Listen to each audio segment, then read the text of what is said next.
All right, commissioners, good morning, everyone. I'm going to call the meeting to order with roll call. I would like to note for all the commissioners that the mics will continually be on throughout the meeting, so just please be aware of that. All right, Commissioner Andrades. Present. Commissioner Field is not here yet. Commissioner Fuentes. Present. Commissioner Lewis is absent today. Commissioner Mack. Present. Chair Mesa is present today. Second, Vice Chair Murray. Present. Vice Chair Sanchez. Present. Commissioner Schlatter is possibly joining us, as we will see. Okay. Commissioner Stein. Present. Commissioner Thomas is not yet here. Commissioner Yap. Here. We have a quorum. Thank you, everyone. I am very pleased to welcome our host council member. Look at this beautiful site where we are at. Councilmember Park, if you could please come up and address us.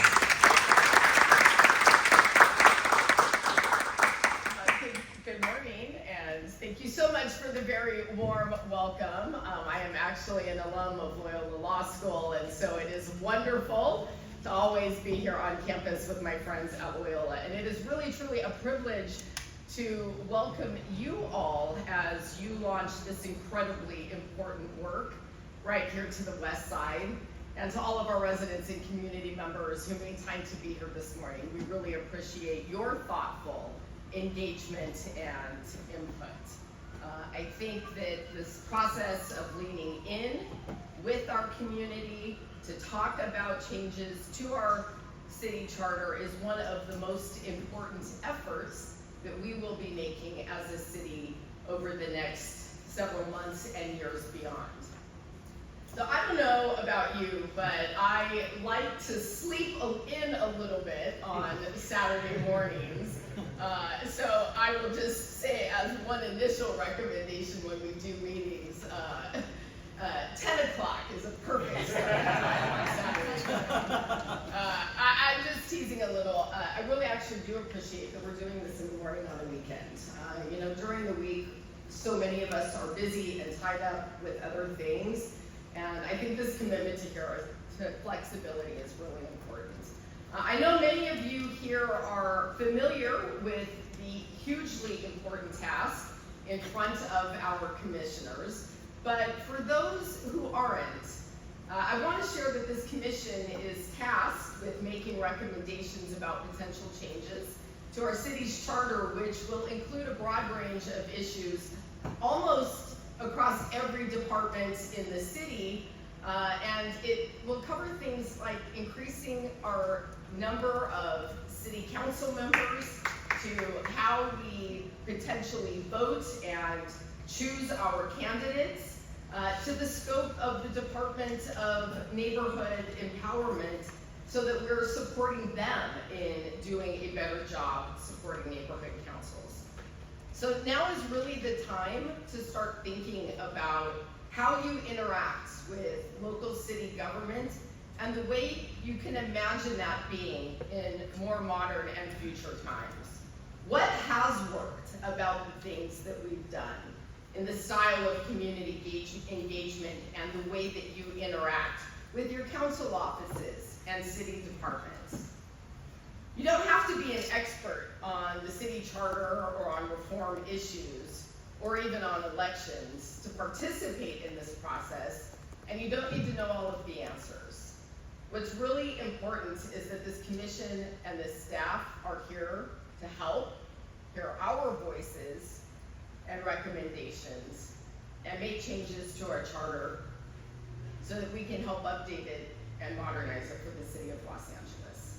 So with that, I want to again welcome you all to Council District 11, to the beautiful campus of Loyola Marymount, and I want to express my gratitude for the work and the policy discussions that we're going to have ahead. Thank you so much for listening.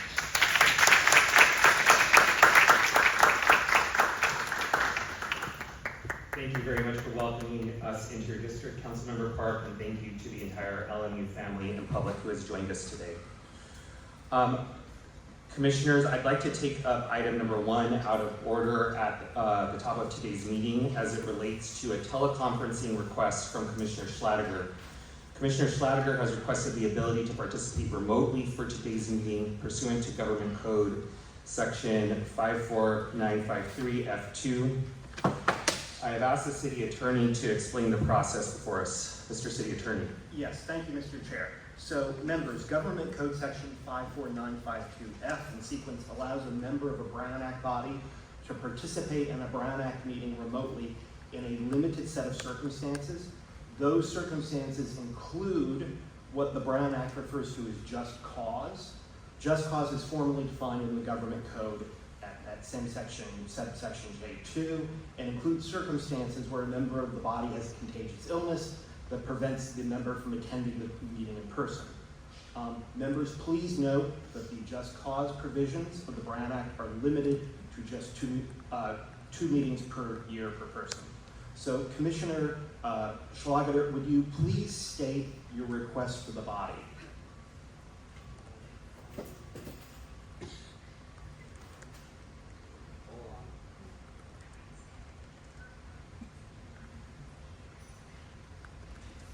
He needs to walk back and forth, sorry.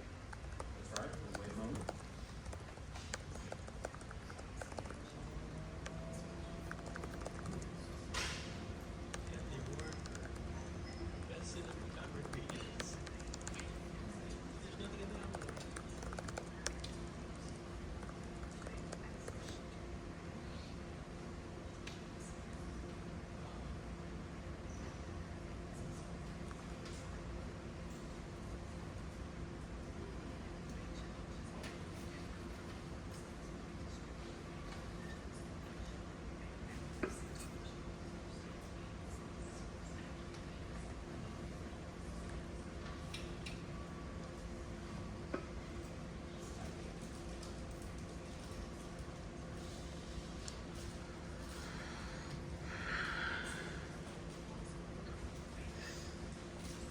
It says the host removes me from the meeting, so we'll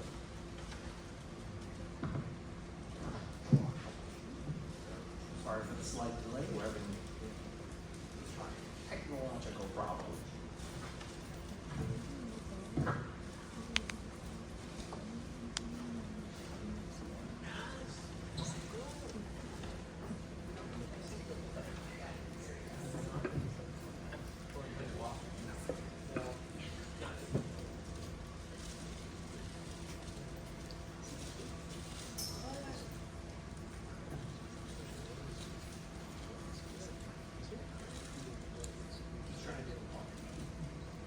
Sorry, thank you for your patience.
Technological problems continue.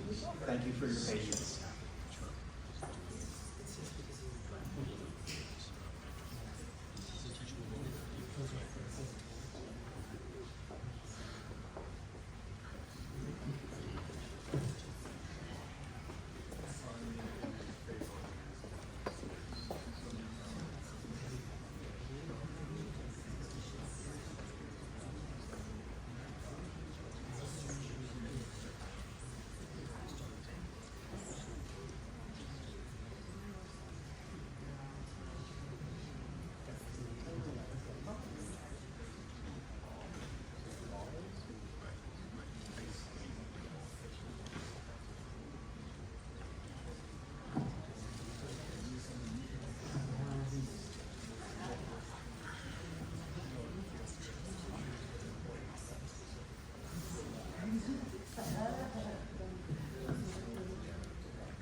mean, my phone would be very long. When was your city council? You know, when was your city council?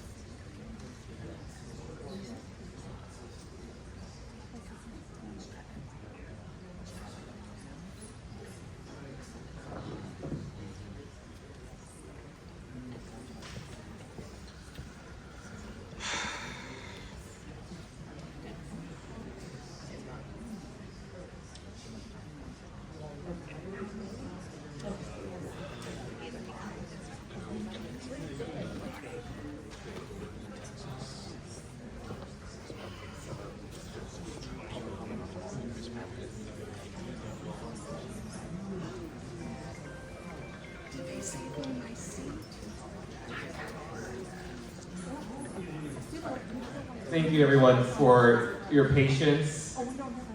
Commissioner Fields, you could take this seat right here. All right. Everyone, this is what we're going to do. We are going to move while we troubleshoot this. We are going to move on to public comment. So, members of the public, we will now move on to public comment portion of this meeting. We will start with in-person public comment before moving on to remote public comment. To the members of the public who wish to provide public comment, when it is your turn to speak, please state which of the agenda items you'd like to speak to. You will have 1 minute per item, up to 2 minutes total for the items of public comment. Members of the public may also speak up to 1 minute for general public comment. During general public comment, members of the public may speak to any of the items or anything else within the Commission's subject matter jurisdiction. We will tell you when your time is up. Members of the public who wish to offer remote public comment should call 1-669-254-5252 and use meeting ID number 160-205-8762 and then press pound. Press pound again when promoted to participate for participant ID. Once admitted into the meeting, press 9 to get into the speaking queue. We are going to start with public comment for those who are present with us today at LMU. I will ask our first speaker to come up, and for any speakers, I have a public comment sheet. Ma'am, if you can come up to the podium.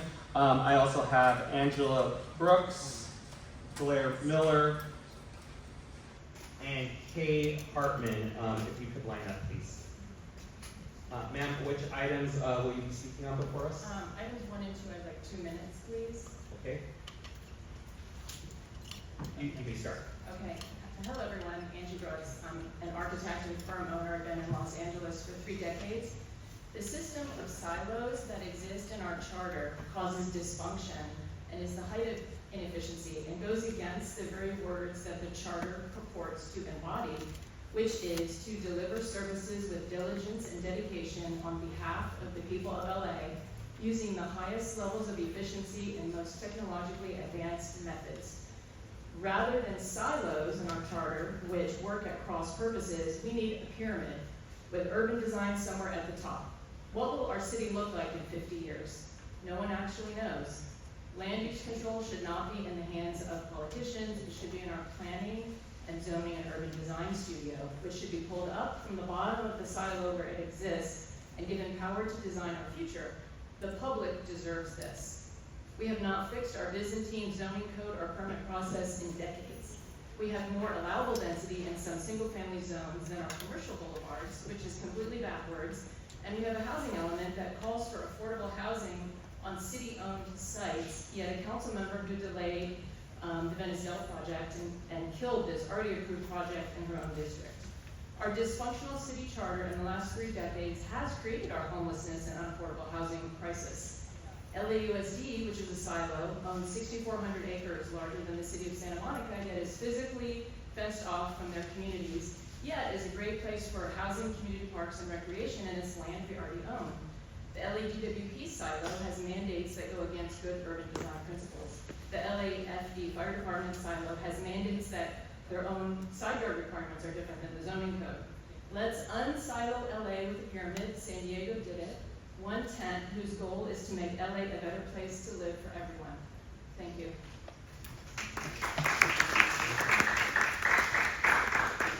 I would like to note for the minutes that Commissioner Field and Commissioner Thomas have joined us.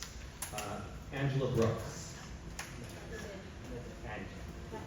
Oh, I'm sorry. Okay, thank you. Blair Miller. Good morning. What items of GBC? 1, 2, and item 10 on the agenda, so 3 minutes. Thank you.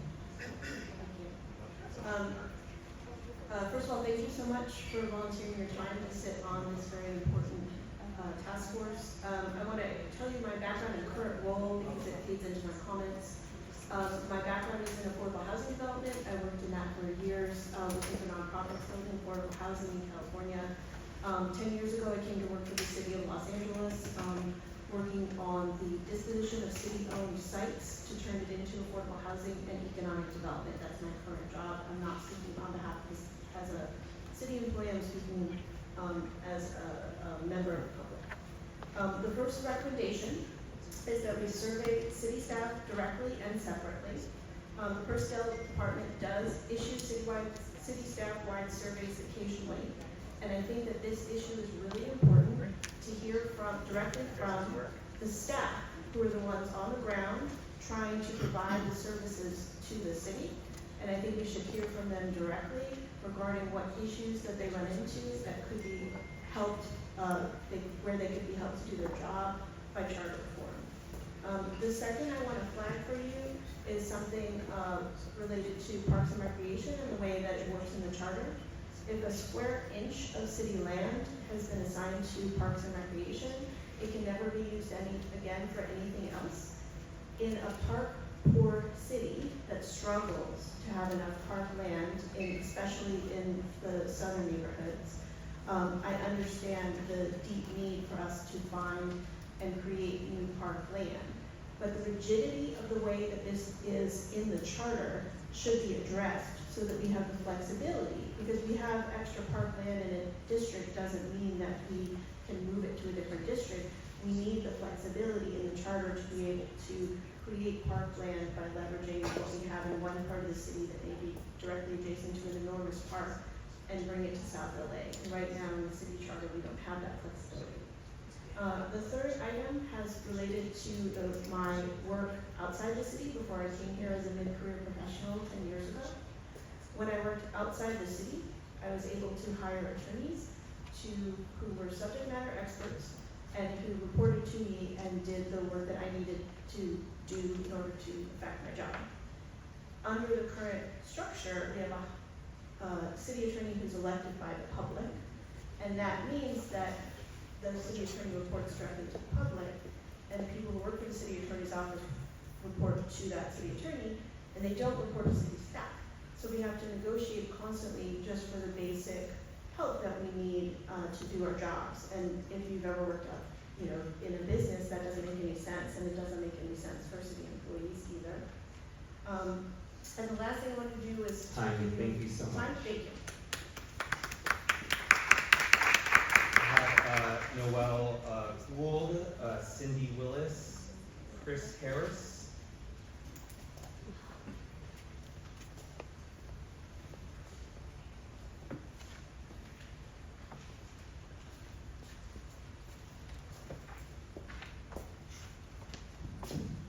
Which items will you be speaking on?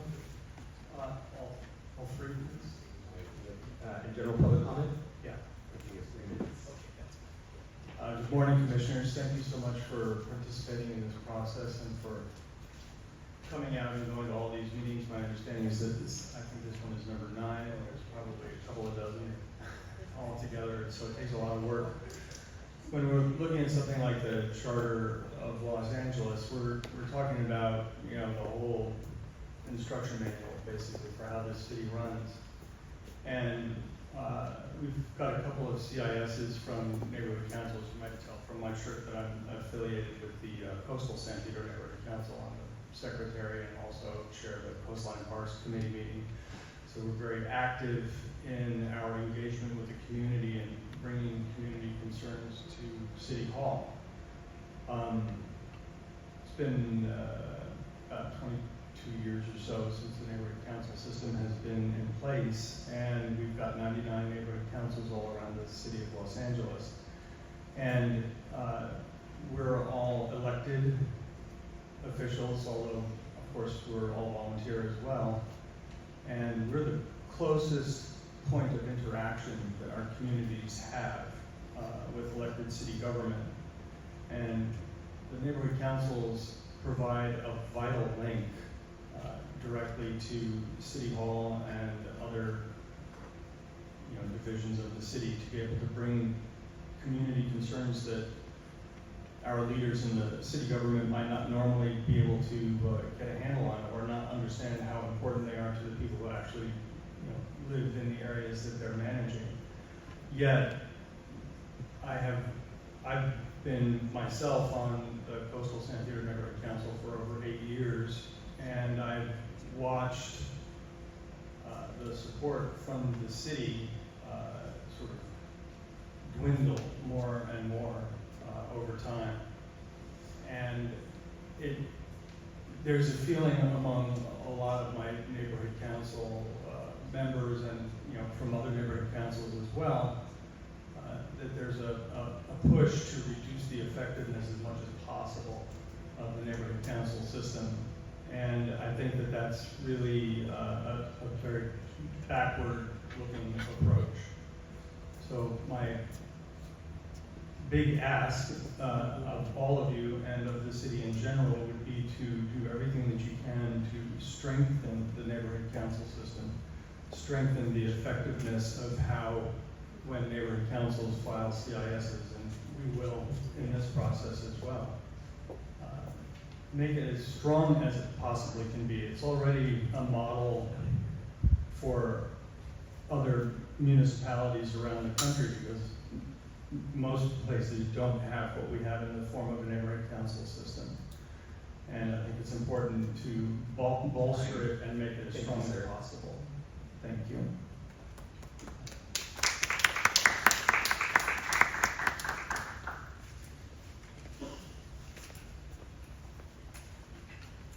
Hello, my name is Cindy Willis. I live in Culver City. Which items will you be speaking on? I'm speaking to item 2. You have 1 minute. Okay, thank you. I am very concerned about our electoral process, and I believe that proportional ranked choice voting is the way that we are going to be able to address this effectively. I feel like people are disenfranchised, they feel like their votes don't matter, and that this is a way for people to become more involved and feel like they are actually able to make a difference. I feel that this is a way for us to save a lot of money in our politics so that we don't have to have these endless runoffs. And I think it's a way to refocus our politics on the issues and policies that are affecting the people in our world, in our city, rather than having them be personality contests. Thank And you. thank you very much.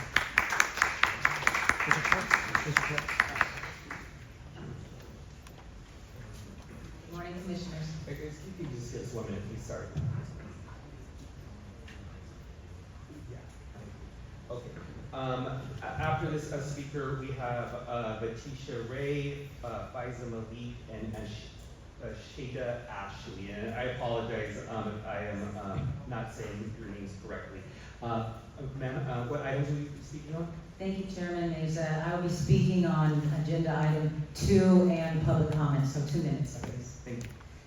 Thank you for the opportunity to speak. Many of us find in this period of history, deeply concerning as we continually hear about the current president's troubling rhetoric and actions, particularly towards those who oppose him, and especially Californians. While there's a desire for unity and true solidarity amongst the majority of Californians, it remains elusive.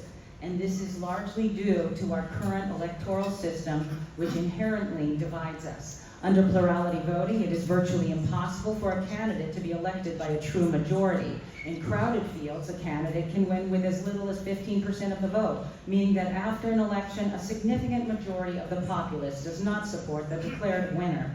This leaves people feeling cheated and silenced. The only way to compel this majority to follow that elected leader is through coercion and fear, which is neither sustainable nor empowering in the long term. Therefore, we must implement ranked choice voting in Los Angeles and throughout California. This popular electoral reform, already adopted in several cities across California and the United States, as well as entire states of Maine and Alaska, offers our most viable path forward of an electoral system where winners genuinely reflect a broader consensus and every vote carries meaningful weight. This is not the time to be experimenting with other theoretical systems that people are not familiar with and haven't been used anywhere. Ranked choice voting is what is needed because with it, the majority of people feel that they will have actively chosen their leaders and they will naturally unite to work effectively with them. Please advise the City Council and the Mayor to take steps to implement proportional ranked choice voting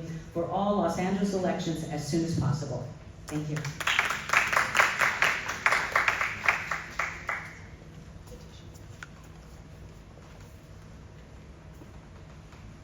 Hello, I'm going to speak to item number 2 as well. 1 minute. My name is Vidisha Rai, and I'm here to also be a proponent of ranked choice voting. Ranked choice voting gives more choices to the voters and increases turnout from disenfranchised communities.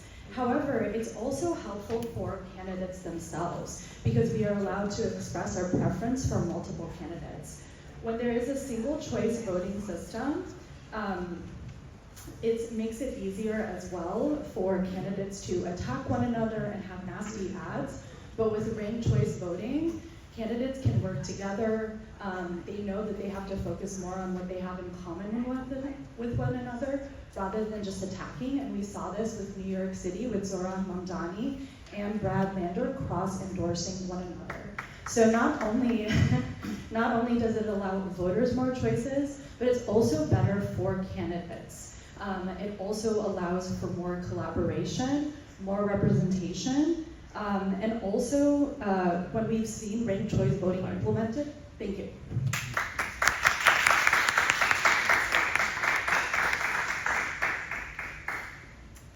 Good morning. General public comment and item 1, 2, and other items. 3 minutes. Okay. Good morning, commissioners. My name is Faiza Malik. I'm a managing attorney for Housing Justice at Public Counsel as my day job, but today I'm here as a CD11 resident. So first I want to thank you all for serving on this really important commission that's doing critical work for the city to reform our charter. There's a lot of different recommendations I could talk about, but since I only have a few minutes, I want to highlight the need for reform to the city attorney's office in particular, and rebalancing power in the city for better government. So I have some experience on this topic. Before I worked at Public Counsel, I worked for the New York City Council, writing housing and transportation policy as legislative counsel. And in New York, they don't have an elected city attorney who handles all legal representation for the city. They have a law department whose head is appointed by the mayor, and they have a legislative council that advises the city council on legislation and policy there. And they have more direct separation of powers between the executive and legislative branches, and this clarity helps the city run more smoothly. And this isn't a question of, in New York, about who the department heads report to. It's the mayor, and the ledge council advises the city council.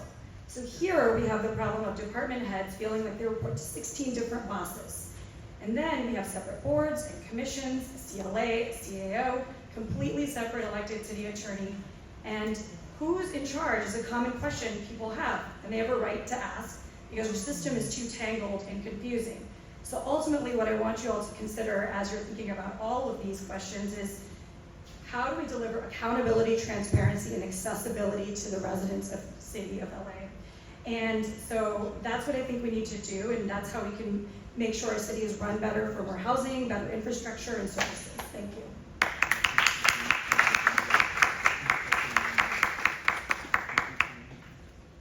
Good morning, Commissioners. My name is Shada Ashley. I'll be speaking on number 2 and general public comment. And you pronounce my name perfectly. Thank you. Speak more directly. Yes. Dear Honorable Commissioners, my name is Shada Ashley. I'm the president of Century Glen Neighborhood Association in West LA, representing City 5.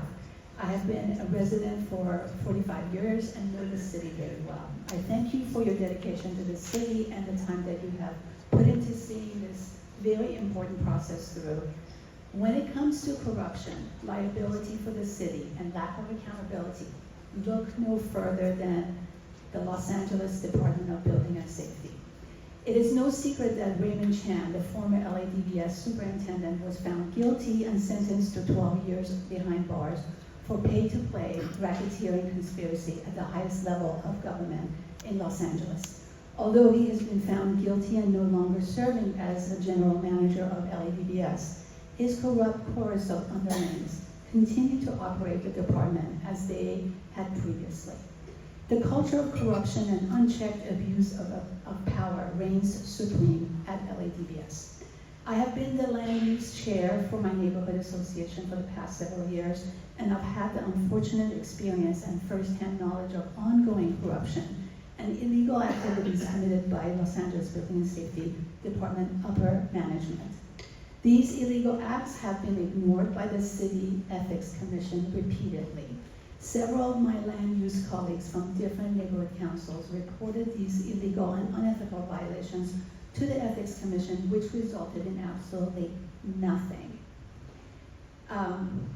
In fact, not only the officials that were reported were not held responsible, but they were rewarded by being promoted to even higher positions at the Building and Safety Department after the cursory investigation was conducted by the Ethics Commission. This presents a real problem that needs your intervention.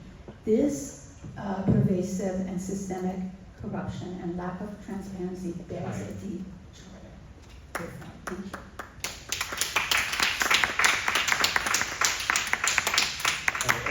Email Martis, Wayne Lieberman, Cliff Tinkerton, and Michael Phelpson, please.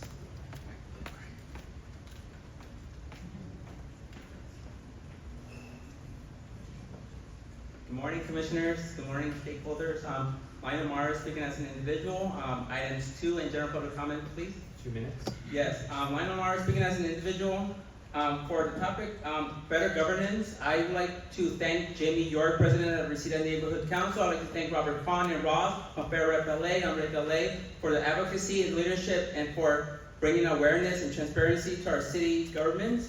I learned so much, and I urge that the City Council, the charter reform, put in the charter to bring back remote public comment via telephonically for council meetings as well as city committee meetings, as well as city commission meetings as well. Because many people like myself aren't unable to attend these meetings during working hours. So democracy needs to be heard, and the people have the right to speak on what issues are impacting their neighborhoods, their communities. And we are the residents of Los Angeles, and so that's number 1. Number 2, neighborhood councils. Neighborhood councils should be treated fairly and equally as a co-equal government. They were created to provide feedback and advisory to the city council and to the mayor's office, and we feel that the city council and mayor, not all, but we feel that we are being overlooked and ignored on local issues. And one of those issues is the lack of park space and green space. We need more green space in the parkland because there's too much density, land development, and we need more outdoors and recreation. So I hope that this Charter Commission will consider hearing the LA Needs Park Assessment team, Sarah and Jessica, who have been doing a great job of promoting the park needs assessment via the city. So I hope that you get to hear them out. And I hope that the city government will be better and streamline the civil service reform to hire the necessary people to provide city delivery to the LA city as a whole. And that we make the Ethics Commission stronger and independent. And I hope that the people of Los Angeles will get together and fight for better governance for our people. And that City Council listens to our concerns. Thank you.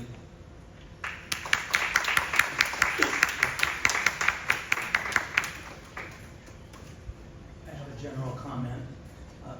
Good morning, everyone. 1 minute, sir. My name is Wayne Liebman. I represent Public Democracy Los Angeles, a public benefit nonprofit, and I'm here to drop a hint in the ear of the commission about civic assembly. Some of you are aware of this new democratic tool for community engagement. A civic assembly is a group of ordinary folks drawn by lot from the whole community. It's like a city in one room with politics set aside that studies, deliberates, and makes policy recommendations on one issue. It's a one-off. There have been almost 1,000 assemblies worldwide that have been advising bodies just like this one. And it's an important idea because you have an impossible job to fix all LA governance problems in a very short time. Yesterday we sent an email to all of you linking to a letter we wrote with more details. I urge you to read it and to reach out to us with questions. We also would love to come and make an in-person presentation to tell you more about the nuts and bolts of how assemblies can help. Thank you so much.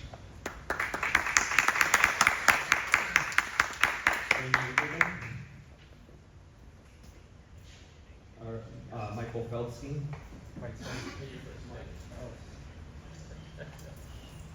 Sorry. I'm Clifford Pinkerton, and I'm here for item 2 and public comment. 2 minutes. All right. Thank you, council members and staff, for making this happen and accepting public comment. My name is Clifford Musial Pinkerton, and I care about voting a lot. I knock on hundreds of doors every election season and have had thousands of policy conversations as a volunteer canvasser every year. And by far the easiest policy to advocate for is ranked choice voting, as it is one of the simplest and relatable nonpartisan policies of the moment. Ultimately, single choice voting limits people's ability to communicate preferences during elections, and it wastes money performing often unnecessary primaries, has costly runoffs with less participation, and elects people without a majority. It throws away votes when people pick smaller candidates. Imagine what you're asking your constituents or your potential voters as a candidate to throw away your vote if you're a smaller candidate. Proportional ranked choice voting is important to increase participation, involve nuanced individuals and disenfranchised populations, and decrease waste. Ranked choice voting elects candidates with consensus-based majorities, and above all else is common sense reform.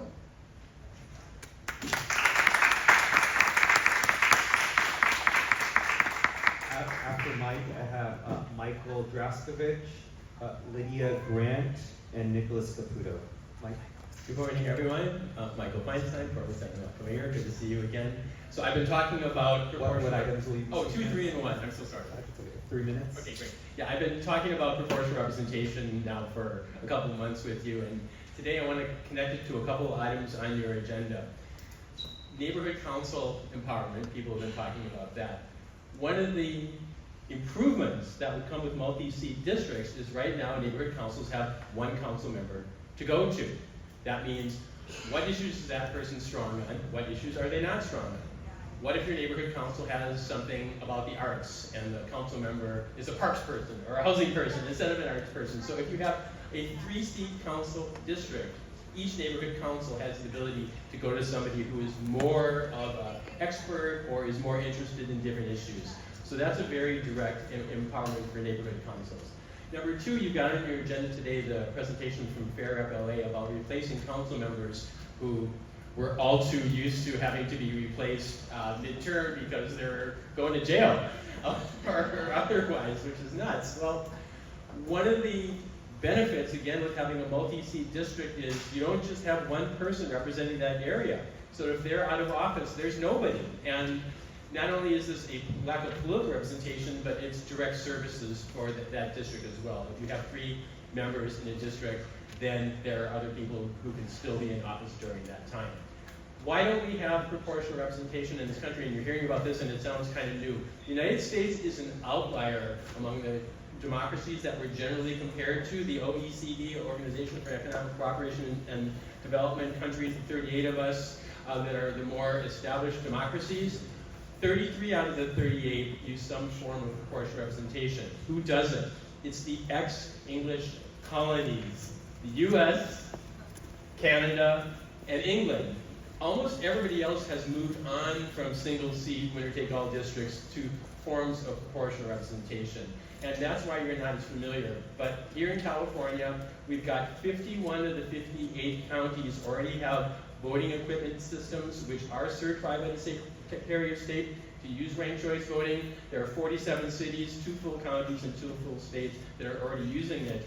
And when you're hearing critiques about, well, the system isn't as good as some of the advocates are arguing, Australia and Ireland have used ranked choice voting for 80 to 100 years for their local elections and some of their state and national elections. So the experience is there. The final thing I want to touch on about outreach is please look at pushing out the videos from these meetings. When you're going to committees and there's only going to be 3 of you, and there's going to be a limited number of people who are coming to this, please have your consultants make videos or take the ones from Fair Rep LA and get some very broad email outreach lists, not only to the current neighborhood council members, go back to Dunn and get the email list of the former neighborhood council members. They used to keep those before it went over to the city, city clerk office. We're done with time? Yeah. Okay, thanks a lot.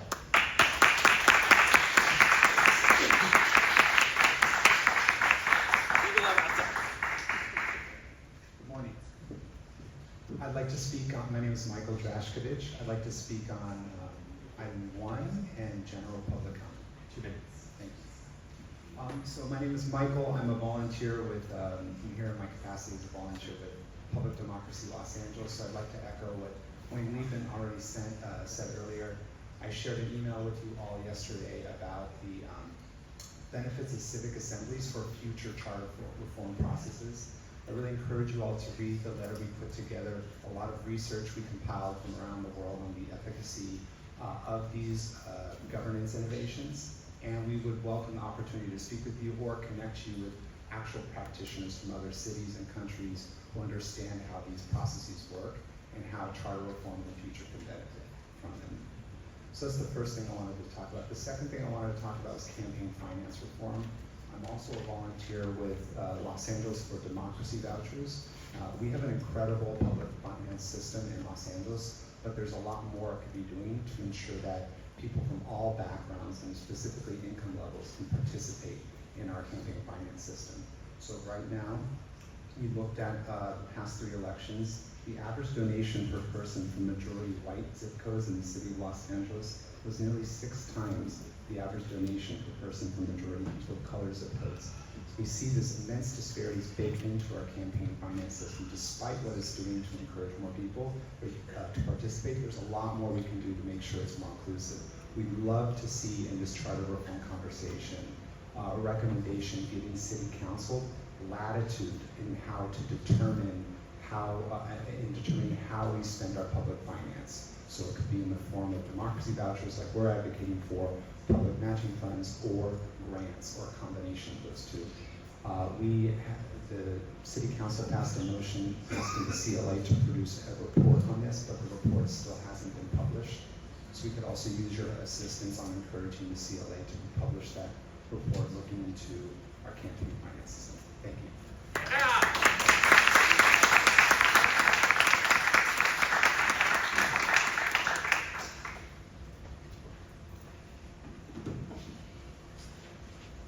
I would like to speak on 2, 3, and public comment. 3 minutes. Thank you. My name is Lydia Grant. I'm the president of Sunland Tahunga Neighborhood Council. I would like to bring to your attention something.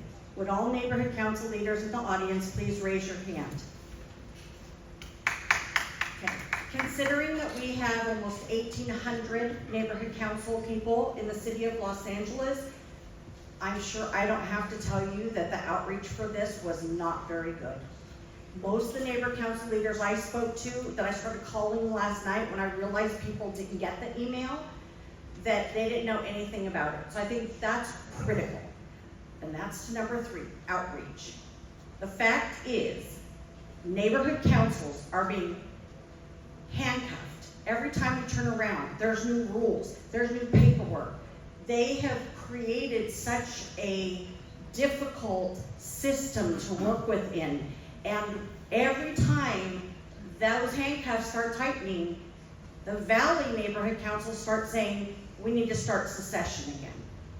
So I want you to think about that as you move forward with trying to undermine the neighborhood council system, as many of the council members would like, because you could be opening up a whole can of worms. Now let me tell you another reason why the neighborhood council leaders aren't here today. Because you scheduled this meeting when the neighborhood councils across the city of Los Angeles meet once a month, the first Saturday of the month. And there's usually between 50 and 70 people at their meetings. Guess where they are? They're all in the Los Angeles Neighborhood Council Coalition meeting. So, poor outreach. Poor outreach. I am sorry. I don't mean to be negative, but this is the reality that we live with. Oh yes, we want the neighborhood councils involved. Oh yes, we want their input. But then they don't make it possible for us to give that input. I drove here from Sunland to Hunga. I left my house at 7 o'clock this morning so that I could be here.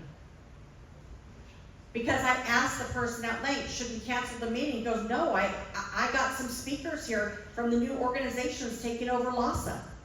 And that's really important. The neighborhood council people want to hear that. So let me ask you, how are we supposed to give our input if these meetings are not accessible to us? Let me give you an invite. Length meets the first Saturday of the month. They are on Zoom.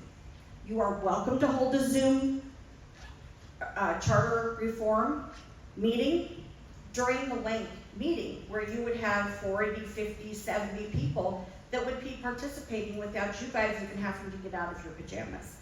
That would be my ask. And we meet the first Saturday of December, November. Happy to do it. Thank you.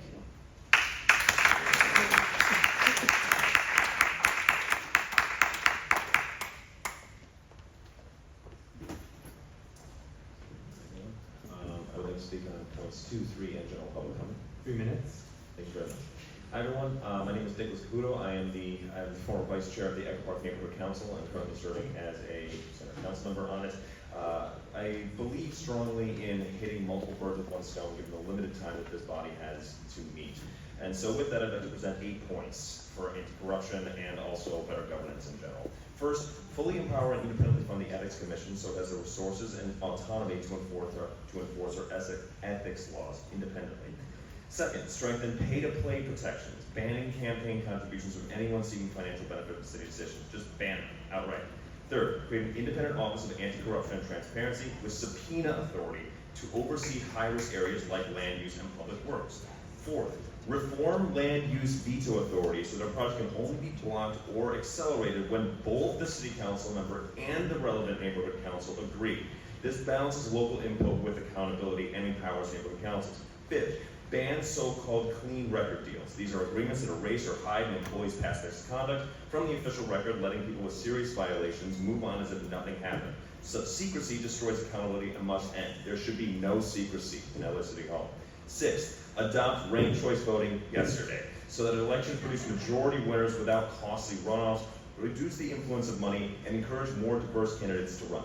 Seventh, expand the size of the Los Angeles City Council and tie it to population. After every census, the council should automatically resize to the lowest odd number, such as no council member represents more than 100,000 constituents. Los Angeles may shrink in population due to mismanagement, but if that happens and members fear resizing could threaten their jobs, it'll force them to work together to solve the most entrenched, complicated problems we have.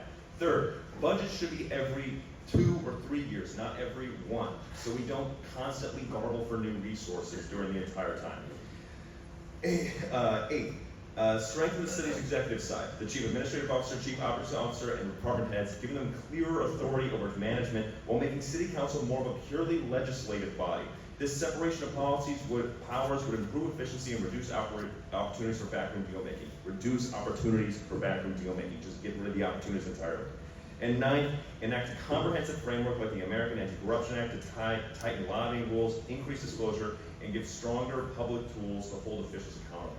With the limited time we have here, it is important that the reforms that we make hit multiple birds with one stone. They don't just impact one thing, they impact multiple things and have a litany of other side effects. And lastly, make a charter reform commission required to happen every 20 years. I think that would be very valid.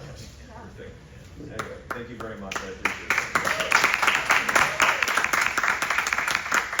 Shia Gamper-Peters and Alberta Brinson-Moore. Good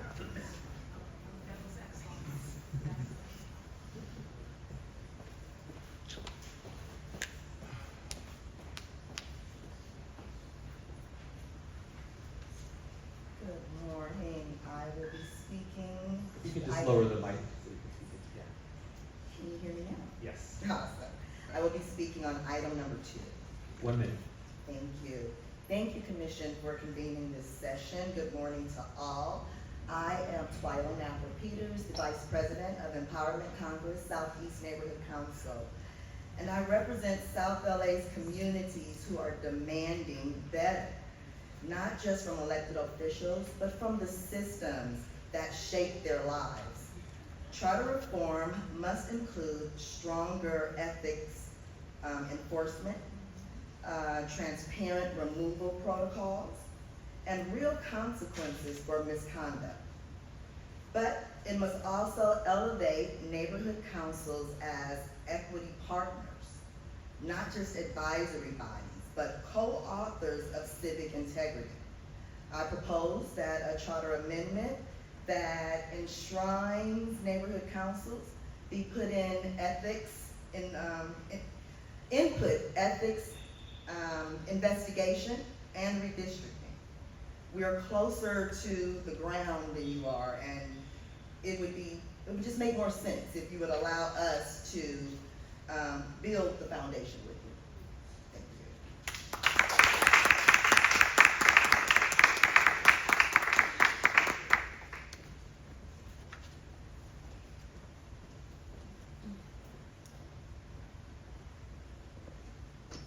Good morning. I am Alberta Brinson-Moore, and I thank you for having this meeting. What items will you be speaking on, ma'am? What items will you be speaking on? I'm going to be speaking on items 2, 3, and general comments. 3 minutes. Thank you. I thank you for having this meeting today at my alma mater. And I'm speaking on the topic of education. As we do charter reform, I remind you to think of future generations and include our students, our college students, because civics is missing in education today. I'm with the Community Response System of South Los Angeles. The reason I was invited to come today was the members of the community councils in South Los Angeles are having their meetings. So they're like, Alberta, can you roll through? And I'm always up to rolling through and defending our neighborhoods, defending our future. Remember, the students are looking, the children are looking, and we have to establish a better future. Thank you.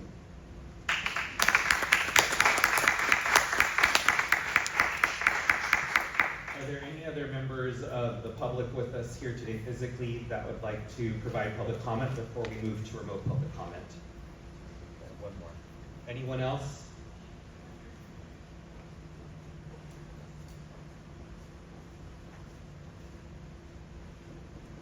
Hi there all. My name is Patrick Padilla and I want to speak on item number 2. I want to add my voice for the chorus of supporters for proportional ranked choice voting in Los Angeles City. As the city is looking forward to their charter revisions, they have the opportunity to make broader changes than just simple expansions of the number of representatives. By also making adoptions of reform for proportional ranked choice voting, we can improve the ability to represent smaller minority groups across the broad geographical and demographic varieties of representatives or people that we have in the city. Ranked choice voting is not alien to LA County. Redondo Beach has recently adopted it. LA City could be next, and this could provide the blueprint for supporting electoral reform at higher levels of government at state and nationwide. I think that ranked choice voting can improve our civic society by making people feel that they have more empowerment in the say of how the governments are run, and I think just overall it presents a great opportunity for improving our society at large with a relatively simple policy change.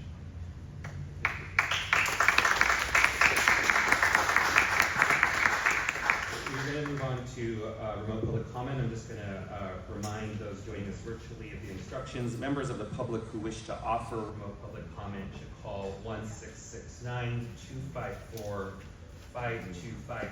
and use meeting ID number 160-205-8762 and then press pound. Press pound again when prompted for participant ID. Once admitted into the meeting, press 9 to speak. Everyone, if you will just indulge us, as I'm sure I will make a few mistakes since this is our first time doing remote public comment at the meeting. I do see some hands, is it, or no? They have to.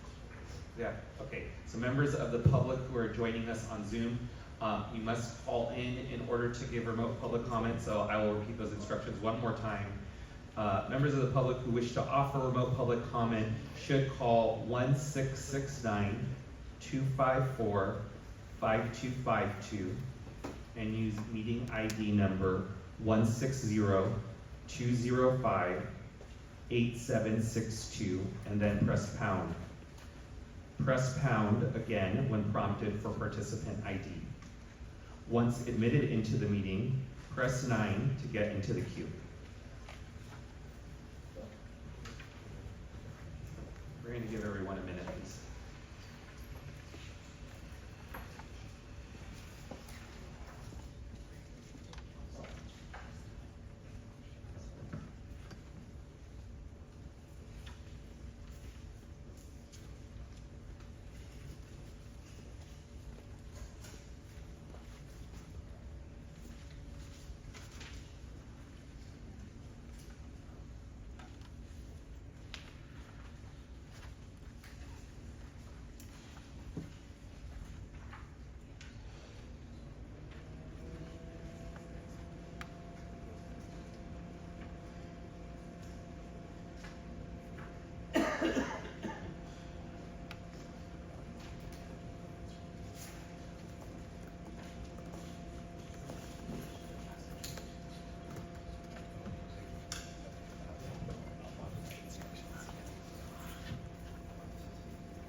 Okay, yeah.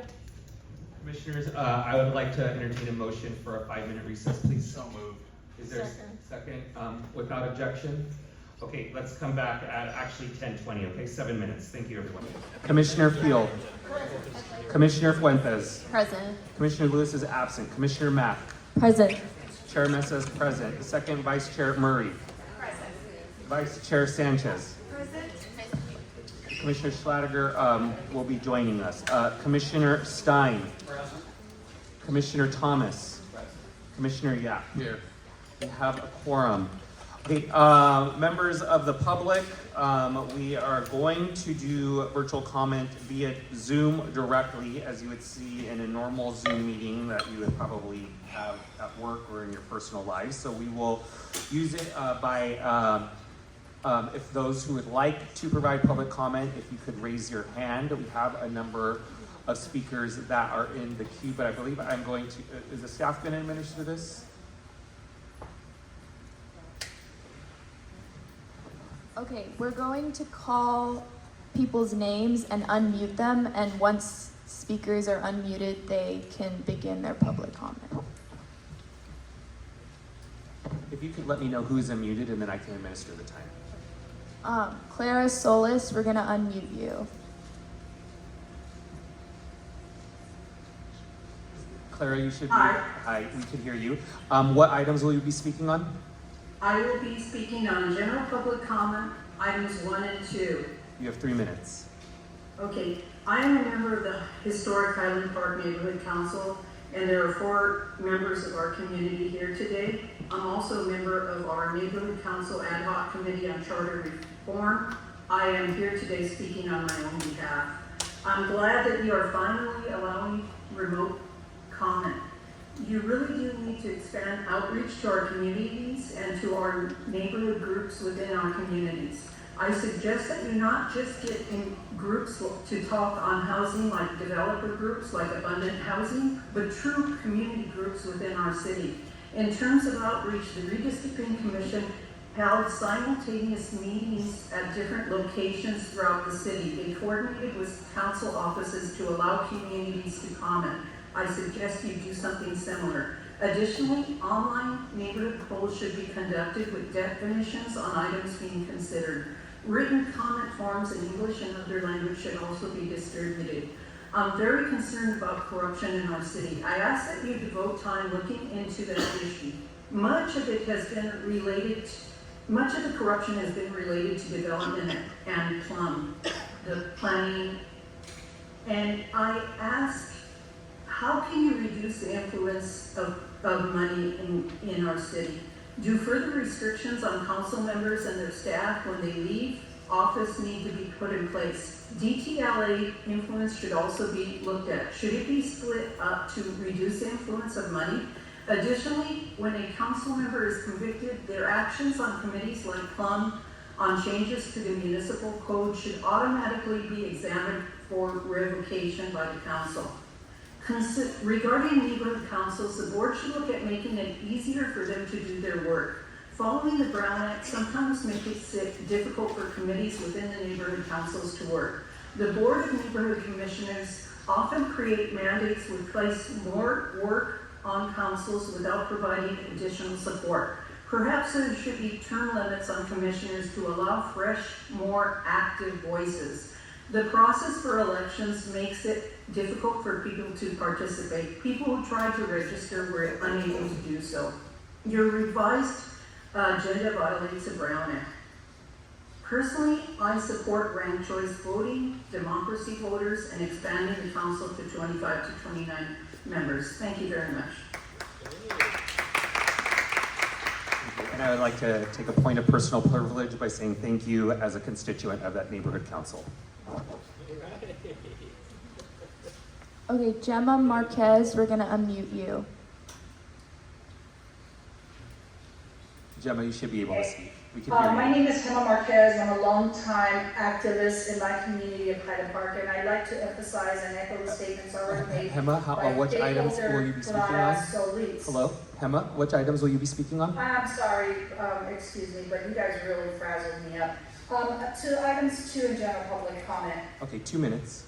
Okay, thank you so much. Anyways, I cannot believe how frustrating I've had this morning, which the fact that we were supposed to be using a mobile telephone call-in system, and it's a joke. I tried, I looked at every agenda you can imagine, so I'm really upset that at this point in the game, you guys still can't get it right. Really frustrating. Hey, I'm 63 years old, give me a break. I would like to be able to get my voice heard in the city of LA, the one that I've lived in here for over 62 years, and I've committed every time moment to helping improve my community. But what's going on? Well, let's see. You've had to have had your head stuck in the sand to know that this city is really, really broken and messed up. And you have a responsibility to fix it. Knowing the difference between right and wrong has been lost. Whatever happened to that character matters. I look at the city and I see nothing but corruption, waste, poor LA city services, and poor infrastructure. This all has to change. Our city is worthy of better. And every community merits that same equity, something that everyone has lost. So I'm going to leave you with these words. Empowering LA residents is not only the right thing, it's the smart thing to do. And if you hear my anger, everybody in that room should be angry at you guys, because you have not done your job effectively. Thank you very much.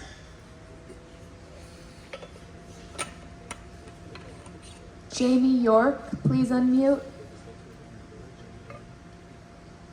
Hi, can you hear me? Yes, we can hear you. So I have both my own personal comment and a neighborhood council CIS that was newly filed. Which order should I go in? Let's do the public comment first, please. Sure. Okay. So speaking in my own personal capacity, I want to say that I And support- Jamie, what items will you be speaking on?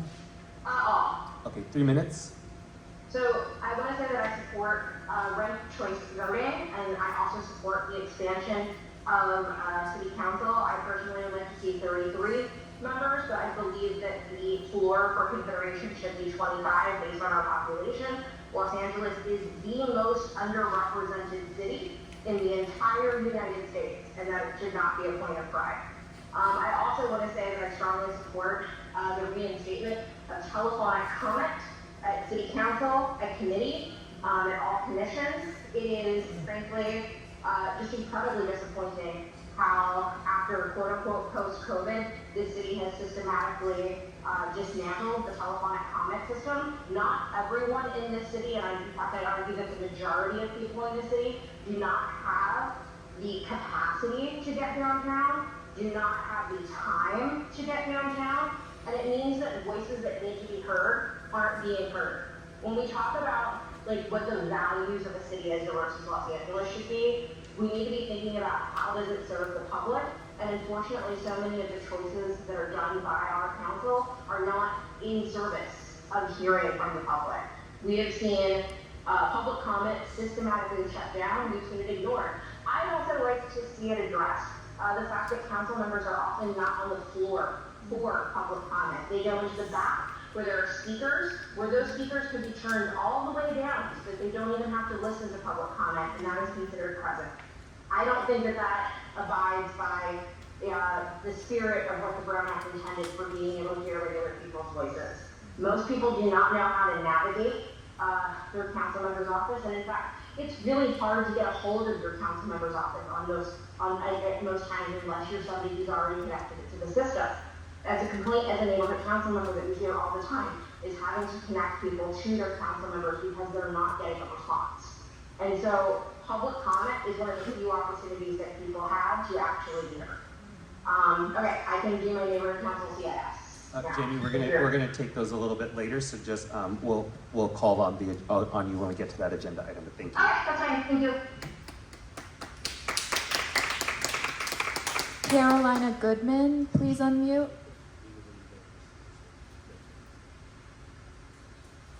Good morning, Commissioners. It's Carolina Goodman, League of Women Voters of Greater Los Angeles and Fair Rep LA.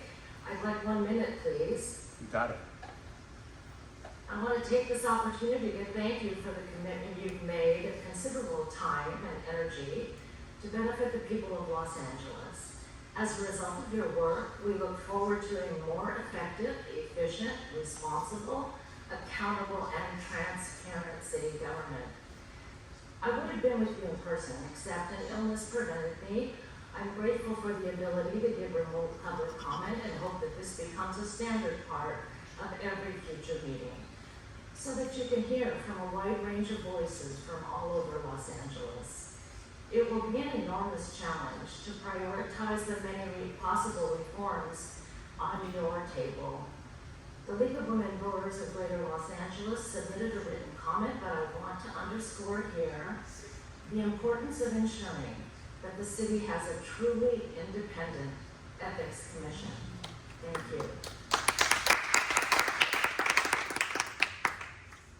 We see no other speakers in the queue, but I want to give anyone on Zoom the last opportunity to raise your hand if you would like to provide remote public comment.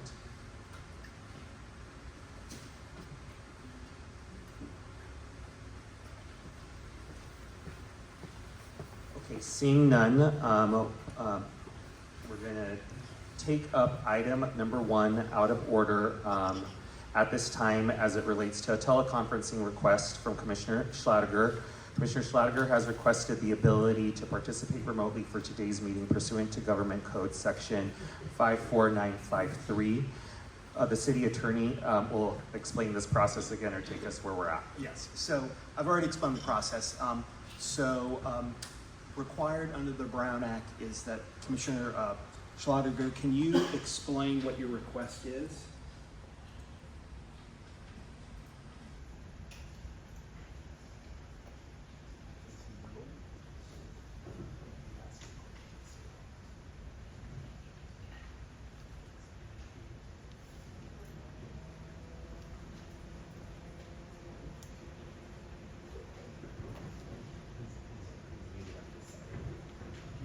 Commissioner Schlatter, you may be due to... Hello, are you able to hear me now? Yes, we are able to hear you, Commissioner. Thank you. Can you explain the request? Yes, I appreciate the, you are hearing the request. I'm seeking to participate remotely due to contagious illness. I do have COVID and stand as a reminder of all of you to remain cautious during this resurgence. Thank you. Under the Brown Act, you're required to publicly state whether there are any individuals 18 years or age or older in the room with you that you're teleconferencing from. Are there? Thank you. I'm alone. There are no other individuals with me. Okay. So at this point, the commission can vote to authorize the teleconferencing with Commissioner Schlatter. Second. Motion by Commissioner Field, second by Commissioner Murray. Is there any discussion on the motion? So does this mean that in future meetings that other commissioners can teleconference, or is this a special?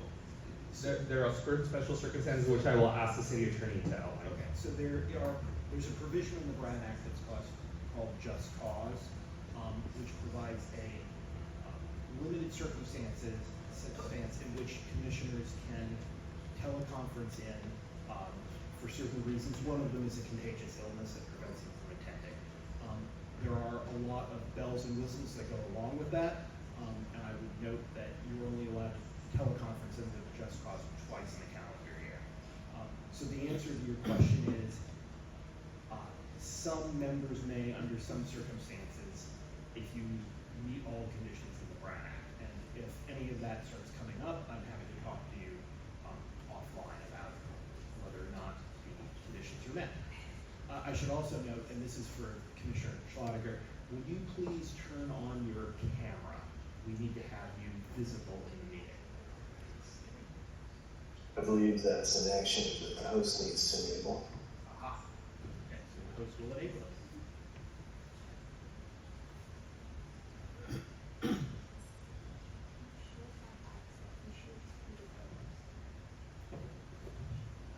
told your co-host on this that you can activate the camera, Commissioner.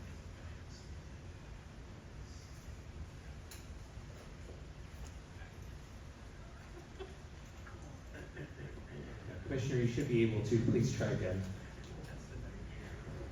My camera is on. The camera is off or on? It's on. Okay, we're gonna try to get that working.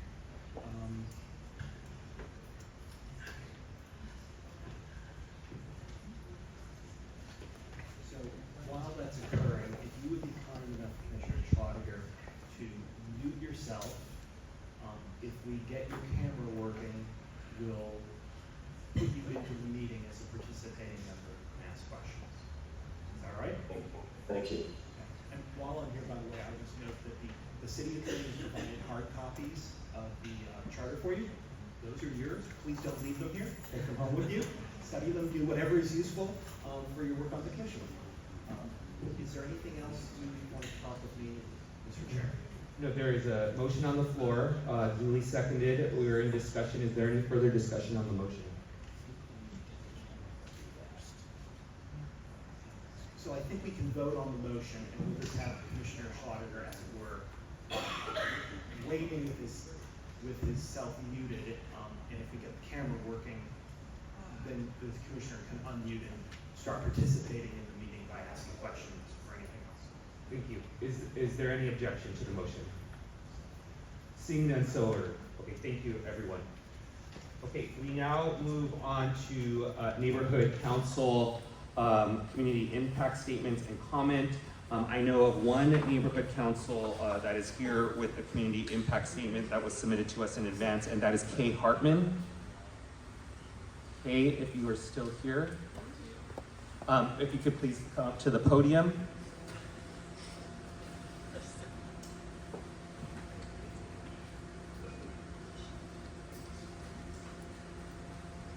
And Commissioner Schlatter, thank you for joining us. We do see you.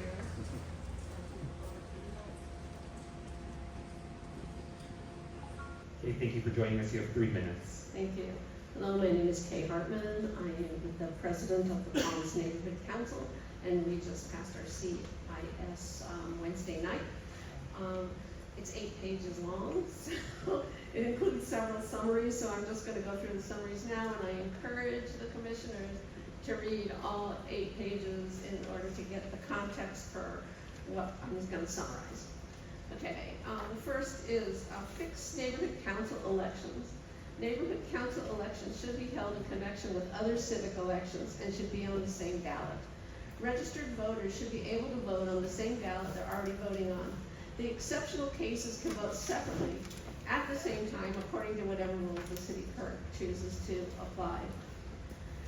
Reinforce and strengthen the independence of the neighborhood councils. There's a bunch of stuff in the 8 pages. You can read that. Consider carefully folding Dunn into the CLA's office, who might be better equipped to provide the context neighborhood councils need to effectively operate. And this would have to be done very carefully because the CLA works for the city council, and we have to be careful to not make the neighborhood councils work for the city council. Require city council to have a separate speaker queue for neighborhood council CISs, and give neighborhood councils 5 minutes to speak each. Add some at-large bonks commissioners that are elected by neighborhood councils, maybe 1 vote per neighborhood council, to help the commission be more responsive to neighborhood councils themselves. Provide a mechanism to remove bonk commissioners who regularly miss meetings, breaking quorum. Reserve a seat at all commissions, not just bonk, for neighborhood council members, and let the neighborhood council select these commissioners. We include the planning commissions in this request. The charter should clarify that neighborhood councils can weigh in on all city departments and the offices of elected officials. Neighborhood councils need to be empowered to support their neighborhoods with all levels of government, from city through federal. Require all discretionary and ministerial development projects to come to the NC's plum committees. First summary. Okay, election reforms. Implement ranked choice voting for all elected positions, including neighborhood councils. Next is ethics and transparency. Union officials whose job it is to influence City Hall, who are paid to lobby, must register and self-identify. Union officials whose job it is to influence City Hall, who are paid to lobby, must not be allowed to have seats on the city's commissions. The limit for a 501c3 exemption from registration and identification should be lowered to $200,000 in revenue or $500,000 in assets. The Ethics Commission needs the ability to bring in outside counsel when needed. To allow public comment to truly reflect the diversity of Los Angeles, telephonic comment must be reinstated. Require that all city council deliberations Time. Thank you.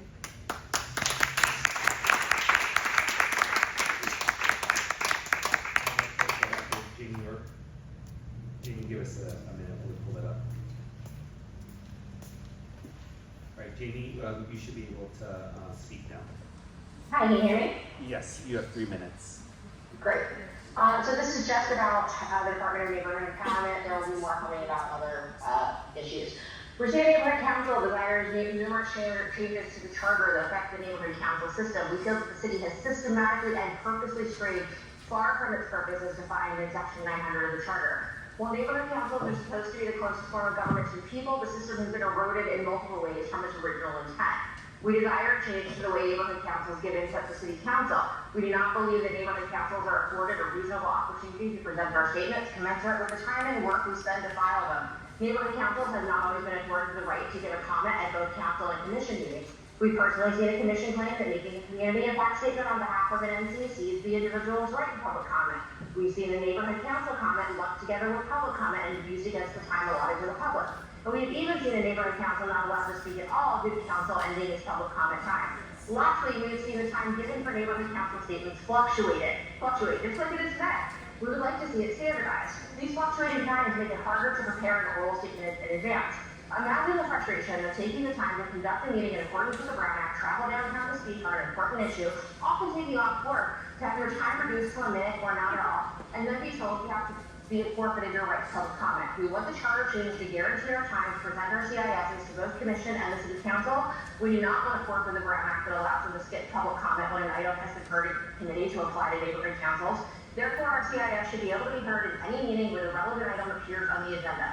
As all neighborhood council members are volunteers, we want the option to deliver our statements telephonically, as many members cannot take off work to be heard. But most of all, we want to be afforded at least the semblance of respect when speaking. We work hard to hold our meetings in accordance with the Brown Act to focus on the issues most important to our community, but the reality is that we often have to fight to even have our voices heard and have our impact statements interrupted by idle council chatter and are sometimes not heard at all. We desire a change to the appointing authority of BOC. We would like to see neighborhood councils have a role in the selection of BOC commissioners, at least 4. We desire a change to the city's current stance on intergovernmental relations. We believe that as long as we make it explicitly clear that we only represent our neighborhood council and not the city of Los Angeles as a whole, we should be able to submit statements to county, state, and federal legislatures as well as other legislative bodies. We're expected to offer time to these local legislators for announcements at our monthly meetings, but yet are not allowed to officially request anything of them. This is particularly galling when the state considered changes to the Brown Act to allow neighborhood councils to continue to meet on Zoom, but yet we could not submit any statements in support of the legislature as an official body. We desire a change to section 9.11 of the charter. Neighborhood councils now direct half the funding that they had when they were first created. With ever-increasing inflationary pressures, more money is spent on administrating neighborhood councils than we directly control. As a result of these cuts, neighborhood councils have to take on more administrative work and are able to do less in their community. When the city faces a fiscal crisis, we take disproportionate cuts, but we have never seen our funding restored when the fiscal situation improves. Our largest neighborhood councils have only $25,000 a year to serve and inform over 100,000 constituents. It's not sustainable, and it seems designed to neglect our voices even further. We request the restoration of our funds to $50,000, and if the original funding amount for neighborhood councils have a mechanism that protects our budget from cuts. Thank you.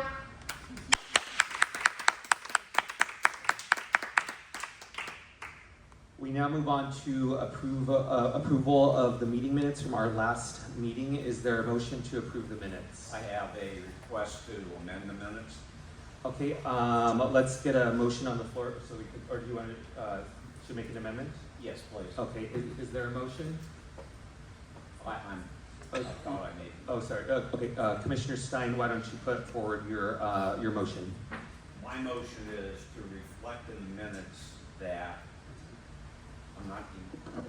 For some reason, just. Yeah. My motion is to reflect, even though I was not here, I watched the entire meeting on Zoom, which, by the way, is a very nice way to watch it. It's done well. But from my understanding, talking to some other commissioners, the city attorney was here at, excuse me, at the beginning, but not present for the entire meeting. And I think the minutes should reflect that, because if there are questions that any member of the commission might have of the city attorney on any item, the city attorney should be present. And if the city attorney that is assigned to this commission is not able to come to that meeting, which is understandable, that the city attorney's office should and would supply a city attorney to be here for the entire meeting. That would be my amendment to it, just to report that the city attorney was not present at that time. Is there a second? I'll second it. I'm sorry, I don't have a mic. Mike, I would second that for accuracy. I'm looking at the minutes and I'm just trying to figure out where that sentence would be. I would suggest, if I may, that it simply be a one-liner, maybe right after, where it says Commissioner Thomas joined at 4:33, then maybe it just say City Attorney Grote departed soon after the meeting started. I mean, I don't know what time, but anyway, that's my suggestion, that we say where that's going to be. I accept that as part of my request. All right, so there's a motion on the floor from Commissioner Stein, seconded by Commissioner Field. We will move into discussion. I do have some thoughts on this, but are there any other commissioners who would like to get in the queue? Yes. Commissioner Fuentes. Oh, Yeah. this is Commissioner Fuentes speaking. Can the staff or chair confirm if that's true or not? Because I was at the meeting and I didn't notice that took place. I will ask the staff just to directly answer that question as I. Sure, I think there was some confusion. I think the commission is definitely used to Jonathan Grote, who has come to most of our meetings. It was at part of that meeting, but other city staff was at the meeting for probably 98% of it. They just might not have recognized, for example, city attorney staff who's here today, who hasn't staffed it alone himself before, but he was at the majority of that meeting. So we had coverage throughout that meeting. As a follow-up question, is there anything that requires, if that were to happen in the future, them to kind of formally hand off over the mic or something like that, like changing of the guard? As a follow-up, no, since staff, including myself, are not members of this body, it wouldn't be appropriate, and you wouldn't see that in any other minutes of any other commission, council, or other bodies, since, yeah, that's your answer. I do want to say that I completely agree with Commissioner Stein's comments, and I have expressed this both publicly in previous meetings and privately to the staff, that it is my hope that there always be a member of the city attorney's office at our meetings because of the importance and nature of the work that we're doing. So I want to let the commissioner know that I full-heartedly support that.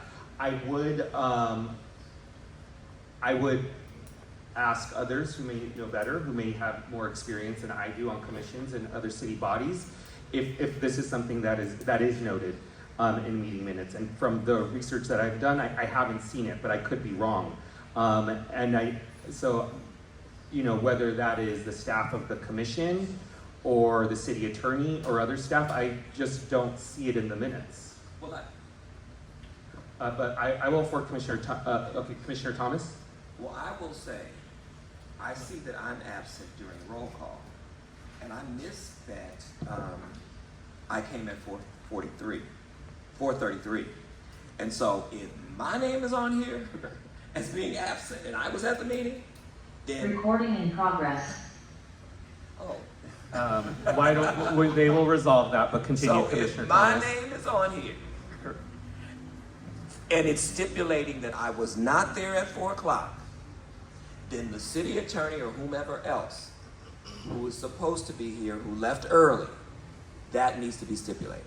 Commissioner Thomas, it is required under the Brown Act that as a commissioner and member of this body, that does have to be noted. Oh, I don't mind it being but noted. I'm just saying there is a difference. There is a difference of what is needed in the minutes, and for any of us who are members of the commission, it is needed in the minutes. For staff, whether that be city attorney staff, staff of the commission. We're muted at the moment. There we go. Sorry. Okay, for members of the public joining us virtually, and for Commissioner Schlager, I will just repeat that. I was saying, although I understand your question, it is for members of the commission, it is required that our attendance be cataloged in the minutes. It is not for any staff of the city, whether that be city attorney or staff of the commission. There is a difference on that. I can understand there's a difference and I can accept that, but I think the role of the city attorney and the conversations that we were having with the city attorney, because quite frankly, when this city attorney spoke about being able to be on Zoom, I don't know how long we were in that meeting, in that training, where we were talking about, can we have, you know, in terms of commissioners being on Zoom, and I never heard this. I never heard that this was not said. And so what I'm saying is that if the city attorney's role is pertinent to our work, then we need to know for certain whether or not that person is in the room or not. And again, I thank the city attorney who presented today for that tidbit of information, but that was new information to me. And so I don't think it's unreasonable to ask that if there is a city attorney who is supposed to provide us with some guidance, I don't think it's unreasonable to point out, for that person to point out, as you have said, that I'm leaving now and I'm going to pass it on to somebody else. Because the only city attorney that I knew, that I was aware of, was the one that I saw and the one that did the training. And so quite frankly, you know, I didn't know who this gentleman was. You know, I thought he was staff. He's the city attorney. You know what I mean? So and I apologize for my ignorance, but I think it's important. So whether or not the Brown Act agrees with me or not, and I think the last city attorney knows what I feel about the Brown Act. So anyway, Commissioner Stein. Thank you, Commissioner Messick. I have a difficult time just referring to the city attorney as staff. I think the city attorney plays in all due respect to our staff, does the very best job to do their job. I think the city attorney has a much elevated role precisely if a question were raised, even this morning by the deputy city attorney that's here today. He made sure that Mr. Schlager was by himself. He made sure that he had to be on the video camera prior to the time that he could participate in a meeting. The city attorney has made it clear that when there are questions that we have that are quote unquote legal questions, not questions, that we may have among ourselves, that the city attorney be able to intervene and answer those questions. Clearly, if the city attorney was not present, and again, I'm going by hearsay, I couldn't see him in the camera, but I was told by other commissioners that he wasn't, and that he left, and never was I told that somebody else was present on TV or anywhere else. I think it does a disservice if we're an hour into our meeting and Commissioner Mack, just picking a name randomly, has a legal question to ask. Are we supposed to adjourn the commission? Or should a city attorney be present? And therefore, I think the public has a right to know whether or not we have legal guidance when we have commissioners. So I think it's totally appropriate, not only for what happened at the last meeting, but going forward, that it be noted that the city attorney be here, and if the city attorney leaves without a replacement, that be noted in the minutes. Commissioner Stein, thank you. There is a motion on the table with a second to address the attendance of the city attorney.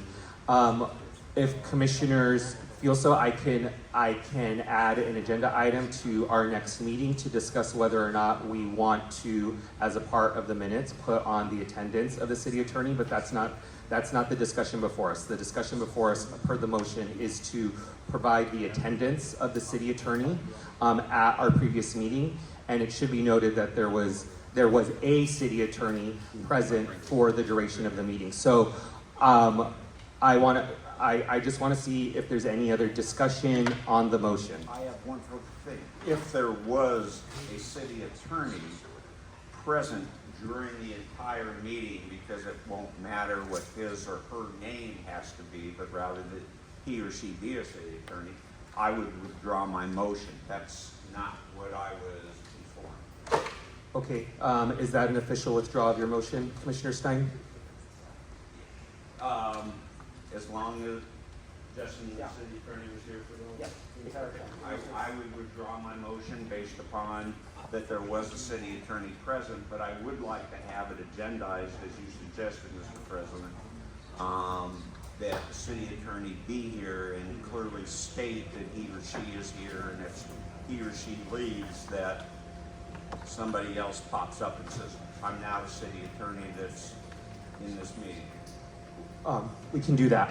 Okay, Commissioner Stein has withdrawn his motion, therefore I will move a motion to approve the minutes from our last meeting. Is there a second? Second by Commissioner Field. Is there discussion?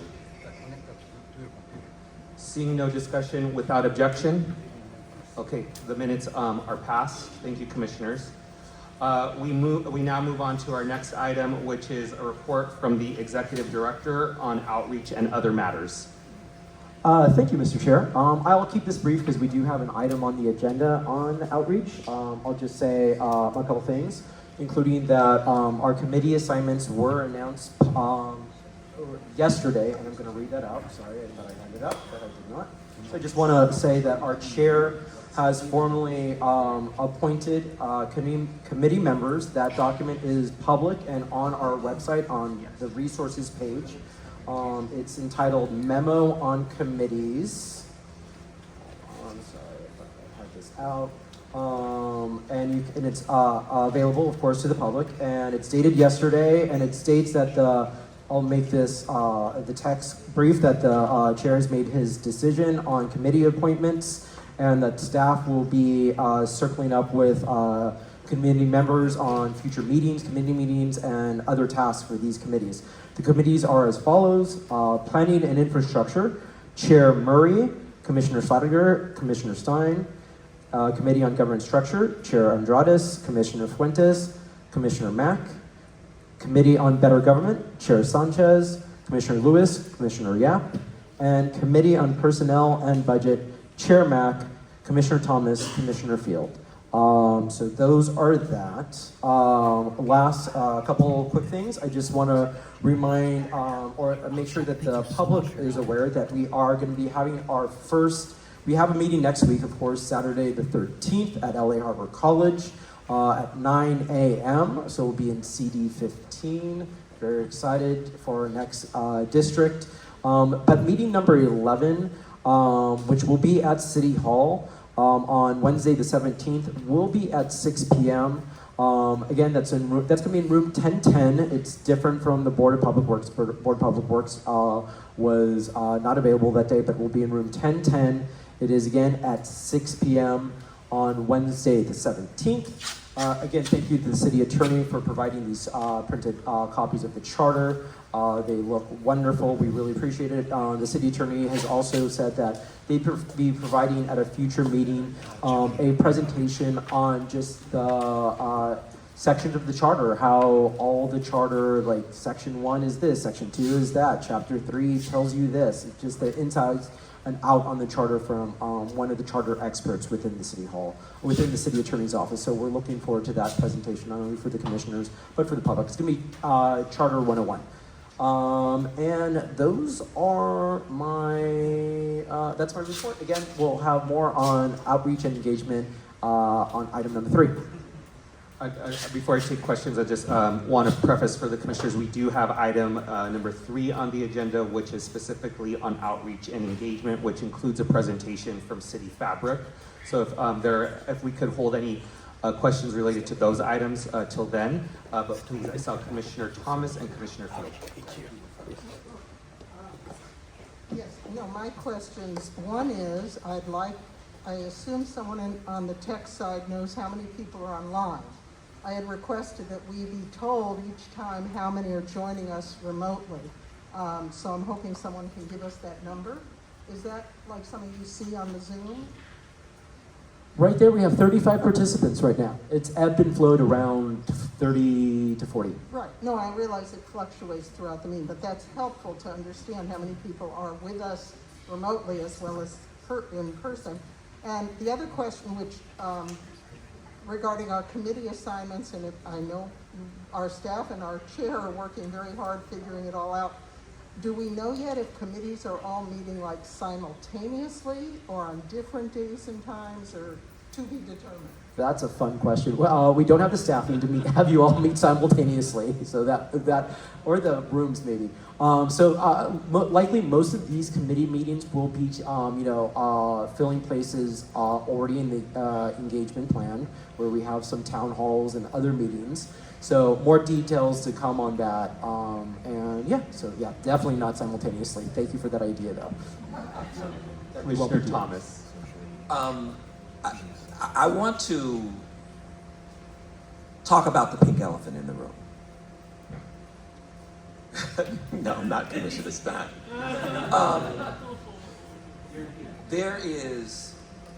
I just text a former head of a neighborhood council. And my text was simple. And I want to read it. Was there racism in the neighborhood councils? His response, yes. And so I say this because this is a real problem in this city in terms of the racial violence. Commissioner Thomas, I just want to ask you. I know, I'm getting to my point. We are going to have a presentation on neighborhood councils in today's but meeting. That's not my. But if it's related to the executive director's report. Yeah, that's not my. It's related to the executive director's report as it relates to committees. It is important. For as many meetings as I've been to, as a matter of fact, before those two beautiful black women got up and spoke, I was going to say, this is disgraceful that we're not hearing from black people who are currently under siege. And so what I'm saying is, and I say this from a personal, I was threatened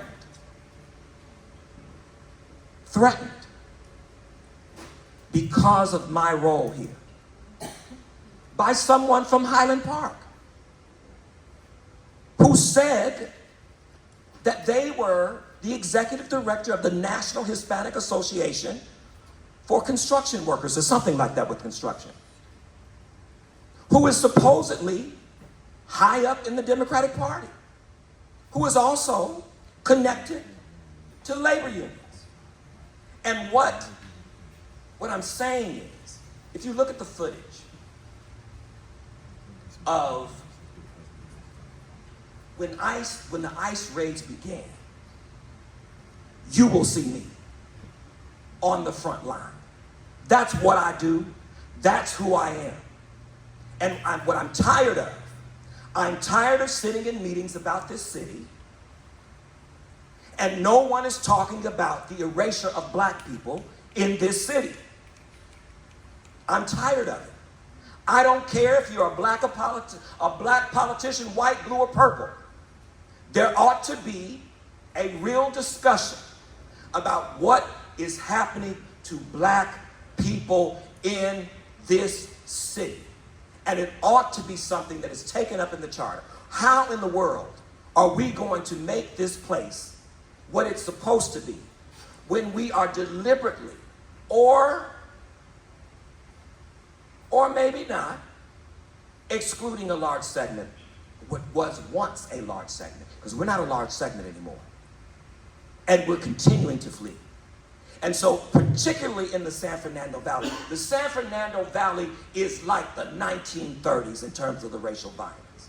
The racial violence occurring in our public schools. It's like the 1930s.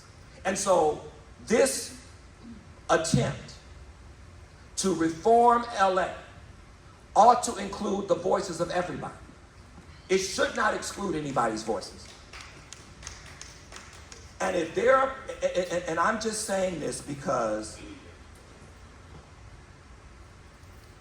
when you have someone who threatens you, who just said prior that they had just had a meeting with someone running for mayor. When I was at the commission meeting, I was articulating this to Monica Rodriguez. She's a friend, not of mine, but of black people, they say. I don't know if that's true or not. I take them at their word. But I was threatened there at a police commission meeting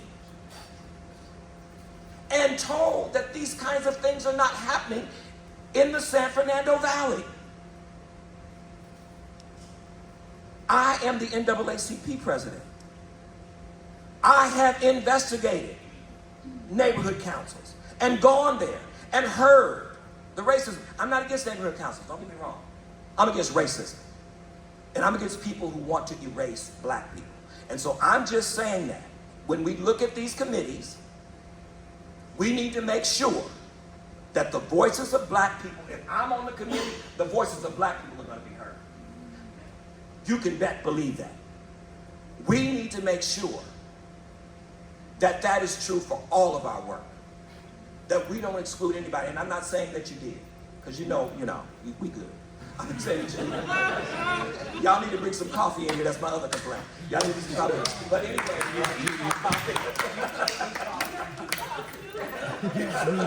this is how I act when I don't have coffee. But anyway, I believe that we have the capacity to all live together in peace and harmony.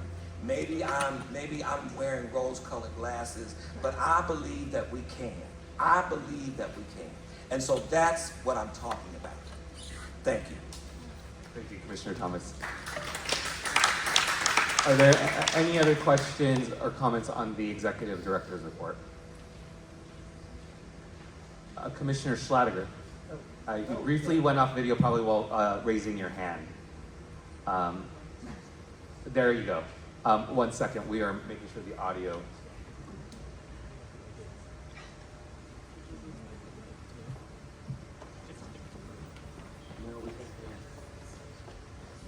One second.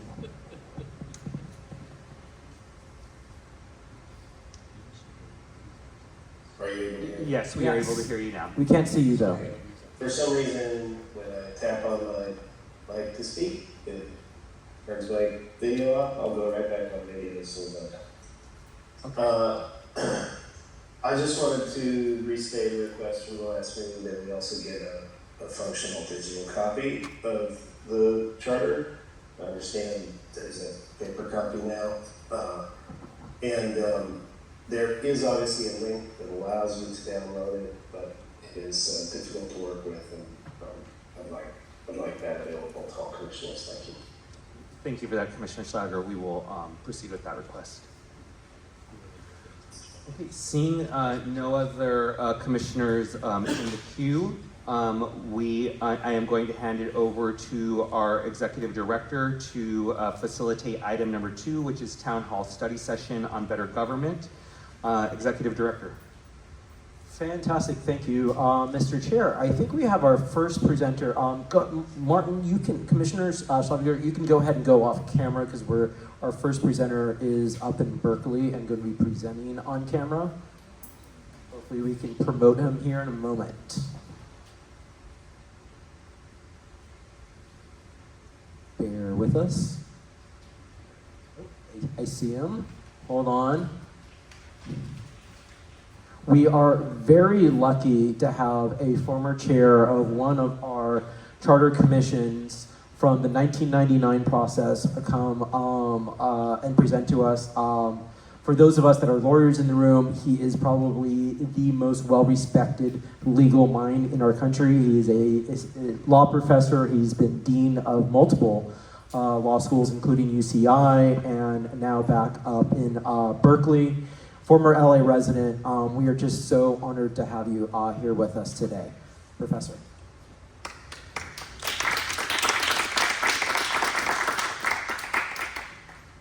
Thank you. Can you hear me? My video, mine just went silent. No, we can hear you.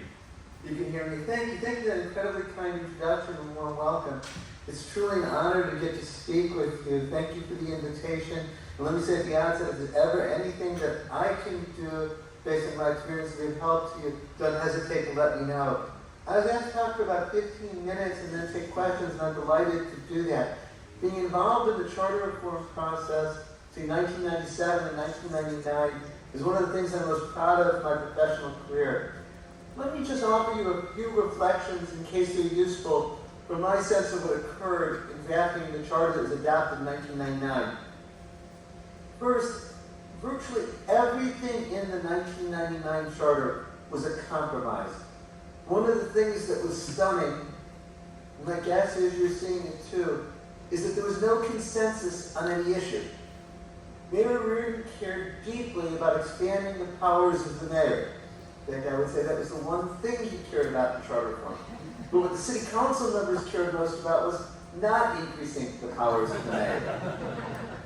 The unions had their views, the homeowners had their views, the city attorney had his, the city controller had his, and there just was no agreement at all.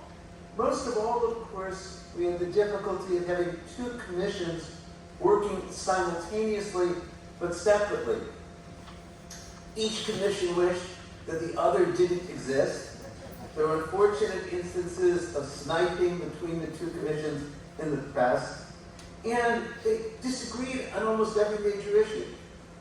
In November of 1998, the chair of the appointed commission, George Kiefer, came to me and said, if both commissions go on the ballot, both will be defeated. The supporters of yours will be opponents of ours. The supporters of ours will be opponents of yours. And the only way of having charter reform happen is to bring the two charters together. So we identified 25 important issues that the two charters disagreed about. We could have made a much longer list. And then we set about trying to reconcile them, selling them initially to a conference committee of the two commissions, ultimately to the two commissions, and then to the voters. But let me give you an example of what I mean. I think one of the compromises that we reached that made no sense, but was essentially a compromise, was what to do with regard to redistricting. The elected commission wanted to have an independent commission draw city council districts. This was before the state adopted an independent commission for drawing legislative and congressional districts. But the city council, which had to approve the appointed commission's charter, was adamantly opposed to this. And so the only way that we could come to a compromise was to have a commission that would make recommendations about districting to the city council rather than an independent commission. I followed this over the years. I don't think it's a compromise that's worked well. Another thing that's in the charter that reflects compromise is neighborhood councils. And I was just listening to the prior comments about them. The appointed commission's draft charter had no provisions with regard to neighborhood councils. The elected commission not only wanted neighborhood councils, but at least at one point wanted them elected and with some decision-making authority. The compromise we reached was to put neighborhood councils in the charter, to have an entity in the city to oversee their creation, but to leave almost all of the details to be worked out. So I could go on, but I think it's so important to see that the charter really was a series of compromises. My guess is you'll base that in your own work. Second, like all efforts at charter reform, or for that matter, constitution drafting, the charter was very much a reaction to the issues of the time and what had preceded it. When I teach constitutional law, I always say to my students, if we were to draft a new constitution today, we wouldn't include what's in the Third Amendment. The Third Amendment says that the government can't force people to house soldiers. Why is that in the United States Constitution? Well, because the King of England was forcing people in colonies to house soldiers. I mention this example because there's no doubt that your charter reform effort, like the one that I was part of, was very much a reaction to the issues at the time and what preceded it. I'll give you an example. Valley secession very much loomed as an issue at the time we were drafting the charter. And I think part of what was hoped for from charter reform is it would forestall valley secession. And if the valley seceded, there was also talk about possible secession from the harbor area and Hollywood secession, which ultimately did make it onto a ballot and was rejected. But a lot of what we were talking about in charter reform was how to decentralize power so as to lessen the likelihood of secession. The prior charter had a very Byzantine process for zoning decisions and zoning appeals. We decided to create a simpler process, but area planning commissions. Certainly neighborhood planning, the neighborhood councils were a response to the threat of charter reform and the desire to decentralize power. But also there are the things that we didn't focus on in charter reform at the time because of what had preceded it. Voters in Los Angeles in 1991 had passed an initiative to create an ethics commission. We tinkered a bit with that, but ethics was not our focus because it was just following where it had been a major decision. More important, Los Angeles voters in 1992 adopted Charter Amendment F to reform the police department. This was so many essential reforms, strengthening the police commission, term limits for the police chief, and so on. Because this had been adopted just a few years before we started, our focus wasn't with regard to policing. Had we, for example, engaged in charter reform after the Rampart scandal in the year 2000, no doubt policing would have been a major focus. And of course, whenever we dealt with policing, we had the benefit, as is your commission, but then as I, as having been a member of the elected Charter Reform Commission and your commission now. Third observation I have about our experience is that having a charter proposal that had been adopted by the voters became a central goal. We realized that there had been two efforts between 1925 and 1997 to revise the charter. One in 1970 and one in 1971. Both were voted down. We realized there were substantial obstacles to getting voter approval for our charter. We thought that there was going to be opposition from some city groups.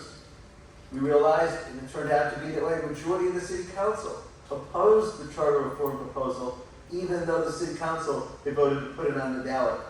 And so we were very worried that the enormous effort that went into charter reform over a 2-year period would come to nothing.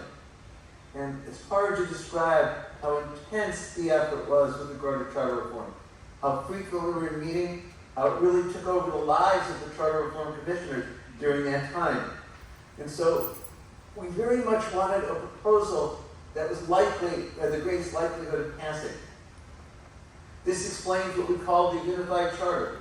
It is, as I said, why we didn't go forward with separate proposals from the appointed commission and the elected commission, but brought it together into one proposal. But I think it also relates to the choice we made with regard to city council size. I think there was a consensus on both commissions that 15 council districts was too small for a city of Los Angeles. And we did polling and focus groups on this.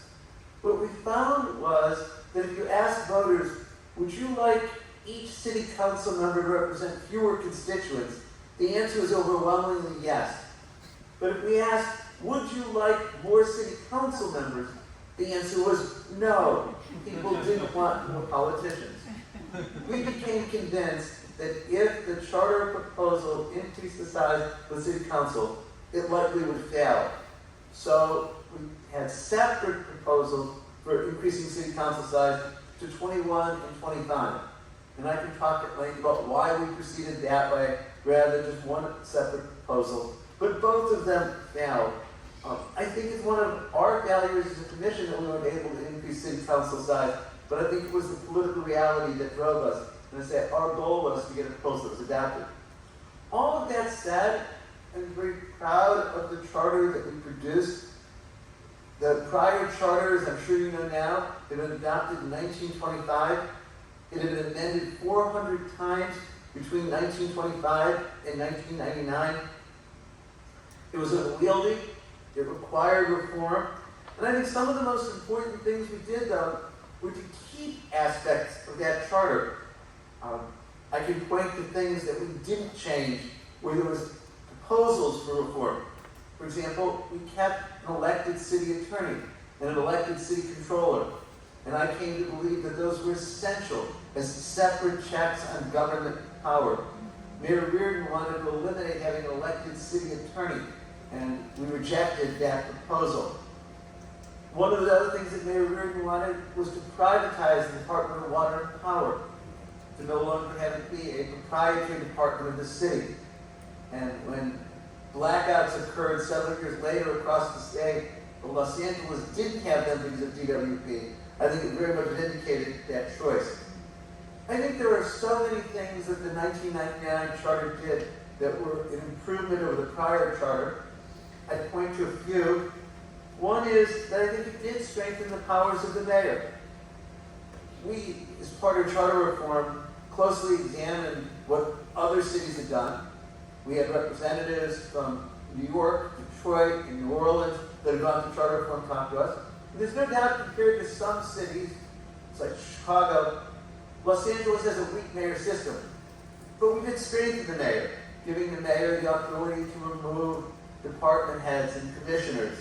We gave the mayor emergency powers. And there are other things in the charter that I think strengthen the authority of the mayor for the benefit of the city. Second, we strengthened the authority of the city controller. I remember in the spring of 1999 going to countless events to talk to voters about the charter. And one of the things that I always pointed to was the importance of the city controller office. It wasn't that visible to most people. And one of the things that we did was give the city controller the authority for performance audits. And the way the charter is written is the city controller has authority for performance audits of all departments. And we meant that literally. We meant that the city controller should have the ability to do performance audits of all departments, all offices in the city. I know this has been disputed, but if there's any place where I can talk about what was the intent of the elected commission when we created this provision of the charter, it's very much to strengthen the authority of the city controller, because we believe in the importance of performance audits. Rick Tuttle, who was then the city controller, advised us on this and led us in this effort. And third, we created the system for neighborhood councils. I know there will be an endless debate over whether neighborhood councils should be elected or appointed, whether they should have decision-making authority or just be advisory. And glad to tell you all of our thinking with regard to that. But I know that because of the charter, neighborhood councils have formed in many areas of the city and have been very successful.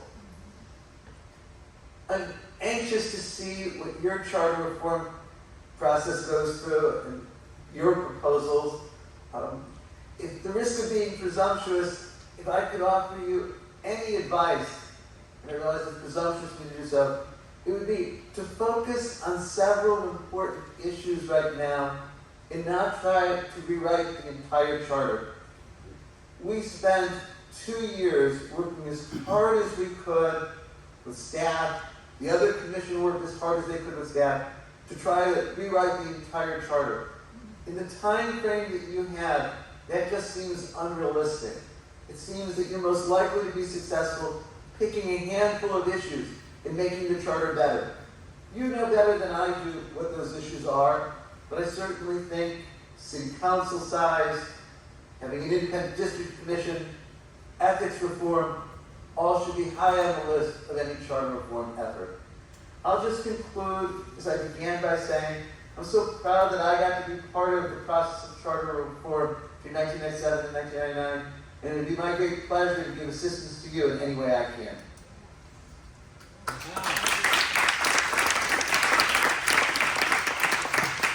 Thank you so much for joining us, Erwin. It's great to see you again. I'm going to open up to commissioners. I got commissioners Sanchez, Murray, Field. One second, everyone. Who else do I have? Thomas. Yeah. Okay. In the queue so far, I have Commissioners Sanchez, Murray, Field, Thomas, and yeah, Commissioner Sanchez. Thank you. Thank you, Mr. Chemerinsky, for joining us today. Commissioner Sanchez, I have 2 questions for you. The first one, did the focus groups and polling guide your decision in what ultimately was placed in what you put forward? That's my first question. The second one is if you could do something different 26 years later, thinking about it, what would that be? Okay, good. Focus groups and pollings very much affected our choice with regard to the city council size and how to deal with that. I think focus groups and polling also affected our conclusions with regard to not being more specific as to the powers of neighborhood councils.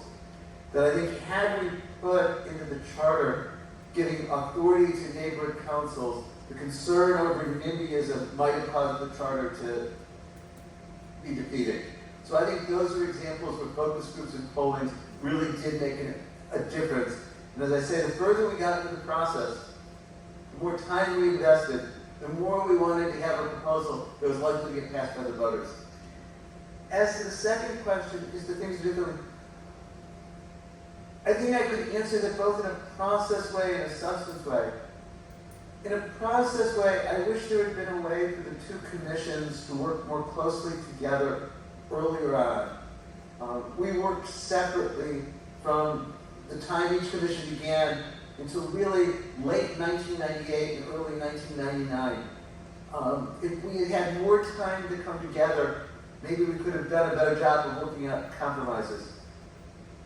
Is the substance, there were so many things in the charter that weren't the way I ideally would have wanted them. Just things that I've alluded to. I would have wanted to have an independent commission. I would have wanted to have a larger city council. But again, everything was a compromise, and I'm sure you're going to find that too on many of the issues. Commissioner Murray. Good afternoon, Professor. Did your charter commission consider ranked choice voting? I know you're now up in the Bay Area and the city of Berkeley and Oakland. They both have those. Was that something that was contemplated? Not in any serious way. We had task forces on each of the topics, and I think at one point, either in a task force or an open discussion, somebody had mentioned it. But here I think that ranked choice voting has come much more into existence in the 25 years since we finished charter reform. So no, it was not seriously considered at the time. Thank you. Commissioner Field. Thank you so much for being with us today. You have mentioned how the two different commissions 25 years ago had very different views, and basically how much compromise was required when they started connecting, which of course, thank goodness they did. We only have one commission, and I wonder what you would say on the way we need to have balanced presentations. A few of us have noted that many of our official presentations are all coming from the same point of view, like the ranked choice voting or the expansion of the council. I just wonder if you have any thoughts or recommendations on how we can ensure more. I think we need to hear sort of all sides of an issue before we come to a recommendation, because we don't have another commission to go back and forth with. Do you have any comments on that? For the most part, we didn't face that problem because there was such a diversity of views that were present on all of the issues that, as I'm sure you will have, the unions had views on the issues and the unions didn't agree among themselves on some of the issues. The homeowners associations had their views, and so were they always in agreement? And I could go on. And so we had a diversity of views. We also had a lot of people at the public comment session, not always politely expressing their views. And the media extensively covered charter reform. And so we got a lot of views as a result of that. But there were instances where we brought in people to help advise us. I mentioned that fairly early on in the process, we brought in people from other cities to talk about their charters so we could learn from it. And so I think if I had the sense that you do, that there were views that weren't being expressed, I would look for people to come and testify and express those views so that you have the full range of opinions. Commissioner Thomas. Good afternoon. I guess it's afternoon. I have to tell you this. I use your text in my Racial Inequality, Constitution, and Government class. It's an absolutely great text. Thank you. So I talk about you all the time. So it's good to see you. Thank you. So I want to say it seems to me that we are having to do this work in a fraction of the time that it took for you to do it. And it seems to me that probably a fraction of the budget that you had when you did it. I don't know if that's true, but it seems that way when you're talking about focus groups and those kind of things. So you've highlighted some areas that you think we should focus on. And if I'm correct, you talked about ethics. And so there's been a lot of an ethics committee. I lost audio. Uh-oh. I hear you. Can you hear us, Erwin? He's frozen. Can you give us 1 minute? Just a minute, so let's see if they finish off. Okay, now can you hear? Now I can hear you. I'm sorry. No, you were frozen on one screen. So, in terms of looking at this issue, because again, and I made this statement before, at every one of our meetings we hear about corruption. And to be quite honest, I don't necessarily know what that means when people are not specific. Today, there were a couple of folks who gave public comment and were very specific, and I appreciated that. And so in our capacity to deal with corruption, what would be your recommendation? What would you advise us in terms of the actions or the infrastructure that we would need to deal with the issue of corruption? I mentioned that any charter reform effort reacts to what preceded it. At the time we did charter reform, Los Angeles had many years of what I call clean government. It hadn't had government officials indicted or convicted. You operate in a very different environment than that. And I think that the question that has to be faced is there anything in the structure of government, anything in the charter that might have helped to prevent that or detect it earlier, as well as issues, of course, of how do you deal with somebody when there's an indictment or a prosecution, all of that. Let me give you an example from what we faced, and I don't know if it's all useful to you. There were proposals to decrease the salary of city council members. And the proposals say, well, we'll increase the city council size, but just cut the salary of the city council members so that you're not increasing the budget for that. And we rejected that because we said part of the way in which Los Angeles has kept a clean government is making being on city council a full-time job and paying it a very good salary. Obviously, that's not sufficient, but certainly something to think about if you're going to deal with should increasing city council size be accompanied by reducing city council salaries. But I think my answer to your question has to be a question, and that is it possible to identify things in the charter or the structure of government that could help to prevent the corruption or might help to prevent it in the future?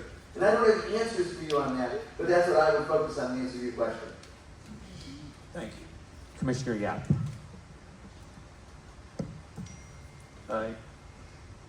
Hi, Commissioner Yap here, and thank you again, Professor.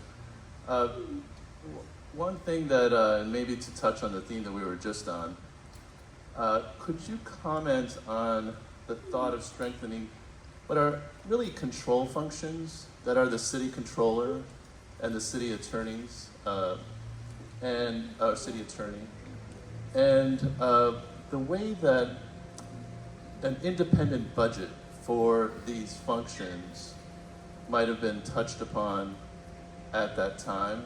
Because naturally, to the extent that they are able to exercise independence and control, and perhaps uncover some of the ways that funds are used inappropriately on an internal audit basis, having a sufficient staff and budget and independence to do so, in addition to being elected. But what was that discussion like? And I have another separate question as well. Sure. The idea of a separate budget or a secured budget for the city attorney and city controller was not, to my memory, discussed during the charter reform process in the 1990s. Mayor Reardon, as I mentioned, proposed having an appointed city attorney, or at least having the elected city attorney only handle misdemeanor prosecutions. And having looked at the role of the city attorney carefully, and having looked at other cities, our commission felt strongly that having an elected city attorney was a crucial check with regard to the mayor and the city council. We spent less time talking about whether to continue the elected city controller, because no one was pushing for that, but we certainly came to the conclusion that it's very important to have a strong, independent city controller.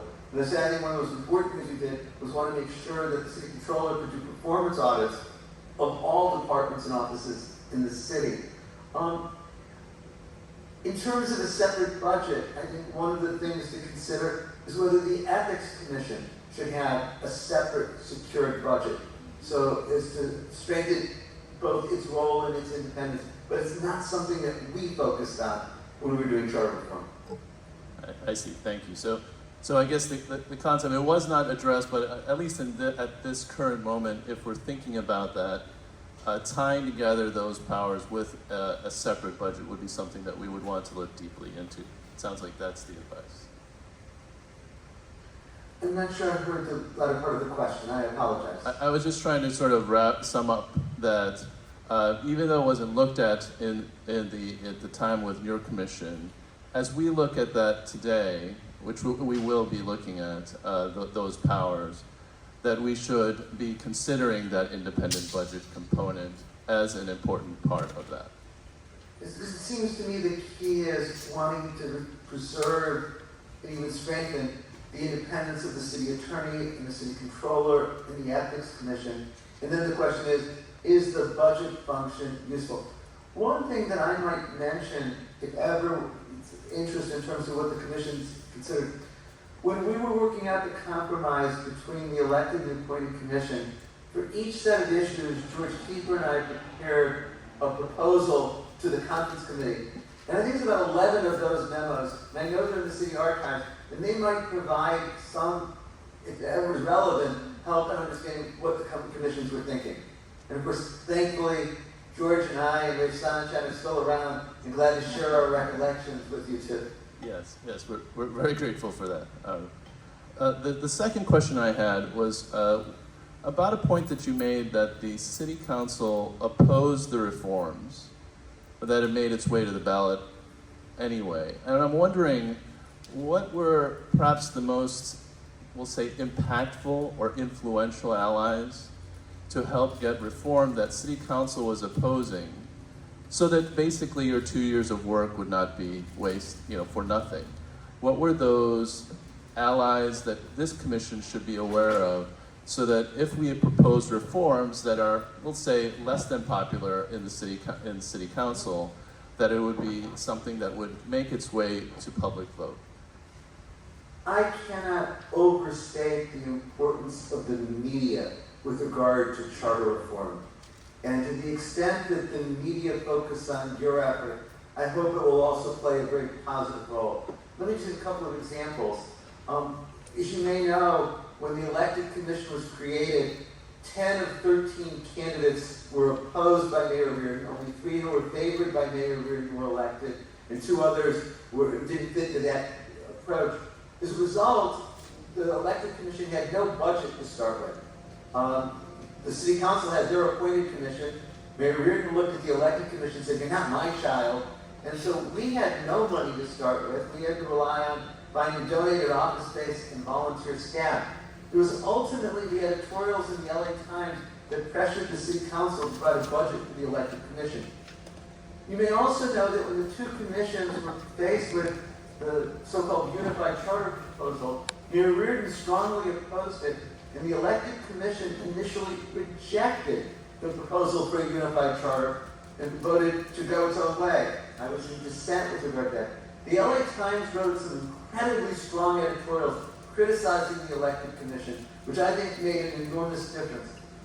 We were benefited by having people like Jim Newton, then at the LA Times, Rob Green at Metropolitan News, coming to all of our meetings and informing the public.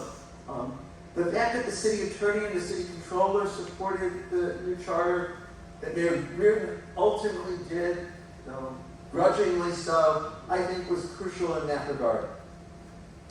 Okay, thank you. So yes, and I mentioned city council that was against it, but naturally we would want as many of the elected officials as possible, including to the extent that the mayor or city council were to oppose the recommendations from this commission. It sounds like media will be playing, would play a large role in helping to make that happen. Thank you. Commissioners, we have 2 more minutes with our speaker. Are there any other commissioners who have not spoken yet who would like to ask a question?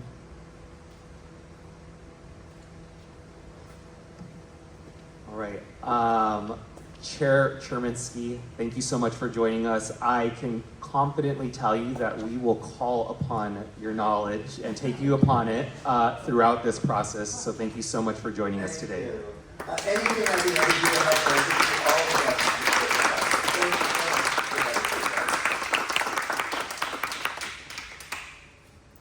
Fantastic. Okay, give us a second to get our commissioner back on the screen.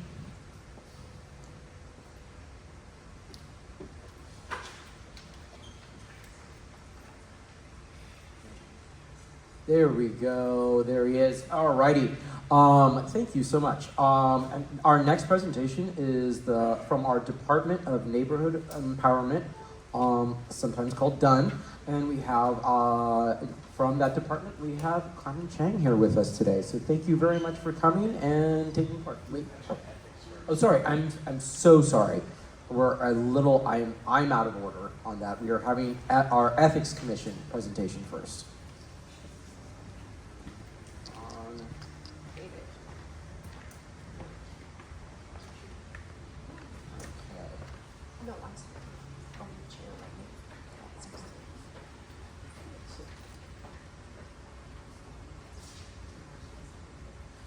And we're just getting the deck ready.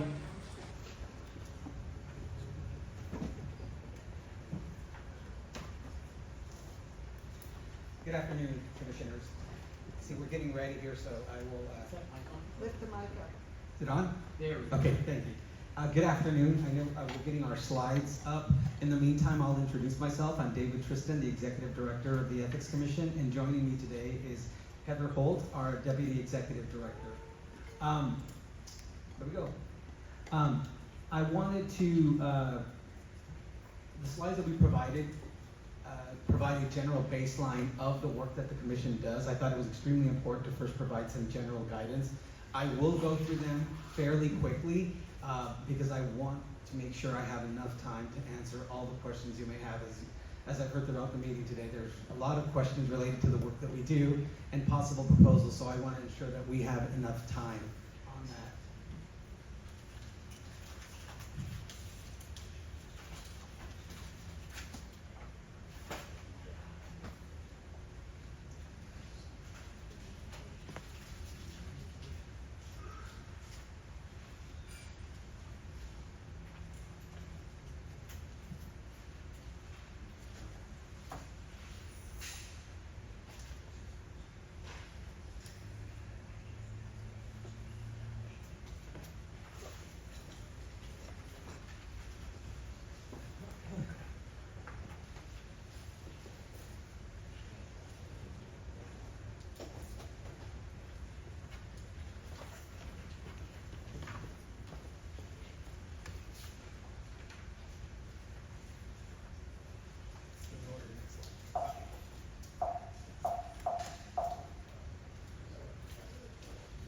Looks like we're ready to go.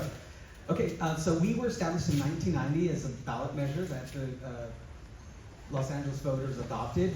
At the time, we were one of the most comprehensive government agencies that was created that oversaw campaign finance, governmental ethics laws, and lobbying laws in Los Angeles. Our current structure, and the one that has remained at the time, is we have a 5-member commission that is a part-time commission that is appointed each by the mayor, city attorney, controller, president of the council, and president pro tem of the council. I, as the executive director, serve as in a full-time role and manage the day-to-day operations of the commission. The commission oversees 3 general areas of ethics laws, and they relate to campaign finance, governmental ethics, lobbying, bidders, and developers. We're a subsection of the campaign finance laws. Like I said, I will quickly roll through these slides because I want to focus on the proposals that relate specifically to the Charter Commission. In terms of our governmental ethics laws, we have campaign finance laws that, that's the next slide.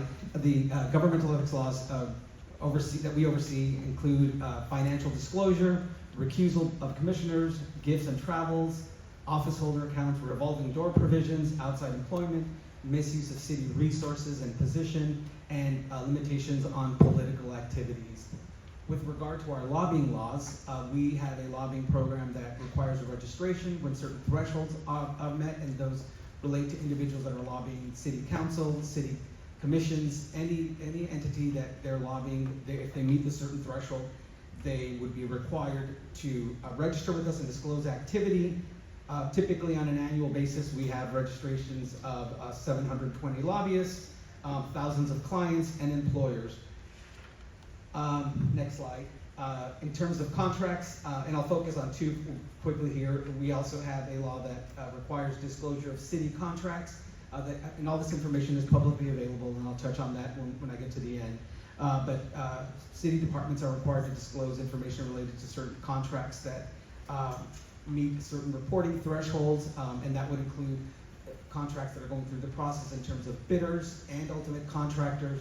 And then there's limitations on candidates and office holders in terms of political contributions that they may receive from entities in that area. Next slide. Also similarly, there's rules that we regulate with regard to developers and certain projects that are defined as significant entitlement projects where they must disclose and register with us, and they're subsequently are limited to the political participation that they may have in terms of contributions and fundraising that they do.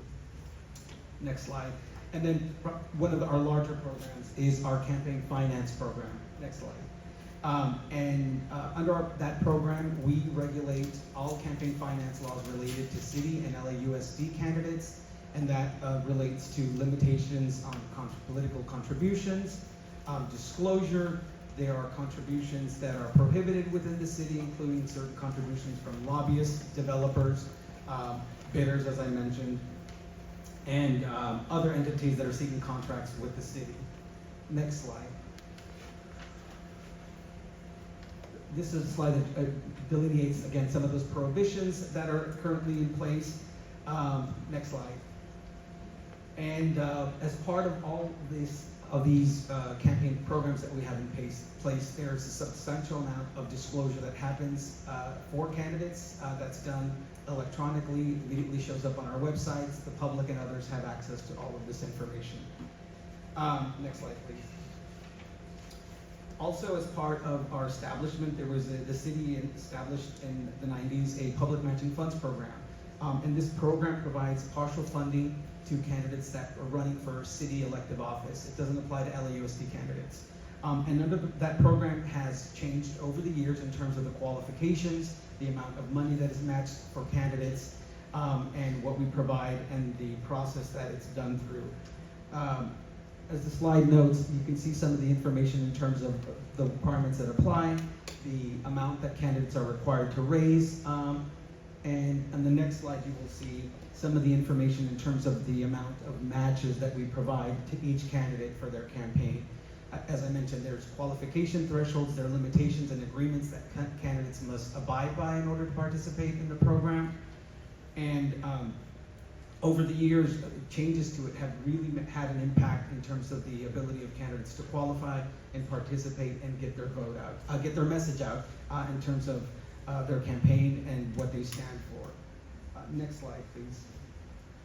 In terms of our mandate, as I mentioned, in all of these program areas, we are mandated to provide training to all of the entities we regulate: candidates, treasurers, city officials, lobbyists, contributors, bidders, developers. We also provide advice to all these individuals.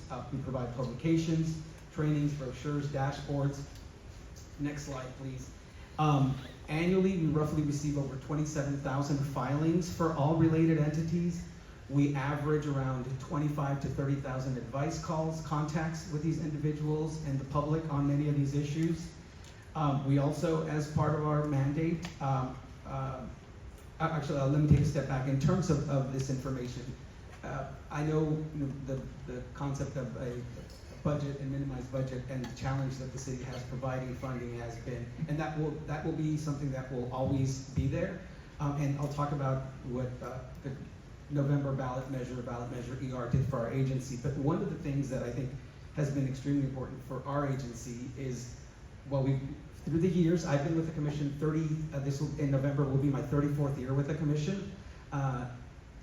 We don't sit there and complain that we don't have money. We try to find solutions to try to continue to do the work that we do, given the challenge. And one example, and I think one of the ones that I'm most proud of, is with regard to disclosure. We hired staff that had knowledge in coding and developing tools for us to provide disclosure and make the information available to the public. So we have currently 4 proprietary filing systems that we developed: our electronic campaign filing system, our lobbying electronic filing system, and our bidder and contractor and developer software. We do have a contract for one of the filings, which is our financial disclosure forms, our Form 700s. But the other programs that we've developed, we actually sold our program after several years, our campaign finance ones, to Long Beach. But like I said, that is something that I'm most proud of, because we, like I said, look for ways to try to resolve the problems that we had. When I started with the commission, one of my first jobs was doing data entry of the campaign finance work. And one of the questions I asked myself is, why am I data entering campaign statements that are going into a city mainframe that nobody ever comes and sees? And so that was part of the genesis of us having discussions of how do we make this information available, how do we have access to the public. All of this information that I've described here in terms of the different programs is available on our website 24/7. When individuals file, it immediately goes up. We've created dashboards and other user tools for the public to access this information.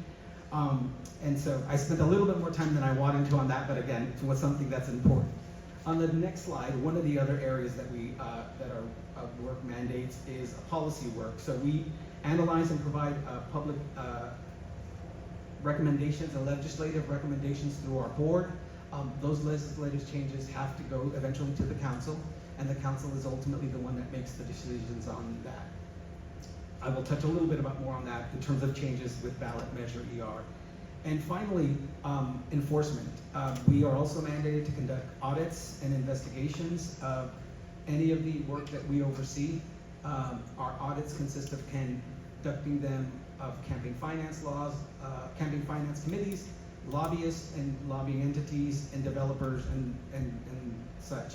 In terms of our investigative work, we do have subpoena power. We have a 4-year statute of limitation that can be told. We also have administrative penalties that prior to ballot measure ER were $5,000, or 3 times the amount of money at issue. Ballot measure changed that and raised it to $15,000. And one of the other key aspects in terms of the work that we do is, while many of our penalties are administrative penalties, and that's what we can do, that doesn't prevent us to regularly work with other enforcement partners, like the Department of Justice, like the city attorney, or the DA's office. And so we, in cases that involve violations that are criminal in nature, we will partner with them and work with them. We have resolved cases and settled cases jointly with them. But one of the challenges when that happens in terms of criminal cases is that as a criminal case, that will take priority over an administrative penalty. So that will result in them taking the lead in the case and us stepping back, which in many instances becomes a challenge because in situations where we've discovered the violation or we've conducted the initial investigative work, we have to wait until their work is completed in order to not avoid or present challenges for the criminal case. But that does place us in a situation that the statute of limitations is tolling and we simply have to wait, and in some instances we will make a decision based on the criminal, if there's eventually a criminal conviction, we will make a determination that that was sufficient enough, there doesn't need to be subsequent enforcement. But at the same time, in other instances, we have to wait and make a determination whether the DA or the Department of Justice will move forward on certain matters, and whether we will then at that point decide to move forward with the case. Finally, the next slide, will just to give you a little sense in terms of our current situation, we currently have 47 full-time staff positions, a minimum budget of $7 million, and our public matching funds program right now is at $23 million. Next slide, please. I now wanted to talk a little bit about ballot measure ER, which was approved in November. I know there was a lot of discussion about establishing a minimum budget for us. For many years, Heather and myself had, pushed for key things that we thought were critical for the commission in terms of continuing its independence, specifically a budget, outside counsel, and the ability to put legislative proposals on the ballot.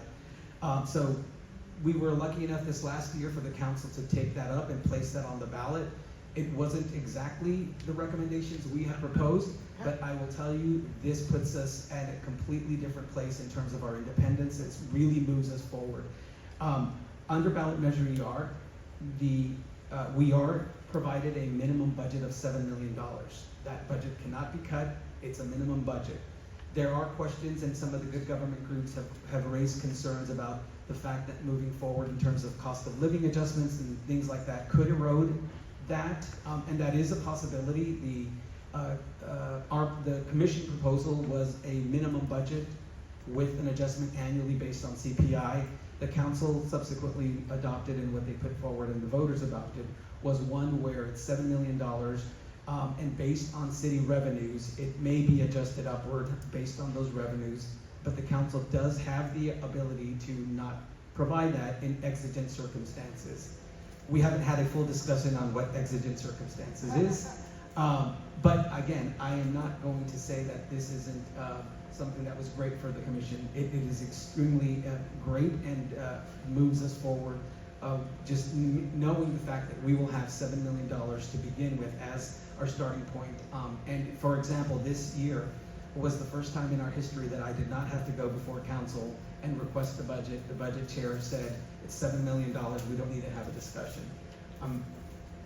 In addition to that, as part of the ballot measure ER, we were also provided the authority to obtain outside counsel. Again, very key in terms of our independence. And under the proposal, we are allowed to have outside counsel for certain enforcement matters. Just at our recent commission meeting, our board adopted a panel of outside law firms that I will be able to hire directly with regard to enforcement matters. And again, it just speaks to the importance of the independence of the work that we do. I will have to say again, in my personal experience and my working with the city attorney's office and their representation of us on matters where we've had to seek their representation, it's worked well. But I also understand the challenge that sometimes exists even with us having conversations of potential cases that we're looking at when their office is in the situation where they're representing individuals that are employed by the city or are elected officials, and we're conducting an investigation. It's not, yes? Okay, 5 minutes. Okay, good. In addition to the outside counsel, we also, as I mentioned earlier, our penalty amounts were raised from $5,000 to $15,000, and that doesn't take effect immediately in terms of cases that we have pending. It will be with any new cases that occurred after January 8th. There were some other minor administrative changes that were a part of that, but those 3 items were the key. Actually, there was one more, legislative proposals. The council, while not providing us the opportunity to place items directly on the ballot, they did include the ability, the requirement that the council would have to hear our proposals within 180 days. They don't have to act on the proposal, they simply have to schedule it and hear it, and then they will make a determination about that. Our commission discussion on that, they felt strong, our commissioners felt strongly about having an ability to do that. Their experience, while we've had success in many of our other legislative proposals working with the council and finding middle grounds in some of these solutions, there are areas like the lobbying ordinance that we've submitted 3 times over the last probably close to 20 years and has never been adopted or changed. So the lobbying ordinance are, we believe, woefully outdated. And so part of the discussion and part of their concern with the commission not having the ability to place things is that their belief was that things will not, certain matters will not move forward out of council if they don't have that ability. Again, to be fully transparent in those discussions, the discussion of also any agency like our commission having this kind of authority is always something that you have to be thinking about in the back of your mind, because while we are an oversight agency and can conduct investigations, it also has to be done in a way that is fair and equitable to everyone that is participating in our processes. And so those generally were the discussions that we had. I finally just wanted to add that our commission, while our focus has been, rightfully so, our excitement of implementing these proposals that just passed over the last several months, we will be seeking public comment, and at our October meeting, our commission will be making a determination whether they will make additional recommendations to your body on any of our ethics proposals. We are also seeking additional public comment.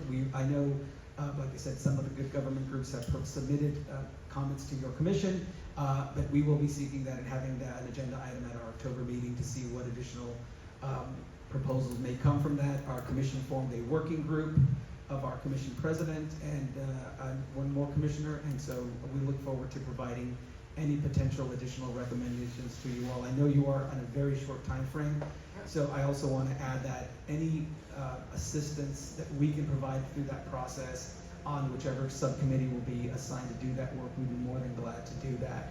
I know this was a lot of information in a lot of short time, but I'd be more than glad to answer any questions that you have. I have myself in the queue, Commissioner Yap, Commissioner Thomas, Murray, Sanchez. Who else? I'm sorry, you were after Thomas Steele. And Commissioner Schlatter. I don't want to put you last, so I'm going to throw you in the middle. Okay, Commissioner Schlatter. Okay. Thank you so much for your presentation. I have a number of questions, but I'll try to limit myself to 2 because we have a long queue here. There was, during the council file and the council discussion on the recent, the recent corruption scandals of elected officials, there was an initial report done on possibly setting up an inspector general for the city of Los Angeles. I know that a final report never came out to it. I know that there were discussions with council offices. I would be interested in your commission putting forward a recommendation on an inspector general housed in the ethics commission that would have purview over the entire city. There are only currently 2 departments that have in-house inspector generals, and I think that there are structural problems with that. So I would just like to invite your commission to weigh in on that topic in a formal way. The second point that I had was, and this may also be need to discussed amongst your commission, is pros and cons for increasing the size of your commission. I know that I have seen advocates and also have personal thoughts on that, but also everything that would accompany that, such as appointing authorities and what it would mean for the work of the commission. So I would also be interested in seeing that. So I guess I didn't have a question, I just had a few statements, but if you have any reactions, go for it. No reactions. We absolutely will bring those forward as part of the discussion points. Yes, there was a council item related to the Inspector General's office that never came through. We did have internal discussions, And part of, our concern was what our role would be in that. It's challenging. Even though our commission is currently at 47 staff, historically, we've been probably at 20. The increase over to that number has happened over the last 3 years. We regulate thousands of entities. And so when dealing with something like the planning department, even in cases and investigations that we do, what that requires of our investigators is to familiarize themselves with the planning process, the planning entitlement, which is not an easy thing to do in a short amount of time. So at least in terms of our internal discussions, the concept of having an inspector general that would be focused on one department specifically involved those kinds of discussions with number of staff and individuals that would have that specialized knowledge and experience on what the process is and how it's working, and the regular day-to-day oversight that probably would have to happen through that process. I would just ask you to think bold on this item, and as you mentioned earlier, not with the budgetary constrictions, because you can make it work. I think, as Commissioner Thomas alluded earlier, corruption and rooting out corruption in the city of Los Angeles is one of the reasons why this commission was created. And I know that I take it very seriously. I'm sure other commissioners do as well. And as the experts in the city of Los Angeles, we would ask you to put forward recommendations so that we can consider perhaps what else we need to tinker with to, if that's a route we want to go, to make it possible. So I just appreciate Absolutely. what you said. Okay, Commissioner Yap. Commissioner Yap here, thank you. I have a comment and a question. The comment is that you mentioned that you were going to be doing some town halls and getting some feedback. I think that along with the proposals for this commission, it would be the most helpful to us to hear exactly what the words are in the charter that you would like to see. Because I know that we're on a short time frame, and being able to have exactly what the Ethics Commission would feel is the most helpful. As in terms of reform, I think that would help us to advance that conversation. That is music to Heather Holt's ear. She loves drafting law, and that's exactly what we do. That is actually, Commissioner, that is our regular process, that when we provide recommendations to our board, we provide red line language. Ultimately, it does have to be reviewed and approved by the city attorney, but our proposals always include that, but we'd be more than glad to do that. Okay, perfect. So that was the comment. The question was about budget. You had mentioned, well, first the slide had 7 million and then 23 million in matching. That matching, is that going to the ethics budget, or No, is it just the 7? we oversee that. That is a separate budget that is mandated under the charter, that it's funded annually. It started at $2.5 million in the 1990s, adjusted for CPI, and it ebbs and flows based on the payouts that we make. But it's completely separate and apart from our budget. We can't use it for staffing, even for that program. It's separate and apart, strictly for payments for funding for candidates. Okay, so that number I should think of separately. You had mentioned that 7 million was what came in ER in 2024, which passed by 74% votes, so it was a very voted well in.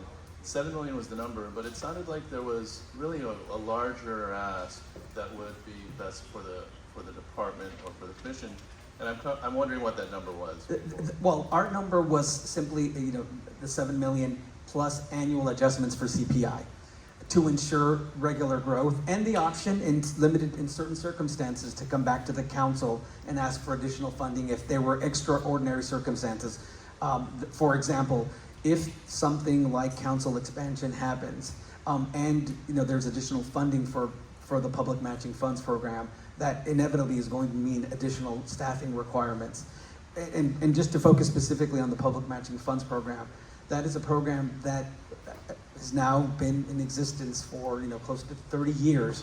We have yet to receive one position to fund that program. That program is run and funded through all of our other regular staff. It's overseen by our administrative staff.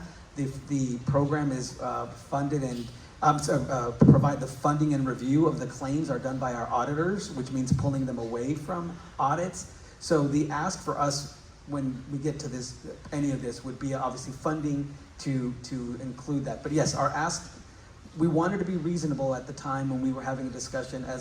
As Erwin said, a lot of this is a negotiation and a balance. And when the council was willing to have the discussion with us about this, and the council president, and they arrived at this number and their proposal, we were happy with that, because that for us was a big step forward versus going to council every year asking for money. Right, so this, just so that I understand fully, 7 million is what you asked for and got in PR with 74% of the vote.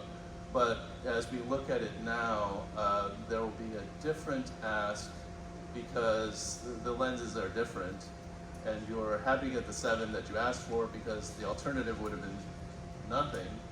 And now we're looking at what would give you a healthy, sustainable independence level to do what you're tasked to do. So that may be a different number. Yeah, that will be a different number, especially if we're talking about certain work like an IG, or even if there isn't the concept of an IG that's adopted, but simply the concept of us having dedicated staff that focus on the work of specific programs. Okay, thank you. In the queue, I have Commissioner Thomas, Schlatter, Murray, Field, and Sanchez. Commissioner Thomas. Yeah, I'm asking a specific question. I think the role of the Ethics Commission kind of came to the forefront with the issue with the racial comments that were leaked with the city council folks. And my question is, I could not understand how not just those comments, but what they were planning to do did not disqualify them from leadership. Had KDL not been voted out, he would be the city council person after we saw him attack someone. So I guess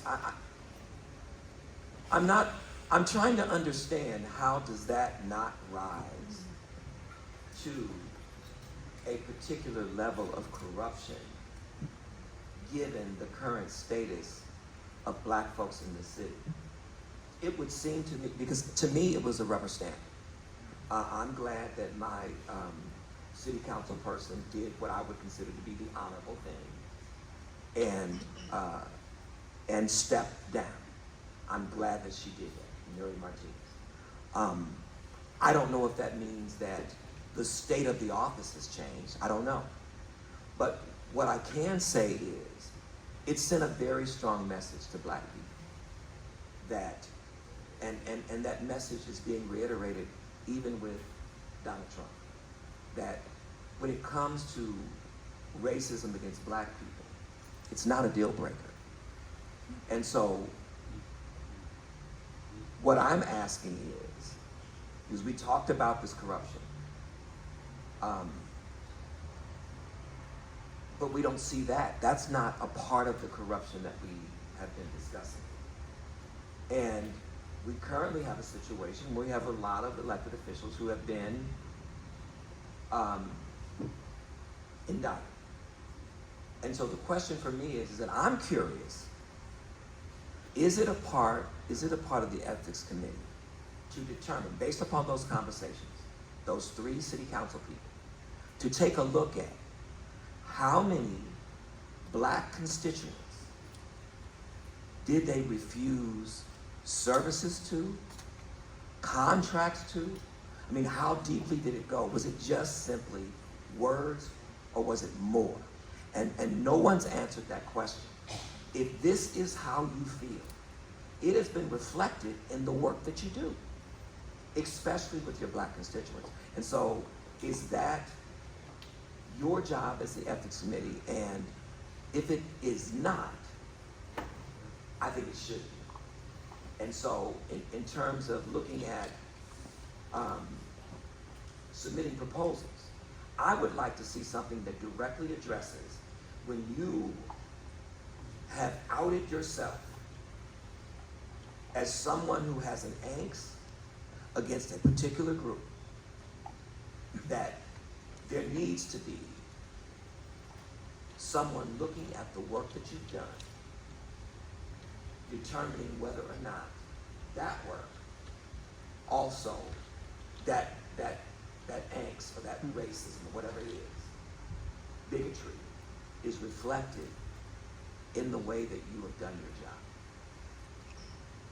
Well, I think currently under our laws, there's nothing that we oversee that would cover that or regulate that. So I would be more than happy to talk to you about what ideas or concepts, we could come up with.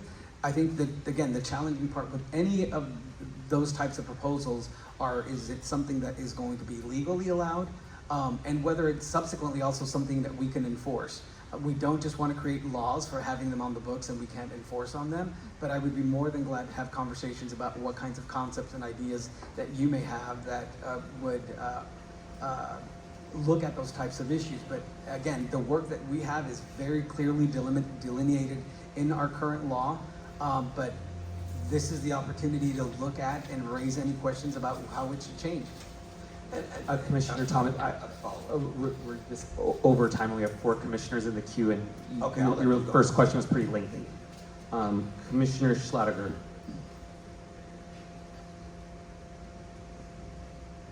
Thank you. Thank you. And thank you, Mr. Tristan and Ms. Holt, your long tenure at the commission has helped keep it current and effective. I appreciate it. Very quickly, the chair, I want to build up the chair's comment about the Inspector General. When you do come back with information, you don't have to answer it at this point, but when you do come back with information, putting that in the context of your own scope and authority to run audits, what exactly that covers, if it's purely election focused or if there's other ways of auditing elected city officials or contracting processes would be useful.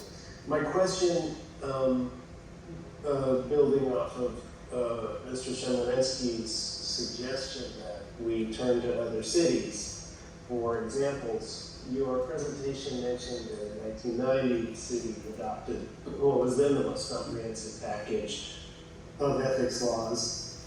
If you feel that that's no longer a statute held by the city of Los Angeles, to whom would you direct us for other examples of leading policy?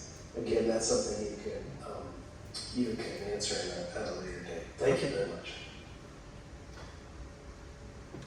Commissioner Murray. Good afternoon. Who is the best ethics commissioner ever? My boss and the commissioner that led the group that hired me, Commissioner Melinda Murray, of course. And this is a completely unbiased comment. Commissioner Murray was absolutely one of the greatest commissioners we've had. And we talk about this all the time. And it mainly was because she was a commissioner that was willing to regularly engage with the staff, and she was not afraid to tell us what she thought and what believed that we should do. And I think that's so important in any of these conversations that have to happen. What you guys want out of something has to be made very clear, and asking those that are going to be affected by that is extremely important. And Commissioner Murray, like I said, she did not rubber stamp the work that we did. She always wanted input from those that we regulated, and we think that ultimately led to good law. And I know we always say if everybody's upset with us, then it was the right kind of law. Ideally, I would want everybody to be happy with us because everybody got something out of it. But Commissioner Murray did a great job of involving all of those different parties and leading us to decisions that I think were reasonable and fair to everyone.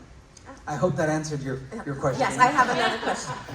That was a softball. Yes. I have another question with regards to the charter legislation of you talking about outside counsel, and we talked about this just a little bit earlier offline.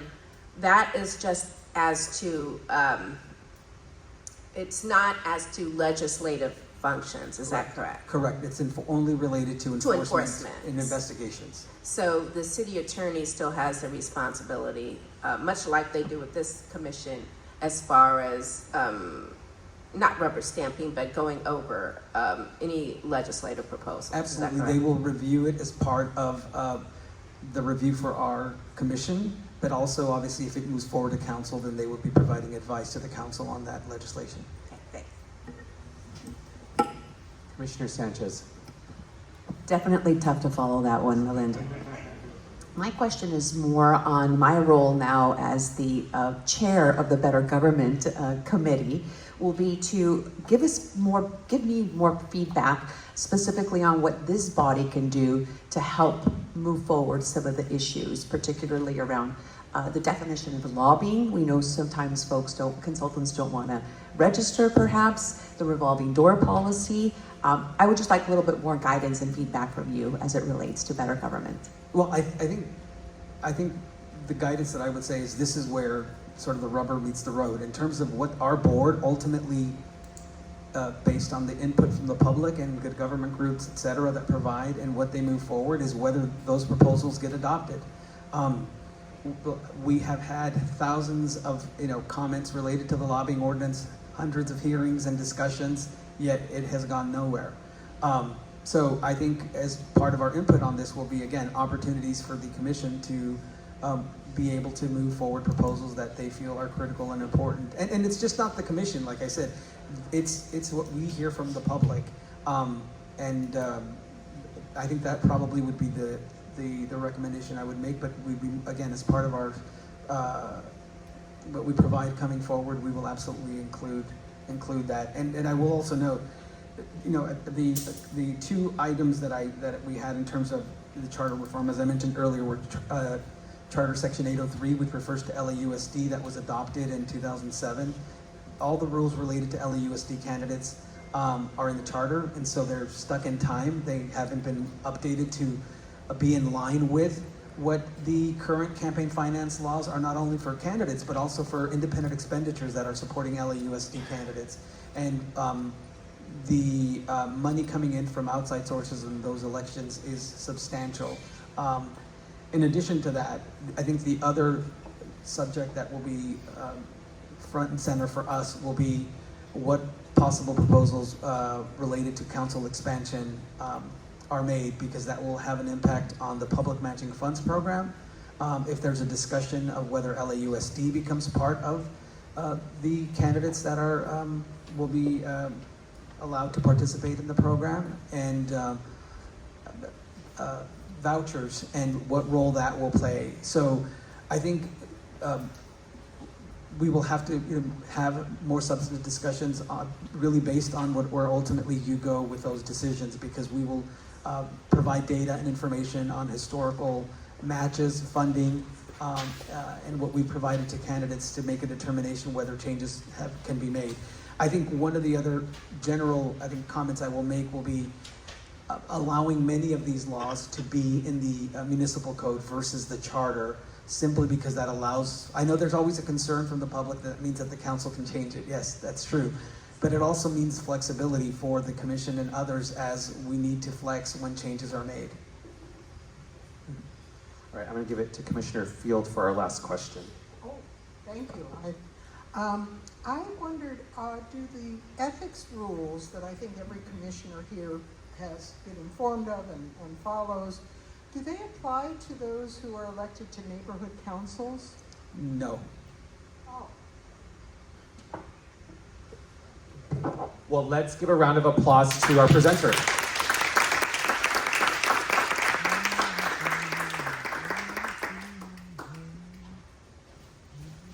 Alrighty, I'll repeat myself. Now we have the Department of Neighborhood Empowerment done, coming up for their presentation. We're queuing up their slideshow and everything, and Carmen Chang and team are coming up to present. And then this will be, again, about a 20-minute presentation, 10-minute question and answer, and then lunch break.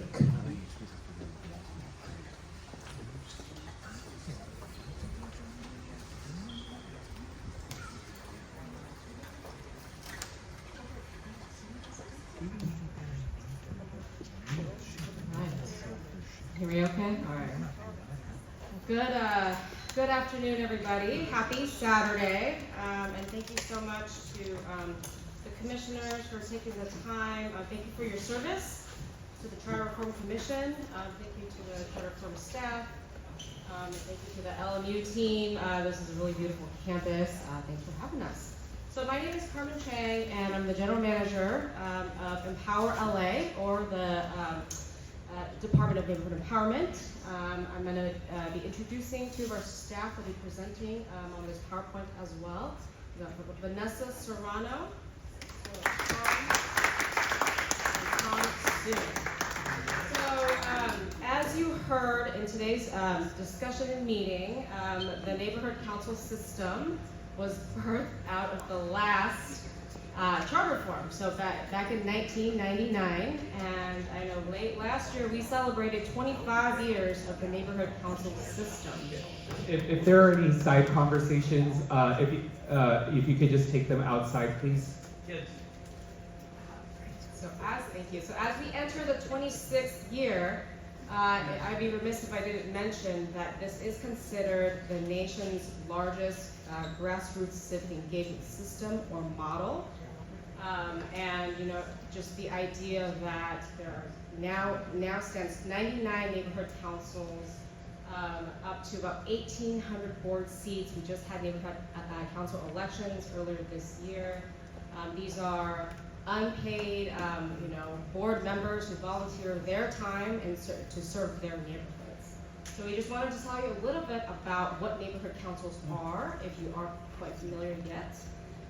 We do have a presentation on the section 900 of the charter. We're not going to go into the weeds today, but we just wanted to acknowledge that there are certain parts.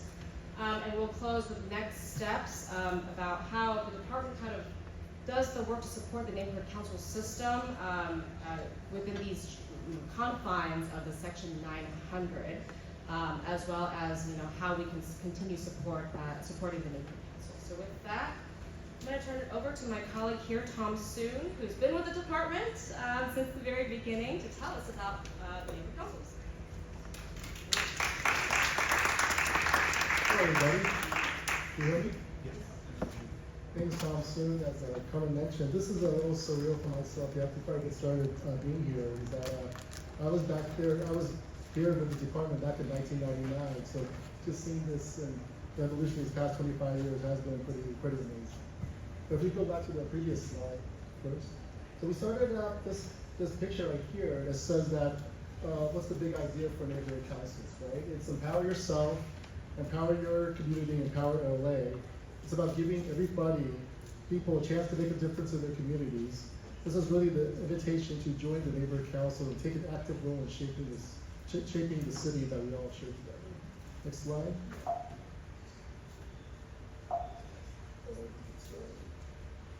Okay. So just a little framing that we know that LA is a really big city, but it is a really big city. It's more than 4 billion residents spread across 465 square miles. We got over 7,300 miles of streets, and cities divided up into 15 council districts. And then each of the council districts represents over 260,000 people.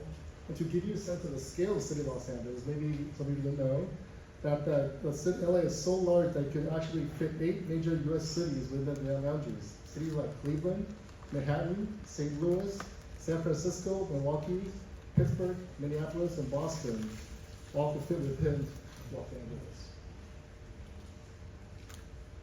Because the city is so vast, having just a handful of councils would never be enough to represent all different neighborhoods and voices. That's why communities started petitioning to form their own councils. Today, Los Angeles has 99 neighborhood councils, each one representing between 20,000 to 100,000 people. And then for the next slide, that little lesson, that's why we're here. Back in 1999, Los Angeles voters approved the first major revision to the city charter in 75 years. But that decision created a brand new system of neighborhood councils in our Department of Neighborhood Empowerment. And I would also say, created I see one of our commissioners here, the Board of Neighborhood Commissioners. And the purpose is to give the community more voice of the government, a bigger role in shaping the quality of life in their communities. So when did the council actually get started? The first two were certified in 2002, might be 2001, because I was there, actually. From that first a small start, the system has grown to 99 councilors serving communities across the city. Just trivia question, do you know what those two neighbor councils were that were first certified? It was Wilmington and Coastal San Pedro. He's right there. He's ready to show. No girls from Coastal San Pedro. Thank you. The system's alive and coastal and the city. Who are the people behind these councils? It's everyday people, just like yourselves. Neighbor councils are made up of volunteers who serve as board members. These are people from all walks of life: residents, property owners, renters, neighbors, teachers, students, parents, grandparents, young people, business owners, employees, even individuals experiencing homelessness. The councils reflect the makeup of our city. So the system is pretty powerful because you don't have to be a citizen and to join the system as well. So it is if someone wants to get involved, they can get involved. Let me also just specify a little bit that the city ordinance, in addition to live, work, or own, that we also have the stakeholders I mentioned in my previous slide. There's also what's called a community interest stakeholder. These are people who may not live or own property in the area, but are actively involved in the community organizations within the council's boundaries. That could include schools, nonprofits, faith-based organizations, so that councils aren't just for residents. They're designed to include everyone who has a stake in their neighborhood. So you can live, work, or own, and also it can be a community interest stakeholder as well. Very important. We have youth seats on the councils that many councils reserve a special youth seat for people between the ages of 14 to 17. Depending on the council, youth reps may be appointed after submitting an application, or they may need to run in regular council elections. Either way, young people get a real opportunity to have their voices heard and take part in decision making. But we do have a team that for the past couple of years are creating what's like a youth conference to get more youth involved. So that's very exciting. Where do neighborhood councils meet? All right. They meet, the answer is simple. They meet right in your neighborhood. Councils are meant to be local and accessible. So meetings are held in community spaces where people already gather, and we make sure for accessibility and equity that these locations are ADA compliant. So why do neighborhood councils exist? Here, you see the slide here. Purpose is to advise, represent, and collaborate. Councils can submit community impact statements to influence city council decisions. It comes with outreach to engage residents and build partnerships with government. We also receive $25,000 each year in public funds to support community projects and activities. The next slide is, here's some examples of what the councils, what are the good things the councils do. They do events like the Senior Spring Celebration hosted by Legion Valley Riverside. Middle is the Waste Bin Community Improvement Project led by Greater Cypress Park. We're gathering mixed-use development in Central Hollywood. These are real examples of councils making difference in their communities. So that's a little brief on what an NC 101 is. And I'll just speak from my own personal stuff, my own experience is that it's a pretty amazing system. What started out maybe as an experiment has gone 25 plus years. You know, very thankful to be here. And just imagine, folks, that we showed you the scope of how big Los Angeles is and how many cities could fit in that. But it's folks like Nolan Goulder, Coastal San Pedro, and also the 99 other neighborhood councils. Think about this. Every month, at least 90 plus neighborhood councils are meeting together, not counting committee meetings, just for the communities for the past 20 plus years. So just a kudos and shout out to the neighborhood councils. And next slide, I'm going to bring up our general manager to talk about the recommendations for our charter. Thank you, David. And maybe before we get into the actual charter itself, what I'll like to add is that, I mean, there's the whole idea of the neighborhood council system, right, is there's a place for you here as an Angelino. If you want to learn what's going on in your city, if you want to get involved, there's a way to do so with the neighborhood councils. So we care a lot about, making sure that young people or, people of color or women or folks that traditionally do not think I have a place in, to elevate my voice and make a difference, there is. We're trying to really, encourage that within the system. Developing a leadership pipeline, right? How do I become a leader? It doesn't matter whether you aspire to run for higher office, and we do have examples of our city controller, our city attorney, city council members, or even folks who run for state or federal levels, right? Or just folks that say, I just want to learn about how does the city operate. Maybe I want to be a planner, when I grow up. How do I talk to people? How do I talk to constituents?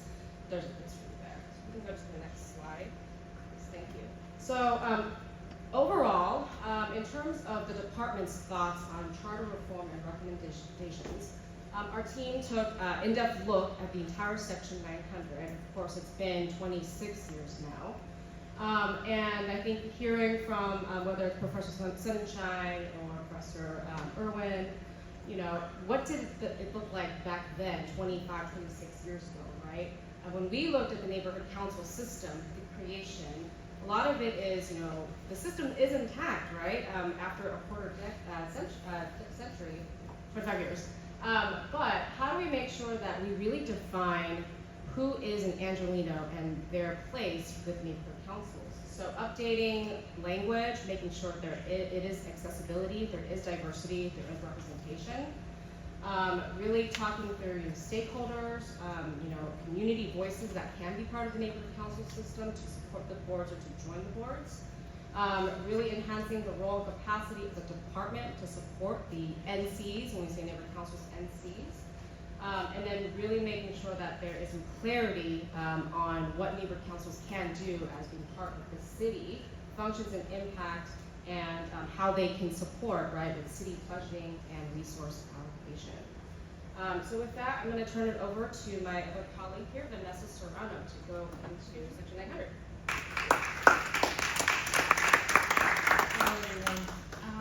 All right, so I will go ahead and I'll try to go as fast as I can. I know that some of this information is in the PowerPoint presentation, but I think I might be able to provide a little bit more details. I'll go through Section 900 and a brief summary of what each section in Section 900 speaks about, and also what recommendation, if our department is making a recommendation for that, is.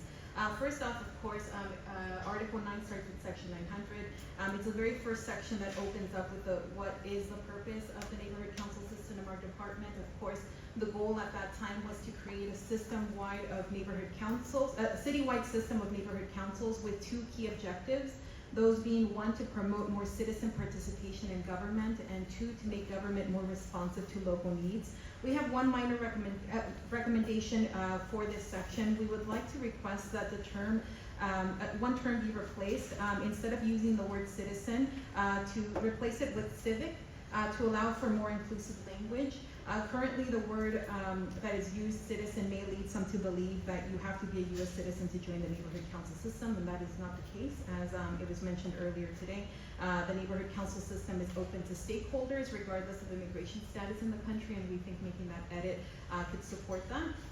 If I can have the next slide. Section 901, it established our department, the Department of Neighborhood Empowerment, and it outlined our core duties and responsibilities. In it, two of which we would like to make amendments, recommendations for amendments. These two sections include assist, as written, it says that we assist neighborhood councils with the election and selection of their officers. And the second one is that we arrange training for neighborhood council officers and staff. Under these two roles, we would like to add clarity by replacing one term, officers, with board members, to reflect a little more actively what we currently do, which is that our work is not just limited with officers of boards, because sometimes that could be interpreted as only working with executive officers. We work with all board members, we train all board members, and we just think that that might reflect much more about the work that we're doing. Next slide, thank you. Section 902, Board of Neighborhood Commissioners. This section created the Board of Neighborhood Commissioners.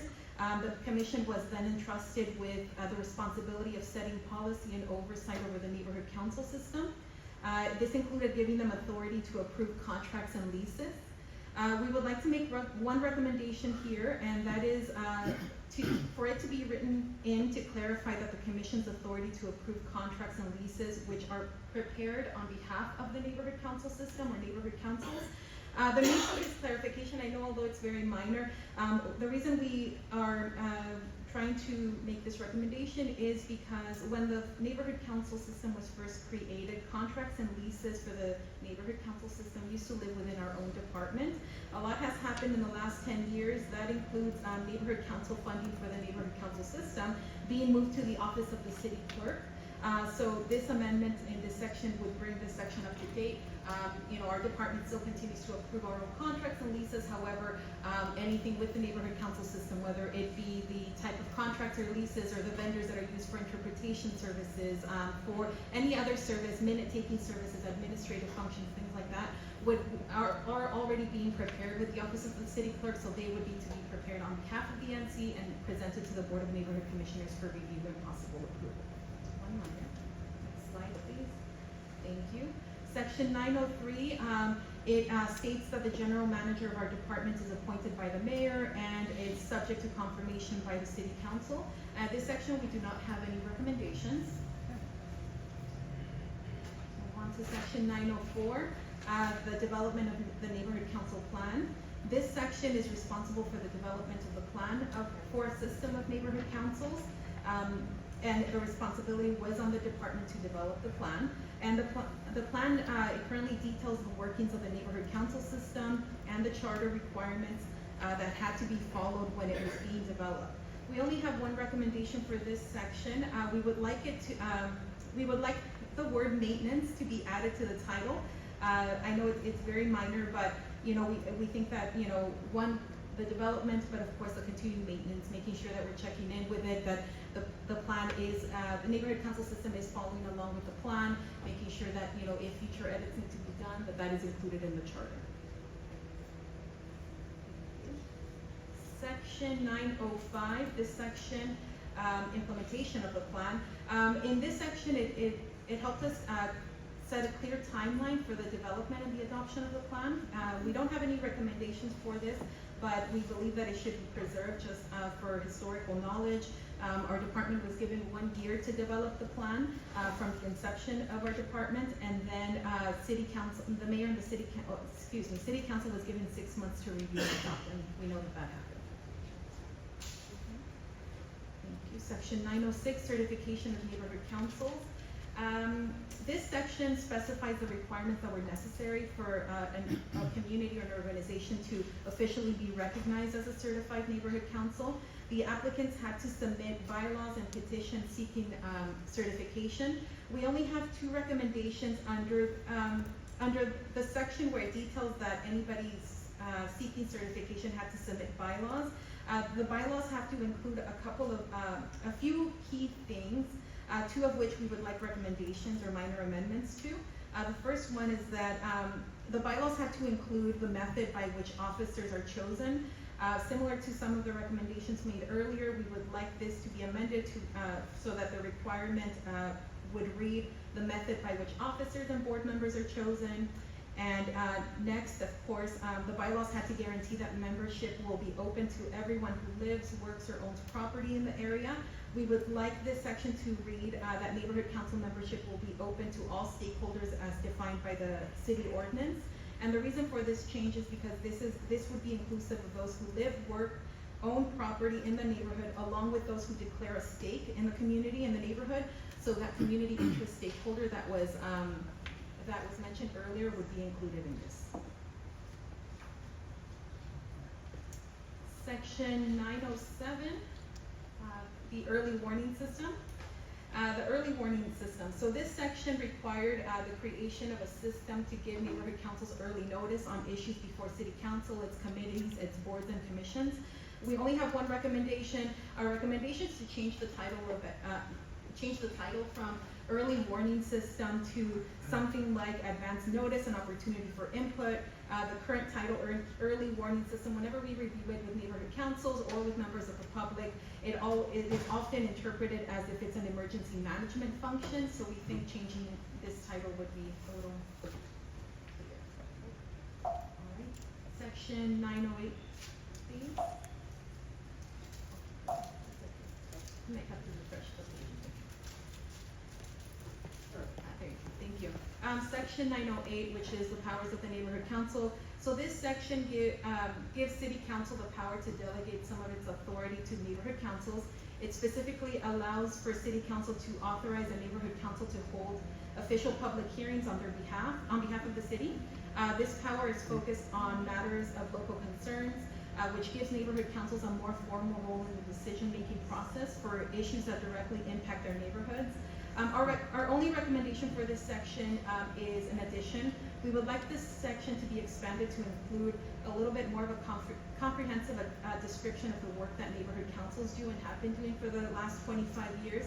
This includes their role as advocates for the city, their responsibility for community outreach, their role in organizing community forums on important issues for their neighborhoods, collaborating with local organizations and elected officials, mobilizing stakeholders, and strengthening community engagement and representation in the city. So we would like that to be incorporated.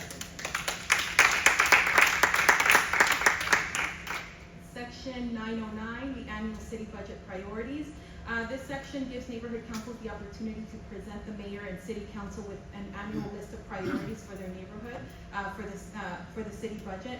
Currently, neighborhood councils are doing this either through their submission of community impact statements to the council file that's associated with the annual budget, or they are doing this through their participation in groups such as the budget advocates, who present a white paper at every budget hearing. Our department, of course, partners with the group to bring annual budget day at City Hall, which is a day of education for the neighborhood council system and for members of the public.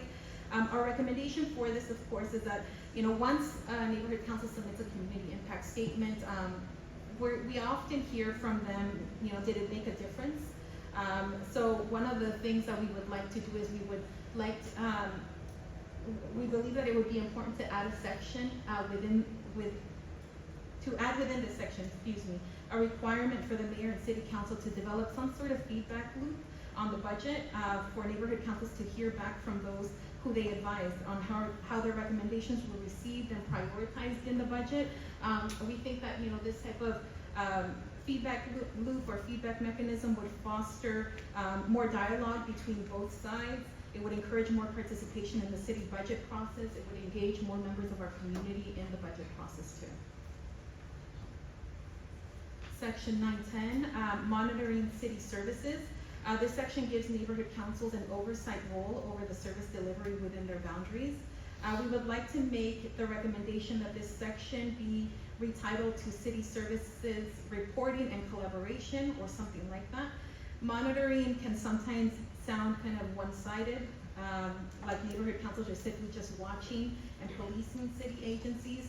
We think that kind of reporting and collaboration and emphasis in these two terms can call for more of a action and partnership in this type of, and that's the type of relationship we strive for neighborhood councils to have with the city departments and city agencies.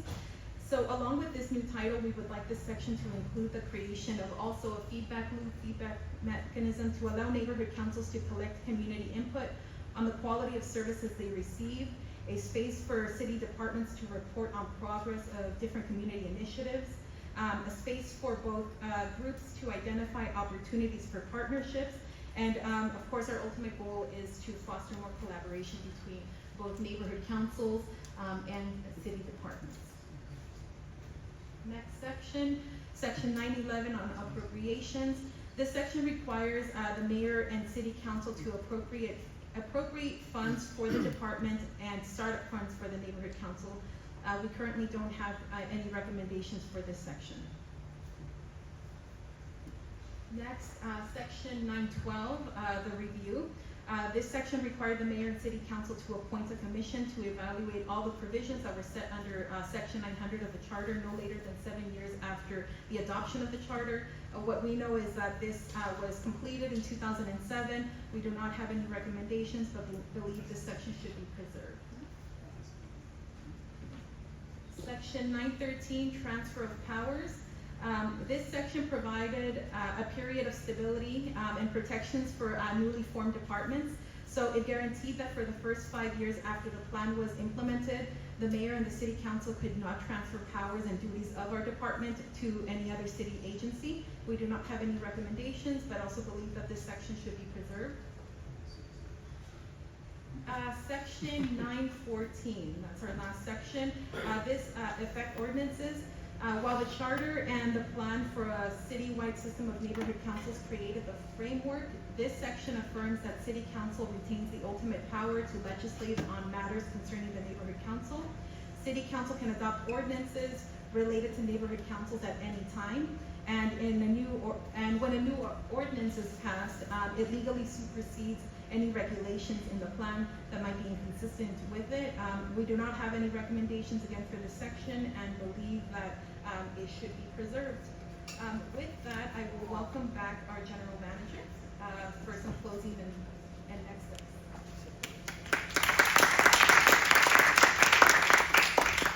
Thank you, Vanessa. All right. So in terms of the next steps, we would like to submit our formal departmental recommendations that we've discussed today.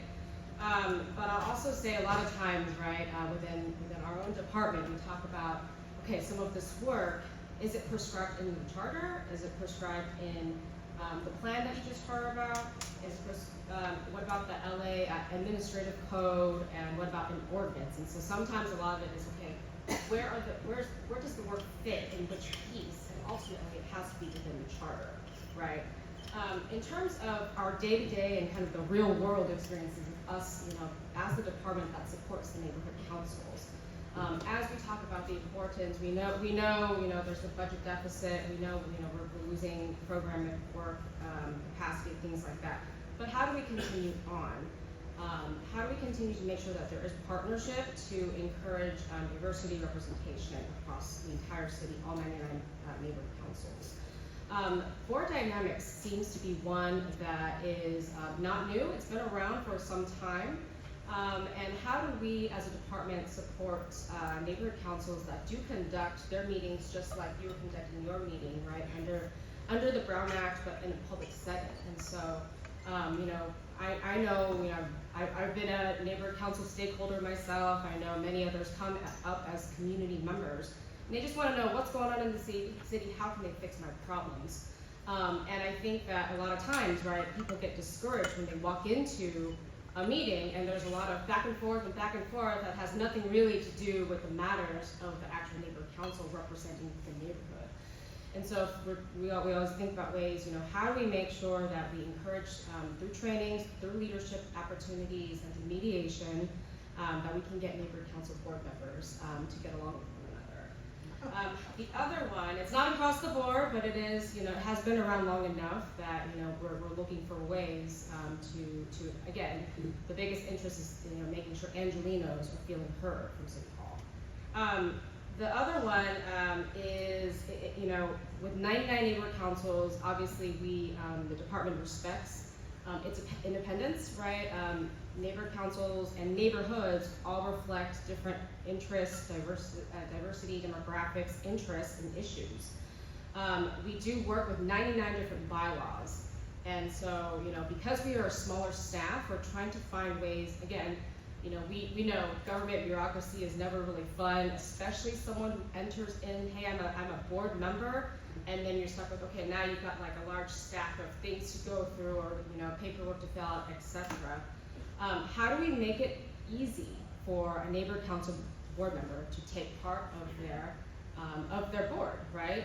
And, whether you live, you work, you play, etc., how do you make sure that it is a place that you're not like, I'm in my full-time job, but then I have all these other duties that are in the back of my mind. We're the department that ensures, okay, with 99 neighborhood councils, we have to make sure that the information is timely, the training and onboarding and learning sessions are timely, as a way to say, hey, we're here to set you up for success, and we want to make sure that your 2 years, your 4 years, your 20 years of service with the city is one that you are proud of. And so these are the things we think about a lot. And also, once you are part of the neighborhood council system, we don't want you to ever go away from us, right? Even if you decide, hey, you know what, I'm gonna go ahead and do my own thing, or even I'm gonna move to a different neighborhood, and maybe you said, I wanna join that neighborhood council. And so, but we want to make sure, okay, how do we make sure that, again, it's an easy and seamless transition for you to join that neighborhood and represent those interests of the community. The third thing I'll note is, I think I've been hearing from neighbor councils as well. I mentioned we just supported city clerk and neighbor councils with neighbor council elections earlier this year, and that's another one in terms of capacity that we hosted and supported about 12 different elections in an odd year. And so, are there ways to really make sure that we're encouraging all Angelinos? 4 million people across the city is a large task at hand, but we're trying to do that outreach and say, hey, there is a place for you, and we want to make sure that you can get involved. And are there ways to streamline and make the election process more efficient? Again, for the purpose of outreach. And then, so with that, of course, thank you so much to the commission for inviting us to present today from the department's perspective. I mentioned with 99 neighborhood councils, it's really nice to see some of the community impact statements being presented, both uploaded and presented at meetings. We do encourage the engagement of all 99 neighborhood councils, and I'd like to shout out our own commission. I know Commissioner Joy Atkinson is in the room, in the audience. We also have the Board of Neighborhood Commissioners that hosts an ad hoc charter reform committee that is tuning in and gathering all the thoughts of neighborhood councils. And so we really encourage you to please stay engaged. Thank you so much to Commissioner Fuentes, I know, and other folks too. I know you've been engaging with neighborhood councils to talk about your experiences. But I think with that, as the bonk, as we call it, the bonk is hearing from all 99. We know that they will also be doing the presentation January of next year with those recommendations from 99 NCs. So with the last slide, I have to be here and encourage that outreach. And so if you like what you hear and if you want to get involved, there is a QR code here, or you can go to 99ncs.com. Once you're there, you can plug in your address and it'll pull up in a map your local neighborhood council, information about them and how to get involved. We are located at City Hall, the department. We have an office in the Valley, and we do a lot of our updates through newsletters as well as our social media. So please stay tuned at Empower LA. Please visit us, and with that, happy to answer any questions from the commissioners. Thank you. Commissioner Field. Oh, thank you. That was phenomenal. That was super helpful. I'm sorry. And thanks to our staff, we now have the charter to look at. So I'm following along, and I really appreciate your very specific recommendations on item 901, 902, et cetera. It was fabulous. Couple questions. You talked about they all have different bylaws. Is that something that should be more uniform in terms of what you also mentioned around people moving around our city and getting involved and knowing there's kind of a level playing field? Has the department talked about that? Yeah, and I might invite Tom to also weigh in. I think the question has been around for quite some time. I know that every neighborhood again has it's different, right? You can't really say that this one bylaw and this NC applies to somewhere else across the city. So we do think it is important that they do have their own bylaw, and that is set things like the number of board seats, the types of board seats, those kinds of things. And I'll say that over the past few years, when it comes to things like required trainings per city ordinance, or perhaps it's from the Board of Neighborhood Commissioners, that is in the bylaws, because it's like if you're a neighborhood council board member, if you receive that $25,000 of the taxpayer funding each year, you do have to take the ethics training, the funding training, etc. So that is in there. Tom, if you want to, anything else? Yeah, the conversation about uniformity, about neighborhood council bylaws, this came up many years ago, like in the early 2000s, and I think the commission at that time had a committee a working group that spoke on it, right? So I mentioned earlier in the slide that neighborhood council board size is up to 20,000 to 100,000 folks. So it's really, we talk about uniformity, there's also the level of self-governance too. That you allow the neighborhood councils to form their board structure. After before certification, they submit to us a report of how that board structure best represents that community, and that goes before the Board of Neighborhood Commissioners and can be certified. And to your point of a general manager, there are certain things that if, for example, the Board of Neighborhood Commissioners created the censure removal policy, well, the bond policy trumps the bylaws. So whatever city policy, state policy, bond policy, we will put it into those bylaws. Yeah, but 99, we really defer to the neighborhood councils for self-governance. Thank you.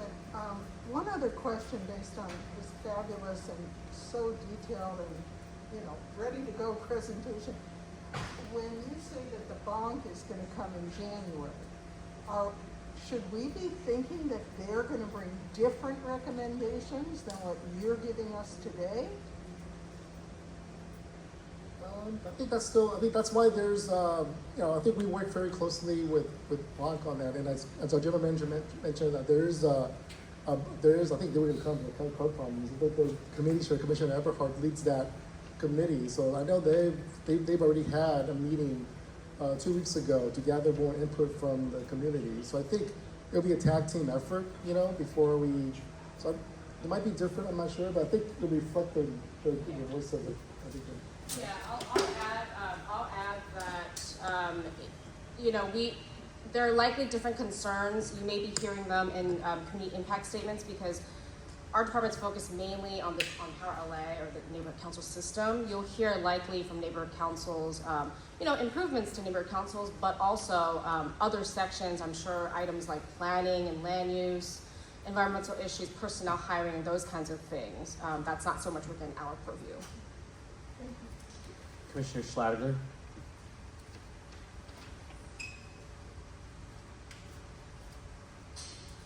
Thank you. I want to echo Commissioner Field in the appreciation of the thoroughness of the presentation. Look forward to further. I do have a number of questions. I'm going to keep it short here and promise our committee chair on this topic that I'll reach out to her with some of these additional thoughts. I did always find it strange that the first thing volunteers were set to task was review of bylaws, and I do think that I would encourage you to consider your recommendation about charter amendment on that to enable Dunn and Bonk to be able to set more standardization and menus of options and plug and play alternatives outside of the charter. So there may be a way to streamline that to enable you to make it simpler for neighborhood activists to engage. The question that I have is around this idea of a feedback mechanism. I think this is a really creative idea, and I'm very interested in it. And therefore, I'd like I'd like to better be able to envision what you're talking about here. Do you have examples of this idea of a feedback mechanism that you can share, or is that something you'd like to bring back in the future?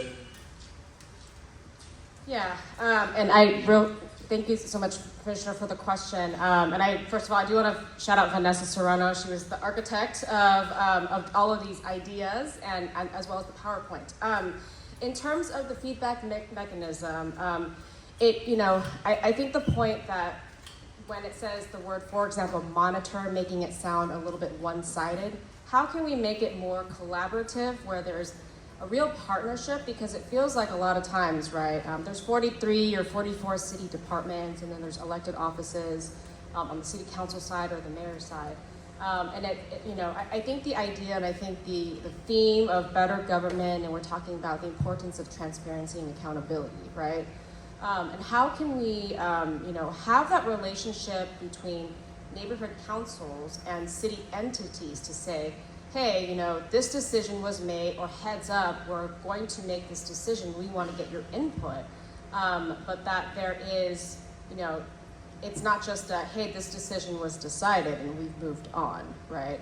I think a lot of times when I come out to visit neighborhood councils, for example, or things we hear from staff, is, what was that decision? Why was it made? And we don't usually, always have all the information. And so if we can encourage more collaboration and more communication between these different types of offices to say, hey, neighborhood councils, we want to hear your feedback. But I did want to turn it to Vanessa in case you had other thoughts or any examples.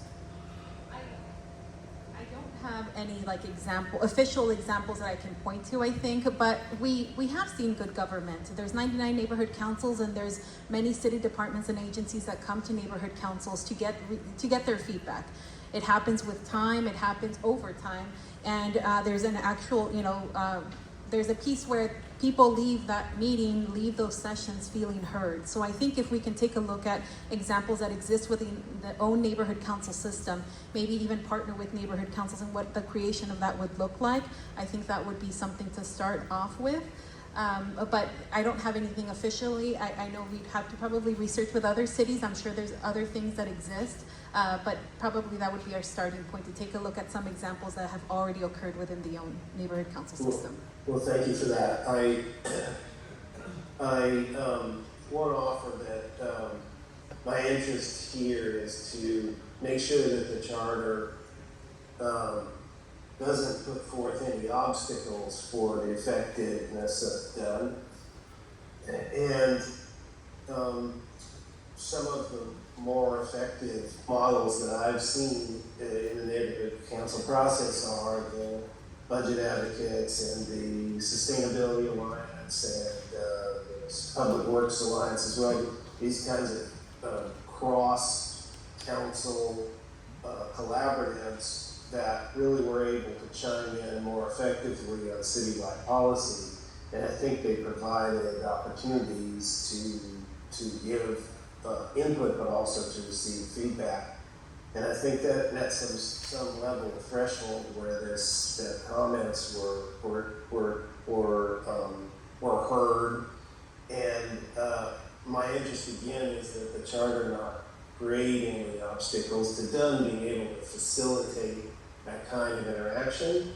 And I think there's an important role with Dunn's facilitation of the effectiveness of the councils through these kinds of convenings and through the kinds of streamlining or standardization that can make it simpler for volunteer activists to plug into a system they're interested in getting involved in, rather than having to scratch and claw at the details of how to engage. With that, I'll leave it to others. Thank you. Commissioner Thomas. So some of the people representing neighborhood councils have come forward, and I perceive that there is maybe a tension in them feeling as if they're being heard by elected officials. And so even if the neighborhood councils are successful in hearing from the people, from these communities, then how is it that elected officials are obligated to listen? I like the idea of the feedback, but I would expand that to include anyone that comes to City Hall should get feedback. Anybody that makes public comments should get feedback. And there's technology that will allow that to happen very easily, that will summarize everything I'm saying.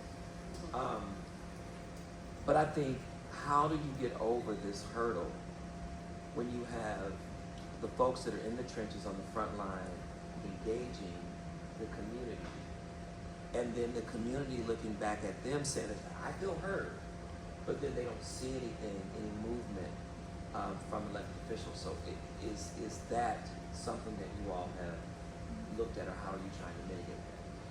Yeah, I mean, I think in terms, thank you for the question, Commissioner. I think in terms of the department, so yes, also what I'll add in terms of the feedback loop and the mechanism is that as a department, we are the advocates, right? The front line for the front lines, right? And so For example, we do listening sessions. I've been on this job as general manager for about 1.5 years. I started my job saying, well, I'm going to do a listening session with all 99 neighborhood councils, hear their concerns. And as we continue deepening these relationships, I'm not hearing from this department, I'm not hearing from this office, and I'm frustrated, right? And so we take those thoughts and concerns and suggestions and ideas, because neighborhood council board members have so many wonderful ideas on how, they come from, various backgrounds and lots of skills. And so we bring it to the other city departments. Hey, on behalf of what we've been hearing, this is what their thoughts are. I will say, though, it is up to the elected official to make their decisions. We can't, tell them what to do or anything, but we can just say, we're advocating on behalf of neighborhood councils. We've heard enough about things like, encouraging at city council meetings, being able to provide telephone cover, be able to dial in on public comment rather than to show up in person, or to be able to be allotted time to submit and present on their community impact statements also at city council. I know we shared that with the Board of Neighborhood Commissioners to write a letter to city council offices. And so, so we do try on our end to, this is what we're hearing from neighborhood councils. But, we haven't been getting the results either. Maybe we're feeling heard, but, if it's the reason why, if we're asking for something, for some sort of change, and let's say an office hears it, but nothing has moved, or maybe it's moved in a different direction, the request is, well, can there be an explanation as to why that happened, right? And it really, again, it just depends on different offices. I know that there are some council, for example, and shout out to Councilmember Traci Park this morning. I know she's very engaged with all of her community groups, including neighborhood councils, and so I know she's got a good relationship, and as well as other council members. And we tried as a department to foster, okay, how can we make sure that we're hearing some updates from council offices, and maybe there could be some alignment and partnership with this, group of neighborhood councils. Could there be some, I know there's a council office, really focused on know your rights outreach and presentations. And so, okay, how do we make sure that, neighborhood councils are also aware of that, and there's that bridging of these partnerships. So I don't know if that answers your question, but it does. Yeah. And I have one more question. So what role do the neighborhood councils play in the parking permitting process? You know how neighborhoods, are able to get permits for parking. What role? Is there any role at all that you all play? I know there's a petition, but I didn't know if you were if the neighborhood council. Yeah, we're less involved, but we would like to be more in support of. I know right now, for example, we're trying to partner much more closely, for example, with the Board of Public Works and the different bureaus. And so I know that neighborhood councils, for example, are supposed to be receiving early notices, whether it's, hey, we're closing of streets and permits, and especially with games, the Olympic Paralympic games that are coming up, the World Cup that's coming up next year. We know that there's going to be tons of activity, and we want to make sure, hey, city departments and offices, please make sure that neighborhood councils are aware of what's happening in their community before they start happening, right? So that's something that we are working on. Thank you. Commissioner Mack. Yeah, thank you for your presentation, and really appreciate the breakdown of all of the language that is already in the charter, and kind of done edits on those sections. I was curious, and maybe you don't have an answer right now, but it sounds like we'll hear more from you maybe in the future, but if there's anything that the department is exploring or thinking about in terms of what changes can be in the reform that is not already written in and was not in the presentation in terms of like revisions, so like separate things that can help the system. Yeah, thank you for the question. I mean, it was interesting because looking at the charter itself, right, I think the main parts of it are updating the language and clarity to make the system more accessible to all Angelenos, regardless of who you are, where you live, all those kinds of things. But, we were just exploring, in section 912 was the charter reform, the neighborhood council, review commission. And so they came out with, their own recommendations, and it's how do we continue to implement, because a lot of the concerns that we face in today's world, right, ensuring, language access, making sure that the outreach is being done, and engagement and partnership, all those kinds of things, we did see in the outcome of the Neighbor Council Plan, the 912 Commission, etc. I think if there's ability in the charter language in section 900, just to make sure that, 25 years ago, the conversation took place, it was the creation of the neighborhood councils, and now we're making sure we're always finding ways to say, regardless of who you are, whether you're an immigrant or a systems impacted person or a person of color or someone who does not feel, why does my voice matter in the city? I mean, everyone's voice matters, and so how can we put that in the charter? We would appreciate that. Great, let's give our presenters a round of applause, please. Commissioners, we are going to take a 30-minute recess for lunch. We will convene at 1:50. Is there any objection? Okay. Go order.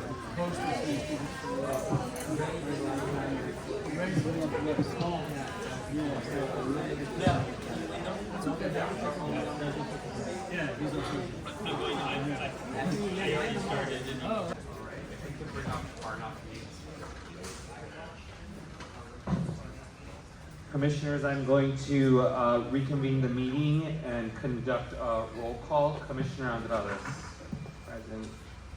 Commissioner Fields has left. Commissioner Fuentes. Present. Commissioner Lewis is absent. Commissioner Mack. Here. Chair Mesa is present. Second Vice Chair Murray will be joining us shortly. Commissioner Sanchez. Here. I'm here, if you guys have on it. Thank you. Thank you. Can you hear us? Can you hear us, Commissioner Schladiger?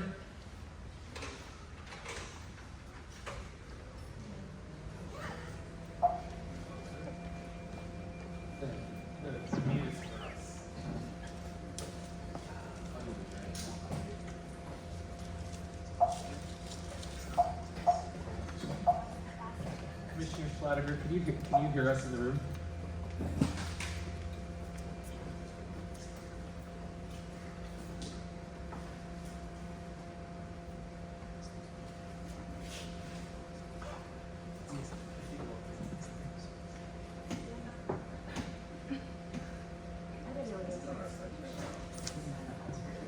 Let me finish conducting roll. Yes, I'm sorry. Okay. I can hear you. Wonderful. Thank you. This is the first I've been able to hear you. Thank you. Your attendance is noted. Thank you, Commissioner. Thank you. Commissioner Stein. Commissioner Thomas should be joining us shortly. Commissioner Yap. Here. All right. Commissioner Murray is present. We do have a quorum, so Executive Director, I'll hand it over to you. Justin. Yes. That's me. Thank you so much. Sure. And welcome back, everyone, for our last presentation of today's study session. We have Fair Rep LA, and we have a few presenters from Fair Rep today. Thank you. Welcome again. I'll let each presenter introduce themselves. I'll start with Mr. Rob Watt. Good afternoon. I'm Rob Kwan, and I'm joined by Ross Weisdorfer and Marcela Miranda Caballero. And today's discussion is unfortunately long overdue. And you can see it right here, why we're here. With absolute clarity, how the words of our charter have lost their meaning over time. The legendary John Ferraro was our council president back in '99 during charter reform, and his entry onto the city council came as one of 13 people considered for appointment to the council. Our charter says that our 15-member council that represents the entire city can appoint someone to fill a vacancy. Yet we live in a city now where one person who represents a tiny fraction of the city has fully consumed that power. Nowadays, the council president makes the appointment. The other 14 members are there just to give a thumbs up. Voting that choice down, or even expressing a little bit of pause, well, that's how you end up in the doghouse. I will admit, in hindsight, Nuri Martinez actually made a fantastic choice with Heather Hutt.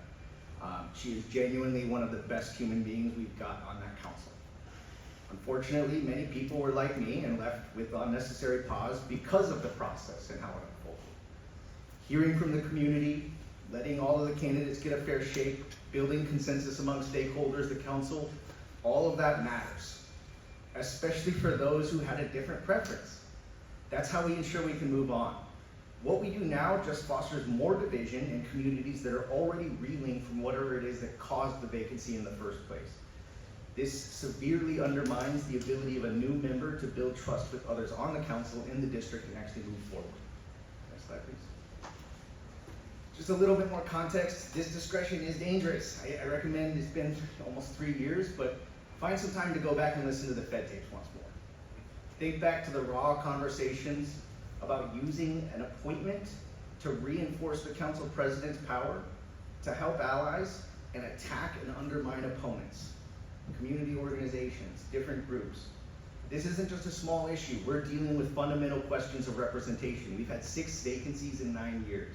We've had multiple losses in court and multiple opportunities to fix it. We might have a vacancy coming up in the near future, depending on how some court cases work out.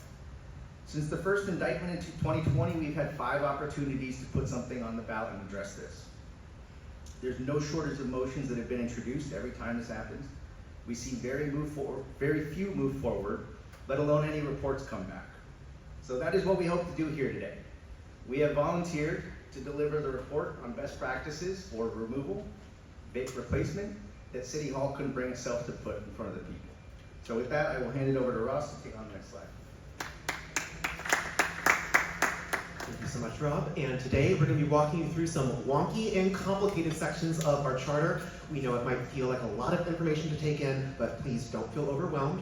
Some of these issues can turn on a single word, so we felt it was important to provide the charter text for reference. And as we move through, I promise it will make a lot more sense as we review our system and what other cities do. Acknowledging again quickly, Fair Malays and Diverse Coalition with a diversity of opinions about what should actually be done. And if you see a resource in the presentation, you can find it at bit.ly/FRLA925. And again, how do other cities do it? One of the resources we created tries to answer that question. Our comparative city governance database looks at how over 40 different cities deal with these issues and counting, from state capitals to Californian cities to the most populous cities in the country. But first, let's start with what our charter says about how to handle these issues. Suspension. Section 211 lets the council suspend an elected during felony criminal proceedings or misdemeanor proceedings related to a violation of official duties to fill a temporary vacancy. But while this language says it, quote, shall be filled in accordance with the charter, it's not actually 100% clear what exactly that means. So when suspensions do come up, council can just not move forward with a special election because there's alleged legal ambiguity, just like they did for 3 years in Council District 10.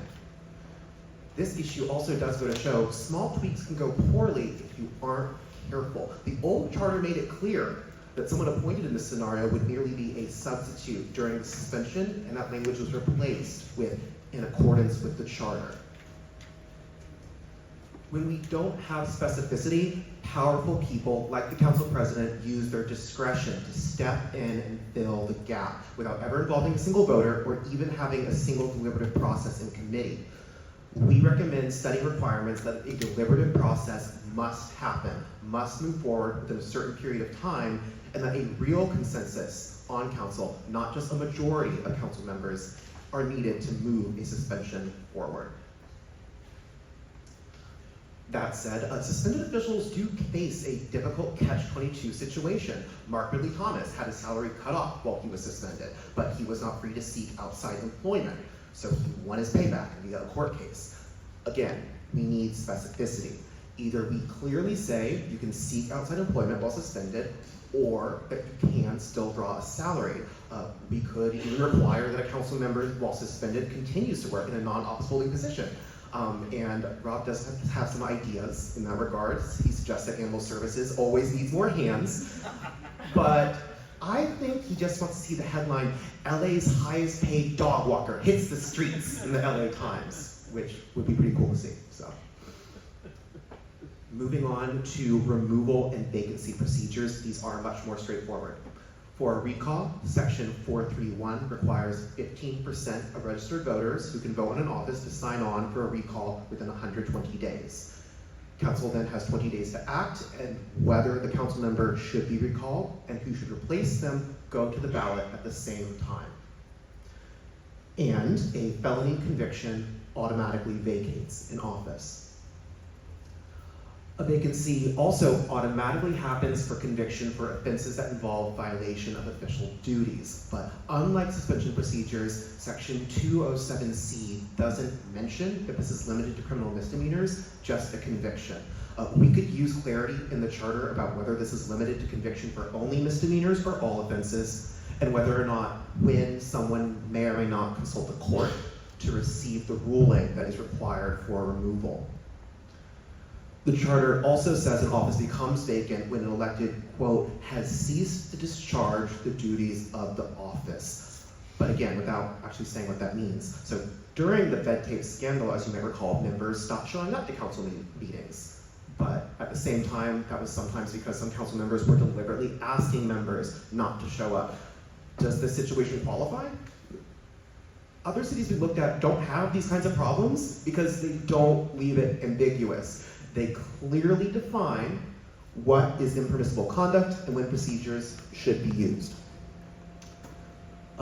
This is a lot of text, but regardless, in both of these two cities we highlight, you'll notice there's still a lot of room for interpretation about, for instance, in the case of DC, what is a violation that substantially threatens the public interest? Or in the case of San Juan, Puerto Rico, what is conduct detrimental to the best public interest? We're not against ambiguity intrinsically in the law. It can be useful to allow for interpretability, for flexibility, but it has to value usability above all else. Not pictured here, because it wouldn't fit on the slides, for instance, are the enormous numbers of cities that define a vacancy as occurring when, for instance, someone is absent from X number of council meetings without being excused by council, or other precise, clearly defined circumstances. And again, other cities don't leave this to chance. You don't see the phrase council may do something like we sometimes see in our charter. You see the vacancy shall be filled as soon as possible. And this election is being called in 10 days. The law is easy to use in these cities because it has to be used. Other ways we could expand the removal power in LA could allow for expulsion, like in DC. However, this ability could theoretically be abused, so you might want to involve independent groups, like an independent panel, increase the council vote threshold for expulsion to 2/3 or more. And we should note that voters put someone the DC Council expelled right back into power. And that's exactly why we should be very careful about changes on this front. San Diego also has a novel process that allows a 3/4 vote of council to initiate a recall election. And while that hasn't been tested in court, it has been in place since 2016.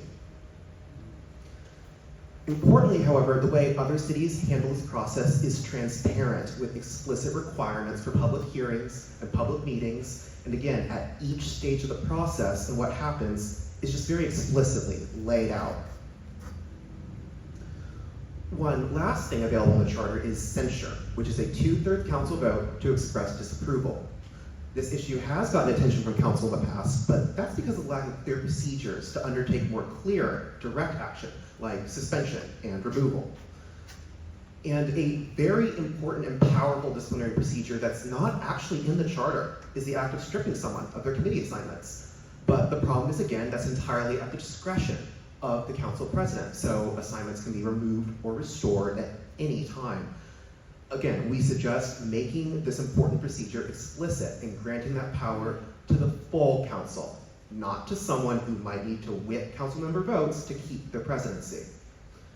And on that exact question of just how to fill a vacancy, however, we actually have someone with us with first-hand insight on that topic. So with that, let me turn it over to Marcela Miranda Caballero.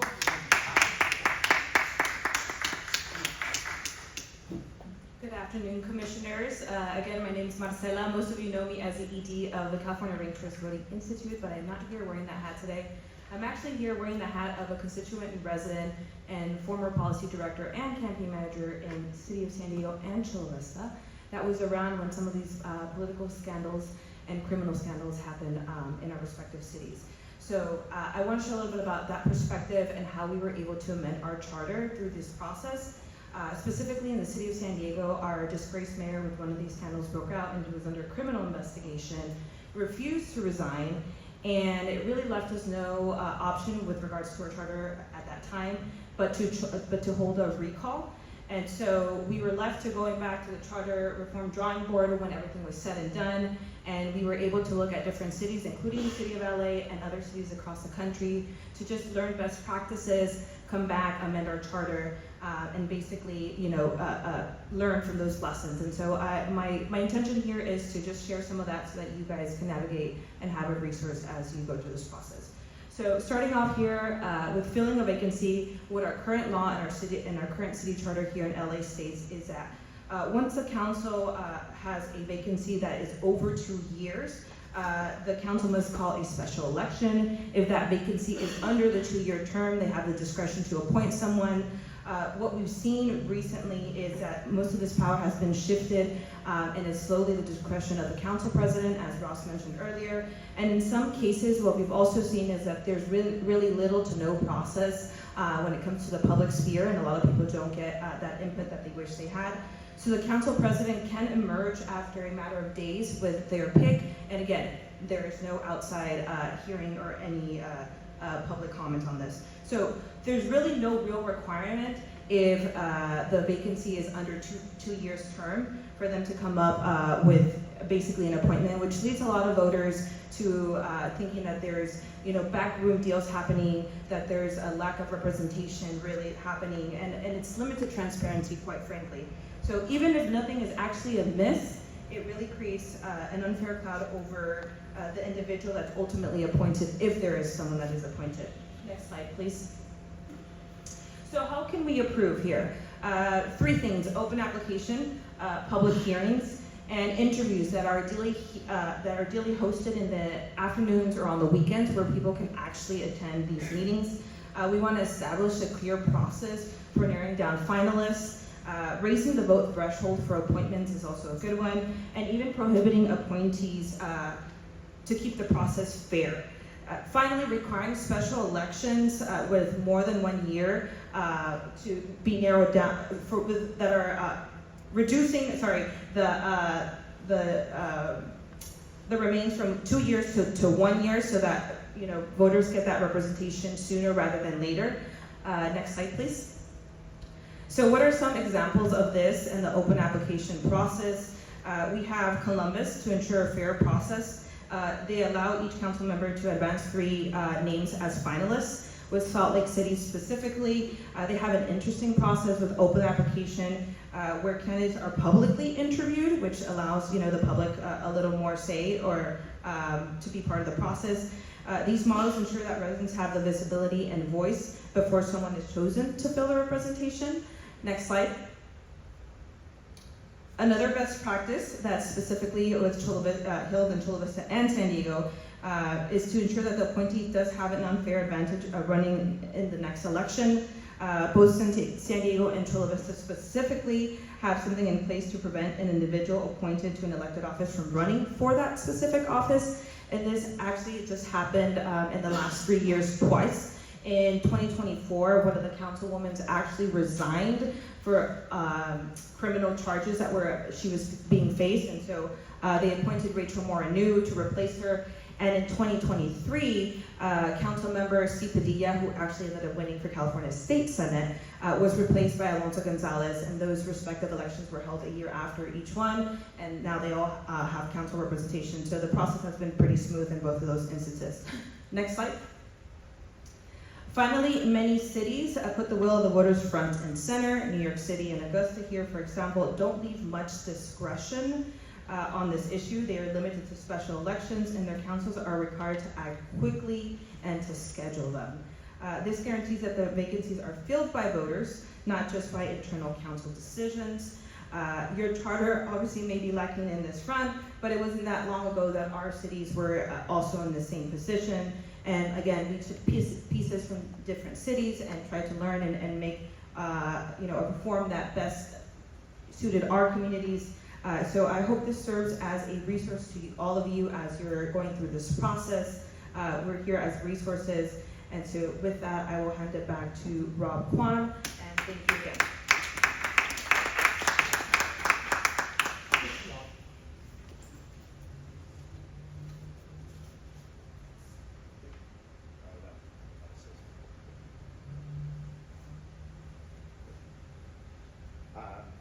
So on the issue of the mayoral vacancy, this is really unique, and we actually dodged a bullet here. We could have been living in a very, very different world, even more chaotic than the post-Fed world, if Eric Garcetti didn't face significant delays in his confirmation. There would have been no requirement to hold a special election, and Mary Martinez was of the firm belief that she could serve as both acting mayor and council president as long as she wanted to. And there were some on council who felt differently. Might have wanted to line up somebody else as an alternative. But the ambiguity of the charter loomed large and would embolden her to tell the council, go pound sand. This seat isn't vacant, I'm in it. Take it up with the judge if you want to. Imagine if that legal fight dragged on into the mayor's race or the fall of 2022 when the Fed tapes dropped. Next slide. And just on that note, New York City actually has a solution here. They have an elected public advocate who is the next in line if there is a mayoral vacancy.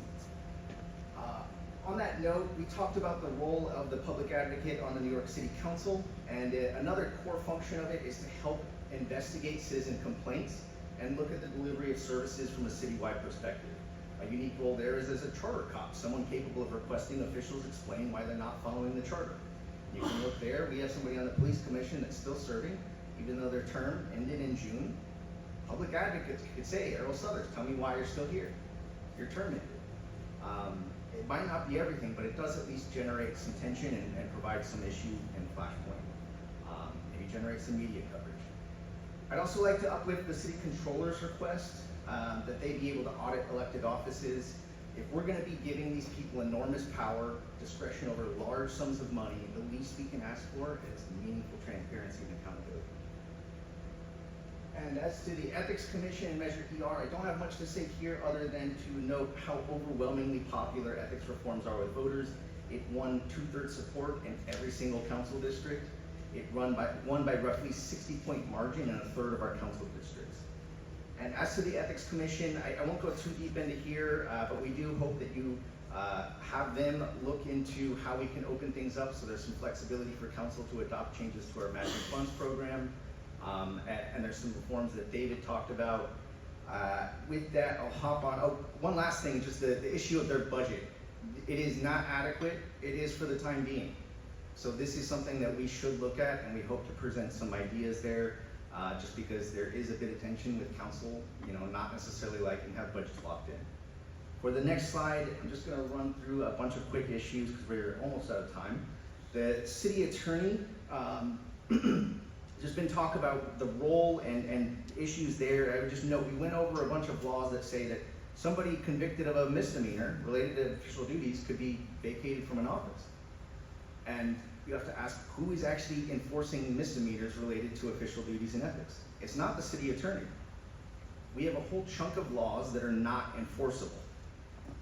And that's in part because of a case from Ira Reiner, a former attorney that finds, the tension in being the representative of the city of LA, and also prosecuting. The DA is always going to think twice about going after the big fish, the big dogs at City Hall. They're not going to be interested in something that's less than a misdemeanor, really. The Ethics Commission is limited to civil remedies, so this is something that we've got to look at. For the neighborhood councils, I would just note that, if we give neighborhood councils, I want to see them get a better voice, more influence, but if we give them too much power, the special interests are going to start to fill the void in that system. Neighborhood councils have no campaign finance regulations, and that's part of the reason concerned about throwing them on the same ballot as other candidates is it's going to require them to raise a lot more money. It's going to lead to people voting for neighborhood council members because they got a slate mailer where somebody paid a couple $100s to get their name on. And it's going to disenfranchise potentially our non-citizen population that can currently participate in our elections. The preamble, I would just note there, let's not get bogged down in that. Let's give it some meaning, but there are some ways we can integrate it and make sure people are actually aware that this thing exists. I would assume that a lot of people in City Hall don't know this thing exists. For the city clerk's office, I would just note that that is my second favorite staff following the Ethics Commission. They are great, but it would be nice to see them with more influence where they're catering to the public. A lot of cities elect a clerk, and I would never recommend that. But I do think we should look at alternatives. It's not in vogue right now with this commission to create new commissions. We're trying to consolidate them, but this is one where it would serve some importance to ensure they're serving the whole City Hall. There's also a story linked in there from the Washington Post that talks about our socialist heyday and how the LA Times killed a short-lived municipal newspaper. I don't want a municipal newspaper, but we should clean that up so that we can actually support local media in some innovative ways. Common Cause has some recommendations on that. And lastly, I'll just close out by saying Channel 35. Go on YouTube. There is a reason you can find better video and audio of the old Charter Commission's meetings than you can for this one 30 years later. The council, Channel 35, they all committed to supporting that process. What kind of public access station are we paying for as a city if it can't bother to cover something like this? Why does Channel 35 carry fluff pieces about our elected officials during the day instead of televising committee meetings? Our charter prohibits the creation of a municipal newspaper, but we're allowed to have a municipal news station. Doesn't make a whole lot of sense, and I'll just close by saying, during the Fed tapes, we had a lot of angry, passionate people at City Hall. And if you were listening at home, you might have heard the audio constantly cutting out. That's Channel 35. And they're not showing what's happening in those rooms. And in some ways, the only way you can find out what's happening in those halls is being there or watching somebody's live stream. And that is a little weird. So with that, I'll close. We're happy to answer any questions.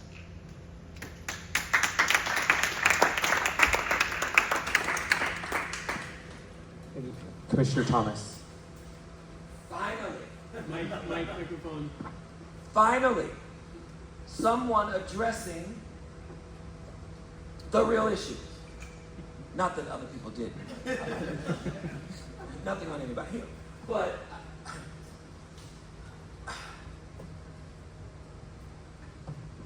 phenomenal. Phenomenal presentation. And I do have to also just give a huge, enormous amount of credit to Ross. That spreadsheet, that was not something I was like, oh, we got to do that. And he did it. So the reason we were able to give a great presentation was that research. It's so exciting. And you made it, it's not ambiguous. You made it clear. And it's simple. If, as an abolitionist, I approve, even as an abolitionist. But I'll say that the city attorney, and you made, I liked the part about the ombudsman. And, a watchdog group with teeth, with real teeth.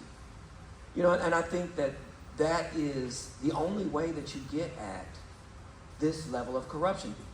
It's not just enough to be independent in terms of in name. But you have to also have your own resources. You have to have subpoena ability. You have to be able to demand that the books are open. And I'm hoping that if there is such an ombudsman, and some, because what happens is that if I call and I report something, some level of corruption, there's no way for me to know that it's being investigated. I just have to assume that it is. And so, I thank you for your presentations. I heard a lot of good approaches to this very, very so-called complicated issue. And so what, just in terms of how you feel, this is an unfair question. It's totally unfair. Do you actually believe that we can get elected officials to support this? And if so, make us some recommendations in terms of what we could do. So we do have a memo that's linked in there with some background on the public advocate's office. There are some modifications. You know, there are other public advocates out there that aren't elected, and ultimately they're not able to be independent. Part of the New York City Public Advocate's power is that they are second in line to be mayor. So everybody takes them a little bit more seriously. The media does as well. So they can command a bit more in the media. It all depends on about what's built into there. There are other places that have looked at public advocates, elected ones, like San Francisco, narrowly defeated. They thought about putting it back on again, but then St. Louis, their Charter Reform Commission recently recommended it. The council didn't want to do it. So that is definitely a potential concern. And the details matter. Do they have subpoena power? Do they actually have a sufficient budget? They have limited subpoena power in New York. They have to go to like a committee and get somebody to do it. They have now a protected budget that's come in the last few years. In New York City, they serve a really important role. Jumaane Williams, he's somebody during the uprisings you could see on the street, live streaming and documenting police brutality on the front lines. You don't see that here. And he is the role of usually provides a counterweight to the mayor and the council president in a way. And that's what we need is we can't solve everything with the law. You know, there are some things where we don't need to go that route, but we do need to use the natural ambition and the checks and balances we have with people in power holding each other accountable. So I think this position does foster that. I think some of the reasons why there might be reservations, some people have attacked this as like, oh, that's a waste of money. Why are we doing that? And then we get that a lot with, you know, even things like council size. The NYPD has not been a fan of this position. There have been attempts to weaken it over the years. So, you know, there might be people who don't want to have a watchdog calling folks out like that. I would say just generally speaking, you know, with the LA County Measure G, they had a shiny object. And I think some of the people on the county board were willing to entertain something like that because there's a new position to run for. So there are 18 people in local city government, so there is at least a shiny object there. So self-interest might serve some purpose there. I don't know. This is a big question. I would say that, you know, there are a number of council members who have, you know, included it in their platforms over the years. And there are at least a chunk of council members on our body that are interested in the idea. So obviously we got to get more than a handful of people on the council to support the thing.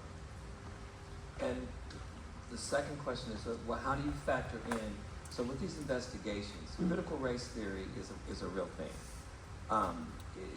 People of color are presumed to not be telling the truth, which is why we have the incarceration rates that we do. And so, are there some protections, you know, in terms of if this were to go, are there some protections around that, and how would you approach that? Protections against what specifically? Against the fact that character is based on race. The believability of character is based on race. It's a whole legal kind of thing. There's a bunch of lawyers in the room. Y'all know what I'm talking about. But, so it's prima facie evidence, right?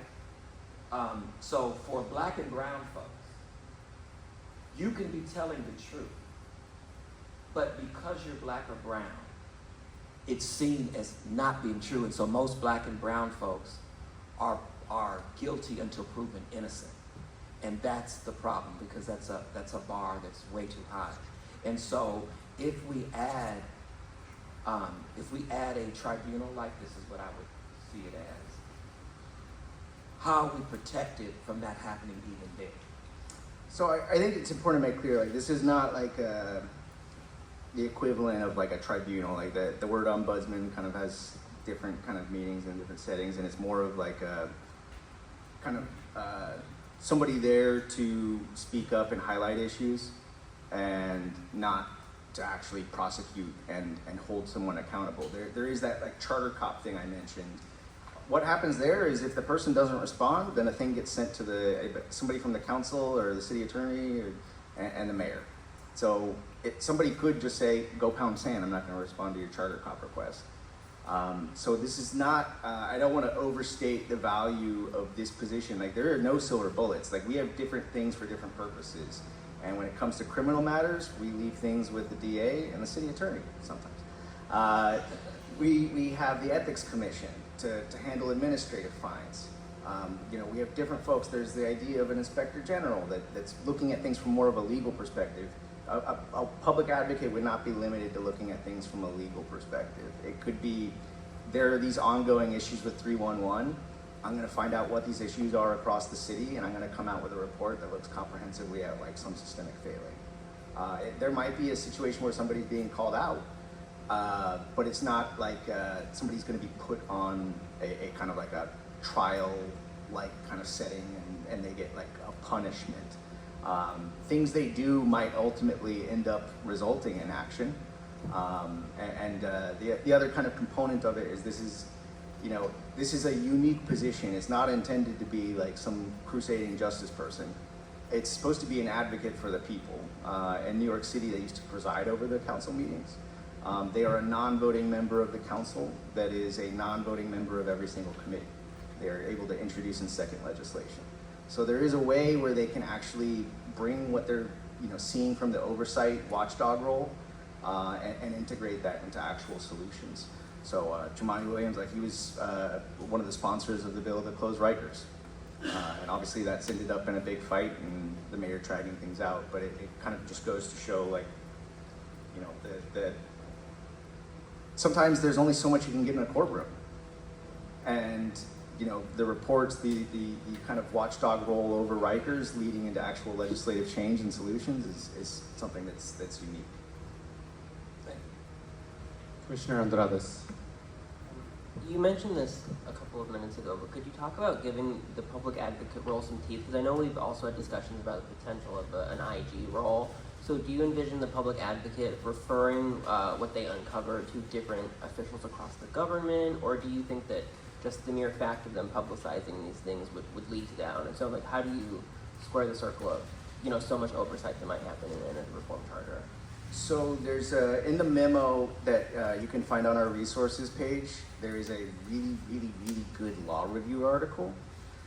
It's a little bit outdated, but it looks at the history of the position, its evolution, and specific recommendations for strengthening it.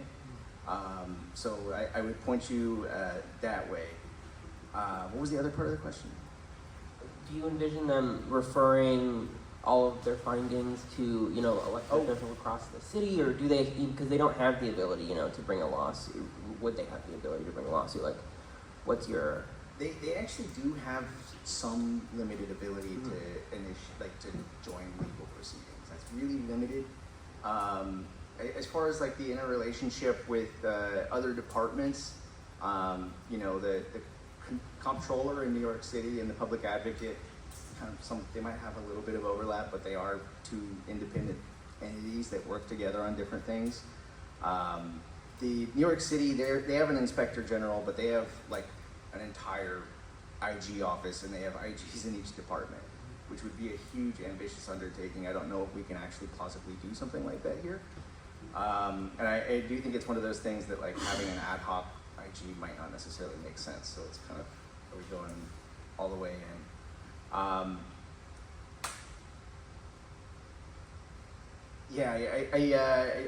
would say, generally speaking, the relationship is they would be working with law enforcement, potentially handing things over, working with the ethics commission where appropriate. But in the same way that our controller has the power to issue reports and draw attention to matters, it might not be a thing that has some legal consequence or forces the council to even schedule a hearing on the report.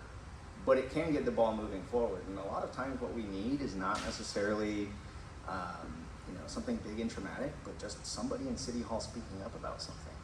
There are all kinds of times reporters are calling around and they can't get somebody to talk. And having somebody willing to highlight an issue, there's all kinds of coverage that our controllers historically have been able to get on issues, including things like the LAPD rape kit backlog.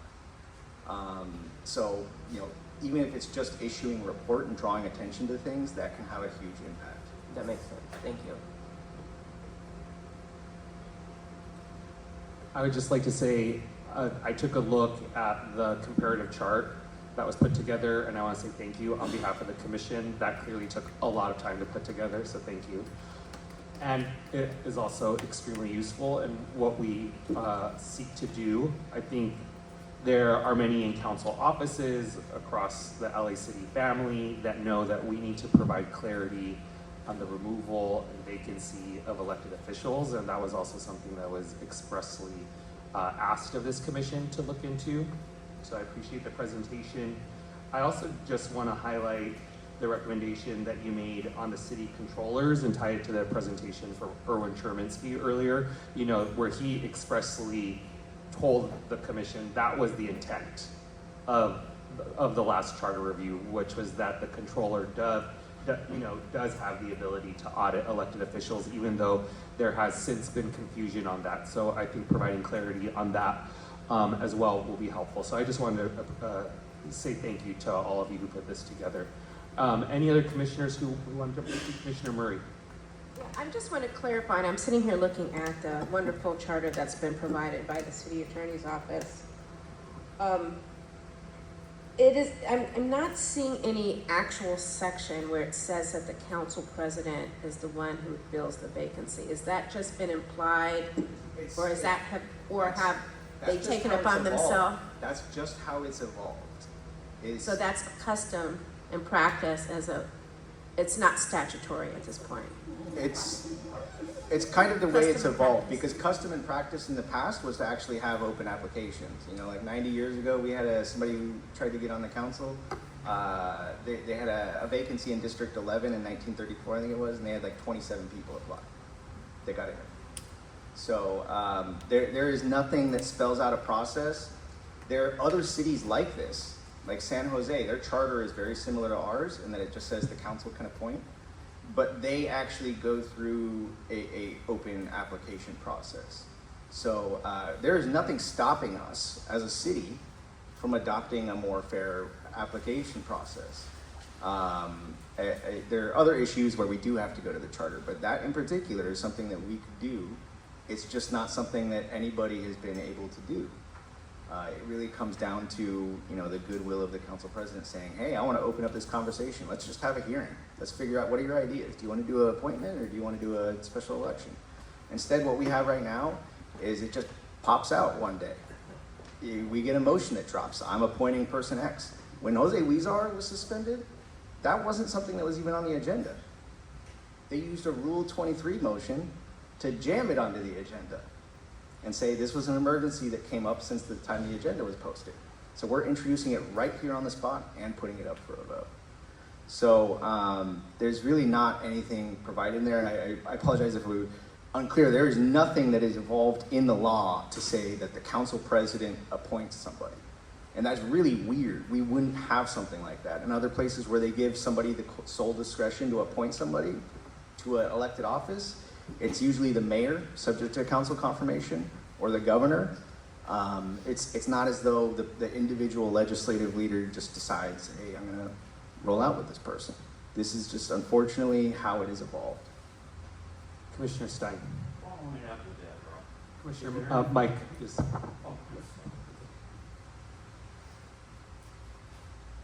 Is there anything in council rules that dictate how the vacancy should be filled and who should have that power? I do not believe so. I could be wrong. I highly doubt that it's in the council rules. They could presumably throw it in there or throw it in an ordinance if they wanted to, but as far as I know, there's nothing specifically related to that.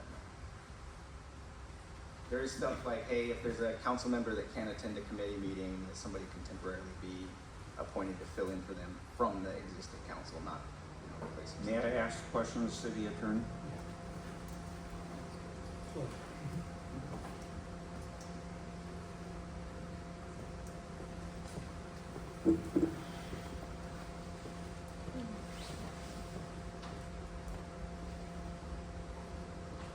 Yes. Same question. Is there anything in the council rules that require it? There's nothing in the council rules. The way appointment for vacancy would occur is that a member would make a motion and it would be scheduled for a vote. Recently, the motion's primarily been made by the council president, but everybody can make a motion if they wanted to. Thank you. That is if you want to get in the doghouse. Any other questions for our presenter? All right, let's give everyone a round of applause. I do want to just say one thing. There might be a perfect system. We don't need that. We just need a little bit of clarity. Really, we just need to fix a few things, and it will make things so much easier to just figure it out, one way or other, however we do it. Thank you.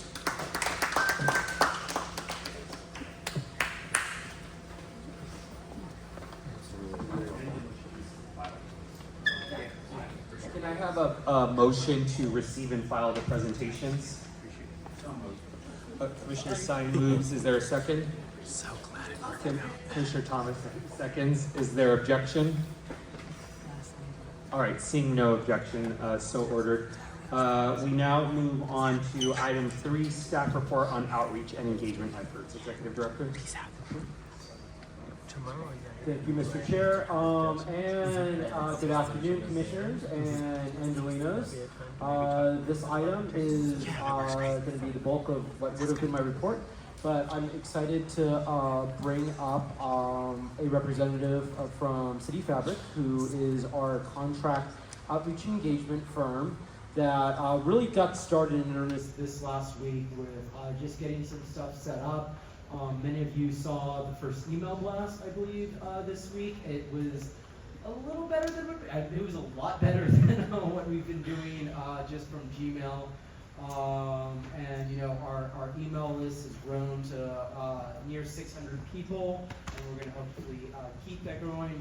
We have a social media strategy. I won't get into all these details. Alex is going to speak about that. But this is a great opportunity, I think, to talk about your approved engagement plan, which I have with me today, of course, and just give feedback on what we'd like to see in the coming weeks and months. This team will be assisting us like they have today with all of our things out in the community. They won't be necessarily at City Hall meetings. That will be primarily, you know, with City Hall, it's staff driven at that point, but you know, at these town halls and other events that we'll be doing in the future. I know we have a virtual town hall, an all virtual town hall coming up, which we look forward to getting into those details in the coming weeks as well. So I'll stop talking and I'll let Alex. Justin, before you hand it over, I just want to say, commissioners, what we'll do is we will hear the presentation, and then after that, I'm going to go around the table, start with Commissioner Thomas, work our way around. I want to make sure every commissioner has the opportunity to say what kind of strategies and tools they would like to see in the outreach plan, so that City Fabrick can take all of our feedback into account and start building out, you know, their campaign plan. The last time we had this discussion, we got bogged down in process. You all are still like, can still do that, but I would just say this is the opportunity to really talk about what you would like to see as far as tactics and tools City Fabrick has used. I will also say, reiterate what Justin said, is they've really only been up and running for a week, so if you're going to be like, hey, how come this didn't happen, take that into consideration as well. So, thank you. And with that, Alex from City Fabric. Awesome. Good afternoon, everyone. Thank you, Justin. Thank you. Hello, commissioners. My name is Alex Chung. I'm a director at an organization called City Fabrick. And kind of given from what I understand, the length of the presentation of this meeting today, we'll try to keep it succinct, but definitely here to answer any questions that y'all may have. So, yeah, give advance to the first slide. So, really today, City Fabric wanted to talk a little bit about who we are, what is our mission, then share a little bit about what we've done in the past in the city of Los Angeles, and how, you know, we're really taking this LA Charter reform seriously and working to develop a strategy to really be out there in the community. I'll start by saying when it comes to most engagement done by the city, oftentimes it's figuring out, all right, let's think about who's not at our table and try to get them to our table. Our strategy is really to look and see whose table are we not at. And so trying to get there into the community, working with trusted partners in the community who already have built relationships and trying to work with them to get most voices heard. So with that said, I'm going to share a little bit about ourselves, kind of how we do things, a little bit about our experience in the city of Los Angeles, and how we intend to lead the engagement as part of this effort, as well as some of the team members with me here today. Next slide, please.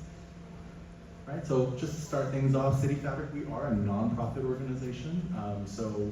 Oftentimes there are outreach consultants that are limited by budget and scope. You know, they may not be able to attend the next, meeting or be out in the streets canvassing community members because of the limited budget. City Fabrick goes beyond that, and we try to make sure that those who are historically marginalized from the planning process, any decision-making process, that we're kind of uplifting their voices throughout anything that we're doing. So that's a lot of what our mission is and our goal is, and whether we'll share a little bit about how we've done that in the past. But our main goal is to really restore, reshape, and repower communities. Next slide, please. So in terms of the areas of focus that City Fabric is focused on, we kind of run the gamut between affordable housing and addressing homelessness, parks and trees, and creating public spaces that are active and vibrant, community economic development, working with local businesses to work to identify strategies to kind of help uplift them, workforce development strategies as well, transportation, moving people around Los Angeles, resilient environments, and addressing issues such as climate change, and thinking about how we can be more resilient in our communities. Cultural preservation and cultural development, working to highlight certain communities and uplifting them through things like storytelling and even physical spaces as well. Public health and restorative justice are also big parts of what we're mainly focused on at City Fabric. We have a multidisciplinary team of policymakers, planners, people out in the field, architects, landscape architects, graphic designers. Our understanding is that there's usually no one-size-fits-all solution to a lot of things, so as many people as we can get to working on issues, I think, is our goal. I think the main thing that we're grounded in, whether it be working on a public health campaign for a local high school, all the way up to planning neighborhoods and throughout Los Angeles, is that we prioritize and have community engagement as the foundation of whatever we do from the beginning towards the end and beyond. Next slide, please. So in terms of our ethos in a lot of this is really shifting away from transactional types of engagement. Hey, you have time to take a survey, or hey, please show up at this town hall, and really start to build relationships that go beyond the length of a project. Definitely, I certainly get a lot of phone calls from a lot of our community members throughout Los Angeles, years after we've completed our projects, because we've really built these relationships. And it's not only with community members, it's with other nonprofits and other organizations throughout the city. Next slide, please. So in our work, we've been doing this for over a decade. We've come to realize that there are certainly a lot of predictable barriers that we have to engagement, and work to try to identify strategies that are contextually and culturally relevant to wherever we're working. So, whether it be time, language, transportation access, or even representation, we try to make sure that we're looking at these barriers to participation and thinking about creative ways to get people to the table, and figuring out, again, whose table we are not at. So these are some of how we like to think about our engagement as well. Of course, we are limited by, in this effort, time and budget, and so a lot of this effort, we're hoping that other Angelinos are helping to spread the word about this effort, and part of that is education and making sure that this wonky thing called the LA Charter, that we make it relevant to the everyday Angelino and let them know that this really does affect them, not only today or tomorrow, but long term. Last time, as you all know, the charter has been updated 1999. So an effort like this is really going to impact how we do things for decades to come. Next slide, please. Just a bit of a map, and this was only within the past 3 years, but if we were to really span back, we've kind of worked on multiple different projects throughout all of Los Angeles and beyond too.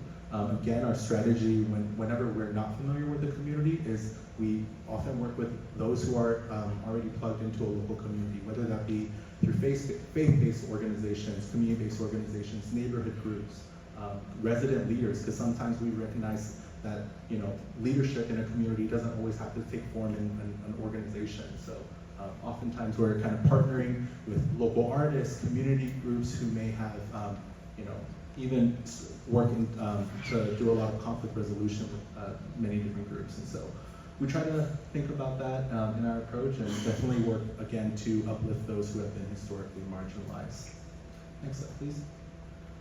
Really the next two slides are just a little bit of some of the types of engagement we do. We like to highlight visual communication as one of our kind of strengths in our engagement. So where we can, trying to get creative and be visually and have high quality visuals to accompany whatever we do. We use storytelling oftentimes as a way to get people engaged. We also use strategies like role-playing and participatory budgeting to really get people to understand that this process is something that further democratize the process. Next slide, please. Just some other slides and photos. Oftentimes we would even try to make it so that folks who are 8 years old all the way to 80 years old are able to understand whatever complex policy or program or plan we're trying to accomplish. Sometimes we're even making board games to kind of help to bridge that gap with folks. Next slide, please. So I think this is really the most important part, and we're really excited to listen to y'all about kind of how we can improve this strategy. But really, we have a menu for y'all to kind of consider, and all of these are definitely something that we'd love to hear your feedback on. Number one thing is we're going to be launching a mini grant program. Like I said, we're not experts of every single square inch of Los Angeles, but we do know people, and we have built relationships with a lot of different groups. And so one of the things that we're going to be launching is a mini grant where we could partner with a lot of these entities to help increase engagement at events like this. And how do we make sure that the word is being spread? We only have a few months till. And so trying to make sure that we're using our time as best as possible. Multiple formats. So we know that events like this, certainly people can have the time to show up, but there's other things going on. There's other events, and people have their personal lives. So how can we think about ways to be in community? One of the groups I want to highlight that's going to be part of our team is called CCE Consulting, and they're really a force multiplier when it comes to City Fabrick. They're out in the ground. They're experts in getting people engaged in a variety of different topics. And so we're excited to bring them on as part of our team, and hoping that they'll be able to amplify a lot of what we do and be able to be on the ground with a lot of these groups. Pop-ups, workshops, and also online events too, because we also understand that not everyone can make it to an event too. We also, again, are going to try our best to meet with people across different touch points. So 99 neighborhood councils, our goal is to try to hit a majority of them. And in terms of how we prioritize them, we'd love to hear from y'all about a strategy around that, given that there is going to be a lot of work to do. We have an idea of how we would approach that, and through kind of more of an equity perspective. And so, yeah, we'd love to hear additional ideas there. Of course, we want to make sure we're leading this in a multilingual and multimedia approach. So in addition to the newsletter, you'll start to see a lot of things change. Higher quality visuals, more storytelling, things like that to really engage the average everyday Angelino. And yeah, we want to co-create content with a lot of these groups that we will be partnering with too, knowing that we're not, the folks who are living on the ground are the experts of their neighborhood, so being able to tap into their creativity and their ways that we know that they like to engage, and amplifying that as well. So yeah, I think that kind of covers a lot of what we want to talk about today. Again, trying to make sure we're hitting as many Angelinos as possible. Please. So this is really our commitment to you today, is that we're going to ensure that the voices of those who have been historically been excluded are centered at this charter reform effort. And we have a vision of building a process where every community feels represented, respected, and heard. Next slide, please. Yeah. And so that really is our presentation today, and here to take any questions or suggestions y'all may have. Thank you. Thank you so much. And I just want to put an emphasis on, you know, I've been hoping for so long, the process of however long it took, painful, to get, you know, City Fabric on board. But really, you know, coming to these meetings and, you know, listening to presentations, listening to commissioners speak and making public comment, it's a very laid out process that's, you know, laid out by the Brown Act. But there's so many more ways that we've been wanting to engage the city of LA that's outside of that box to bring this commission a lot more input and a lot more interaction. So we're excited about what City Fabric can do outside of this Brown Act box type of outreach that are these meetings. To get, you know, from these pop-ups to charrettes to digital engagement to virtual meetings, and virtual, you know, all virtual experiences to really get, you know, whatever your end product is come, you know, April 2026 is backed up by all these engagements, by all this outreach, by all this public comment, by all these surveys, by all these events attended, etc. It's really going to be, it's a great opportunity now to get out of this box now and to move on and to do that. And that's what City Fabric's going to do. So I think if we could go back to that menu slide, it would be great. Max, if we could go back to the menu slide, that's just, I think it's just such a good framework for the conversation. Perfect. Thank you so much, Alex and Mr. Chair. All right, we'll start with Commissioner Thomas. Great presentation. Closer to the mic. Oh, I'm sorry. Thank you so much. Great presentation. My concern is, of course, groups that normally are not heard. Those being students, K through 12, and then college students, because they're going to inherit whatever we do.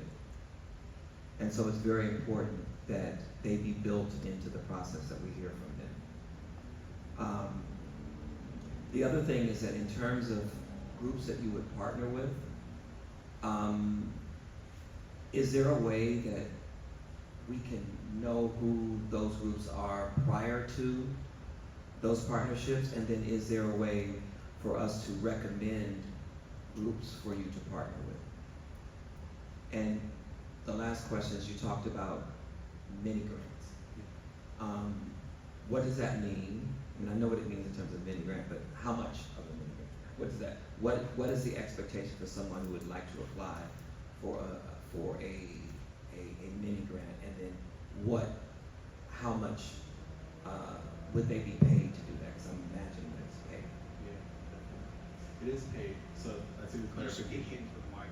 Yeah, definitely. It is a paid thing that will be making sure that anyone receiving a mini grant is being properly compensated for their time. The amount maximum is $5,000 that we'll be providing them. Even then, we understand that that might not be enough to really get deep engagement, but understanding that we are working with a limited budget and all of Los Angeles, we are trying to make sure that we are giving what we can. I think with that being said, and I would say our biggest portion of our budget is through the mini grant program. We will have a criteria for the types of partners that will potentially receive this mini grant. So all that type of information we'll be happy to share. One thing that I didn't highlight as much in my presentation is the level of transparency that we hope to accomplish as part of this effort. So whatever engagement we're doing, we're constantly reporting back to the LA Charter Reform team to let them know, hey, this week we've done this, that, and this, as we start to get going. But certainly I think the intention there is that we want to partner with groups that are familiar and know their neighborhood, and also are able to reach those who have been historically marginalized. And to your point about working with students and to amplify that, those who are older adults, that's a lot of the work that we've actually been doing with the city, is work with folks who are students and college age, and also older adults through various programs that we've worked on over the past few years. And as commissioners, if we wanted to go out with you all who are doing this work, would we be welcome? More than welcome. Yes, thank you. Appreciate it. Commissioner Fuentes. You answered a lot of the questions I was going to ask, so I'm really excited about that.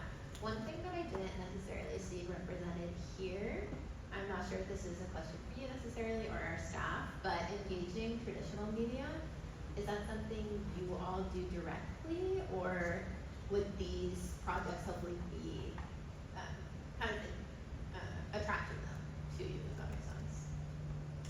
Yeah, it's a good question. Definitely traditional media, excuse me, is part of our strategy as well. Although I would not say it's a priority of the strategy. We are thinking about more, trying to break the mold a little bit and making sure that, we understand that the technology divide is real, and also thinking about, forums like this. I know we're all here, but how do we get people more excited about things like this? Sometimes it's not just being in a room. So definitely though, it is an important thing though, because some people, this is how they receive their information. We have a lot of people right now online who are also tuned in. So understanding that things like this work, we're still going to be continuing to do this. And in terms of traditional media like newspapers, doing press releases, we're definitely going to be working with the city team as much as we can to get the word out about things in a timely manner. Awesome. I'm so excited about the mini grants specifically. I come from a philanthropic background, so that is super exciting. Beyond that, in terms of just leveraging the outreach networks of other departments, neighborhood councils, and things like that, I think just creating that shareable content. I feel like many of these bullet points touch on that, but I'm really excited to see what y'all produce and reshare. Are there any other ways that us as independent commissioners can support you at this time? That's a great question.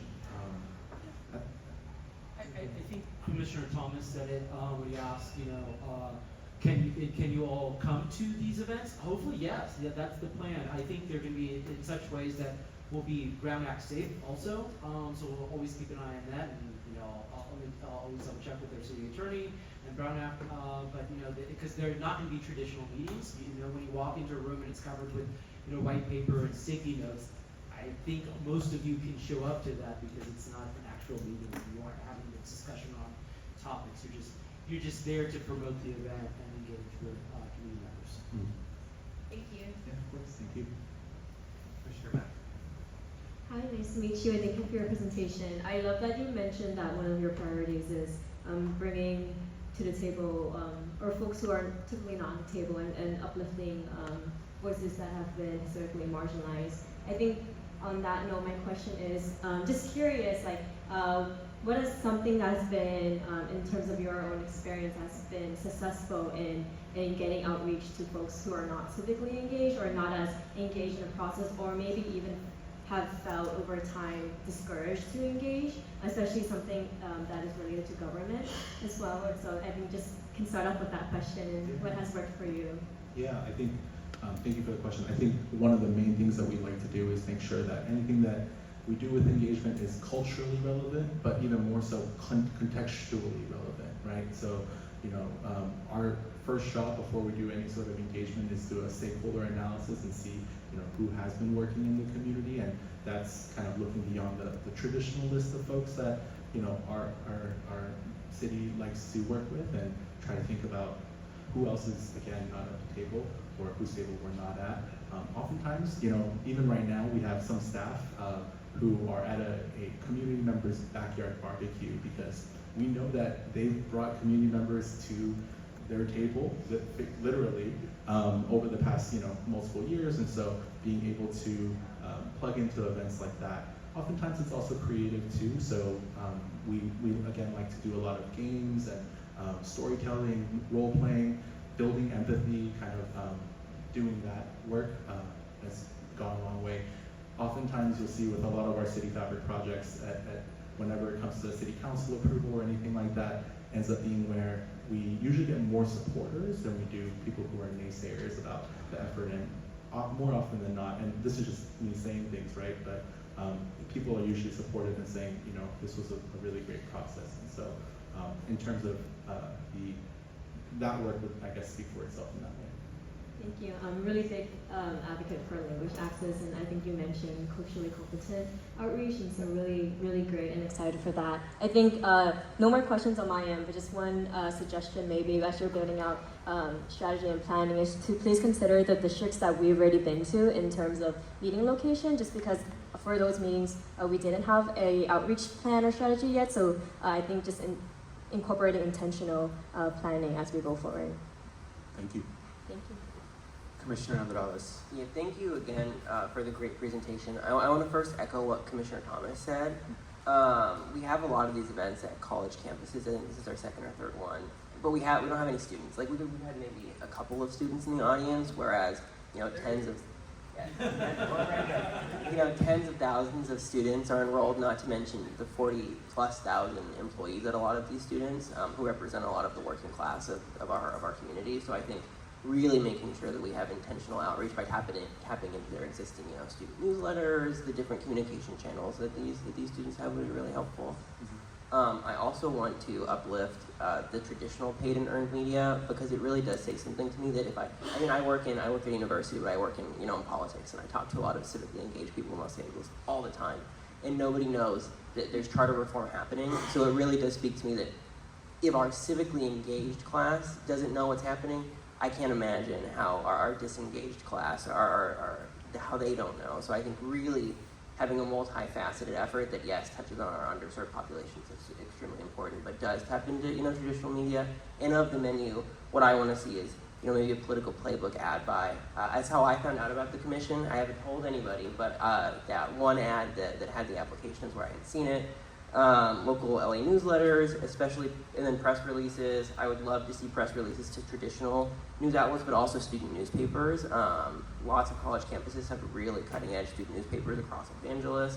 And then maybe clipping key moments from our meetings to generate bigger pushes, especially if there's a hot topic that happens at a commission meeting, clipping that in a press release, clipping that on our social media, and trying to generate that earned media that we might start through paid media and get the ball rolling. But thank you so much. It's a really great menu of options. Appreciate it. Thank you so much. Great ideas. After myself, I'm going to ask Commissioner Schlatter to go next if we need to do anything electronically for that. Thank you so much for the presentation.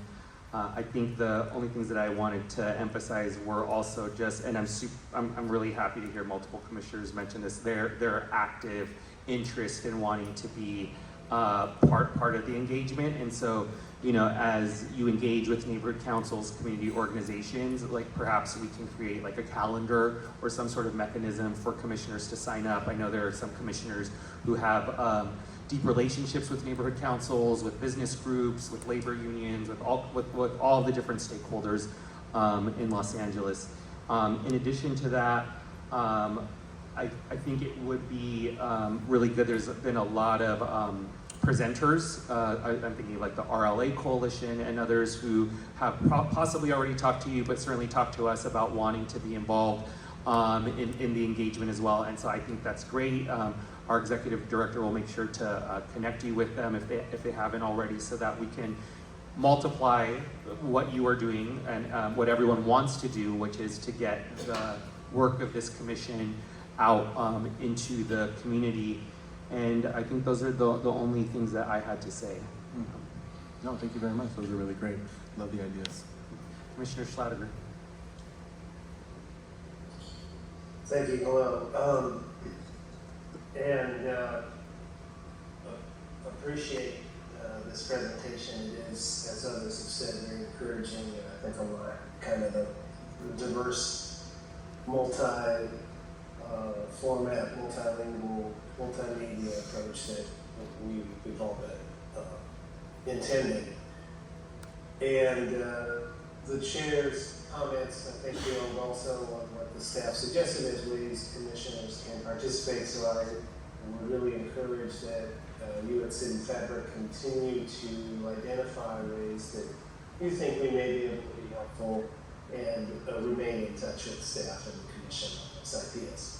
I have a couple items that I consider priorities that you either may want to consider or speak to here. And I'd like to just go briefly through them. One is this use of sort of multimedia communications, two-way communications, and this idea that online and social media can lead people to sort of online surveys and stuff. But what experience do you have with more sophisticated types of tools in the online survey world, whereby we're going to get something more in depth than a Survey Monkey or even a everywhere type of survey can provide? Do you want to reference anything in particular there, or just take that under advisement that there are these more sophisticated tools that can provide a deeper layer of discussion beyond simply filling out a rate form? Yeah, Commissioner, this is Justin. To that point, with recent conversations with our chair, we're looking at also having maybe another subcontractor help us out that does really what you're talking about, more sophisticated surveys. There's a couple that come to mind, but one that works with the city already on surveying public safety. They continuously survey public safety. I don't want to get into too many details, but you're exactly on the same track of thinking that we're looking at right now. Something beyond SurveyMonkey. So are you indicating that City Fabric's not involved in that? No, they'll be involved in it and helping us get it out there and everything, but we're looking at possibly bringing in possibly someone else to help augment that part of the work they'll be doing. The design, it would be the City Fabric's not involved Commissioner. in shaping what those kinds of surveys might be. I'm just confused from what you're saying about how that may be divergent from the other types of communication we're getting. Commissioner Schlatter-Raymond, the other potential contractor that we're looking at would you specialize in the sort of like how you empirically set up the survey, and also the delivery, like the tool that you use when you are the user of the survey. City Fabric would be intimately involved in pushing out and the promotion of the survey and utilizing the tool, but City Fabric would be engaged in how do they use how do they push out the tool in the community events, in the digital sphere, and in everything that they're doing. So that's not an area of expertise on City Fabric, and we're having to go through. Is that what I'm hearing? I think they probably also do have some expertise in that area, but we also wanted to see, knowing that this has been expressed as an interest by the commission, other potential options. Well, this is an area of interest, so thank you, and I'm eager to learn more about that as well. I appreciate the greater detail on that. So back to City Fabric, and let me highlight something else that's important to me is that this is, as you've outlined in your presentation, so I think we're in the same plane here. I just want to state this to be sure that this is very community focused, of course, that's throughout your presentation, but this isn't about promoting the activities of the commission. This is about promoting the content that the commission needs to deal with. Right? So it's not, I would discourage, launching a conversation with the community that starts with the words, the city charter. I think in that vein, we will get, advocates that we see in our regular meetings, less than they're providing terrific information to us. And also, academics, and no slighting against academics either, obviously. But in terms of what your average person comes to launch from the city, are they getting what they need? And is the charter an obstacle? Is, I think, a way to start to consider this. This isn't about having people come to the commission to testify about their needs. It's more, in my mind, about your being able to inform our discussions based around your outreach about what you're hearing. You're an active conduit of information as opposed to like a passive promoter to get other people to share the information. And a metaphor I was thinking is you're not a sign telling people where to park at the commission. You are a valet taking their car.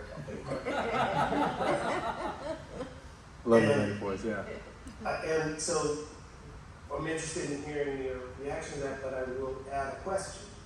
That is, what sort of policy support or expertise do you have at City Fabric at your disposal to help support your understanding of the charter, your understanding of what you're hearing from the community, and your ability to translate that into our process in a way that's useful and relevant for the types of proposals we're weighing? Yeah, I'll try my best to answer that question. Thank you for it. Really what it is, you know, City Fabric, we are definitely specialized in engagement, but we're also a group of technical experts in various different fields, including public policy. And that's a lot of our work too, is really, you know, making sure that when we are on the field engaging with community members, that we can make it relatable also to the average person. You know, oftentimes we're trying our best to do just that. And going back to the point about, you know, surveying and our skills in some of developing some of those strategies, that's a lot of what we've been doing for the past decade, is also working with local universities to understand how to do best survey design, but also understanding that, hey, if you do have the words LA Charter in the very beginning of it, oh, everyone's eyes are going to glaze over potentially and not be able to really be engaged in this. So how do you really make it engaging for the person who's going to be just walking down the street and say, hey, have you noticed that there's a lot of cracks on the sidewalk, or have you noticed that this area at nighttime is really dark? You know, this is a public infrastructure issue. Have you being able to tie that back to the LA Charter? All these kind of like ways to kind of get people engaged on not just one single issue, but understanding what different target audiences really want to see and hear from is going to be important. And so we're definitely going to be working with whatever group, if we do get someone under City Fabrics as a subcontractor working on this, to be able to kind of humanize a lot of this work. And it's not going to be a one-size-fits-all, and actually I think that's what we're expecting, is that we're going to be having to do different forms of messaging and working with local partners to get that co-content creation out there too. So it's a little bit of data science that we do have a bit of experience in, policy experience we have experience in. We're, even though we are a nonprofit, we are a kind of seen across the state of California and sometimes nationally as an award-winning firm in different areas beyond engagement as well. So a lot of our plans and things like that don't sit up on bookshelves. Oftentimes they're the ones that are actionable and things get done. So Thank you. Yeah. Thank you. I'm encouraged by your response that indicates you have this policy context and expertise at your disposal. I appreciate that. And I think, as you talked about, when you're speaking to community members and they want to talk about the crack in the sidewalk or the pothole, as you suggested, that it sounds like you had experience in the city of Los Angeles, and you're also able to say, hey, that's great, I'll put that on the list to share with the charter, but you can also call 311 and take care of that pothole, you know, in 48 hours, right? And so it's like, you don't have to create an expectation of a community member that their concern is only potentially met next November or beyond. Yeah. But rather that there are tools, depending on what they're presenting as their concerns, that are available to them now. And we're then the charter commission and the charter process here isn't left as sort of a feeling of inaction when there are tools at their disposal that are actionable. Thank you very much. That's a great point.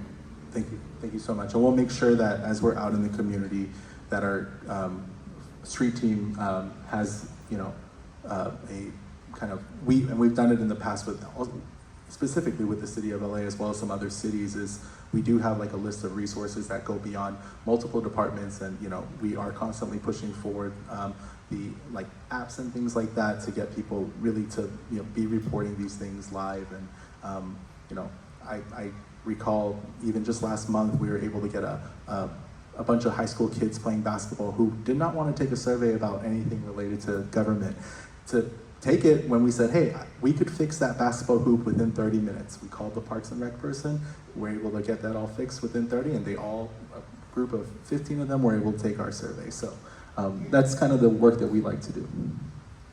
I love that story. Thank you. Replicate it. Of course. Commissioner Murray. Good afternoon. I do have a concern.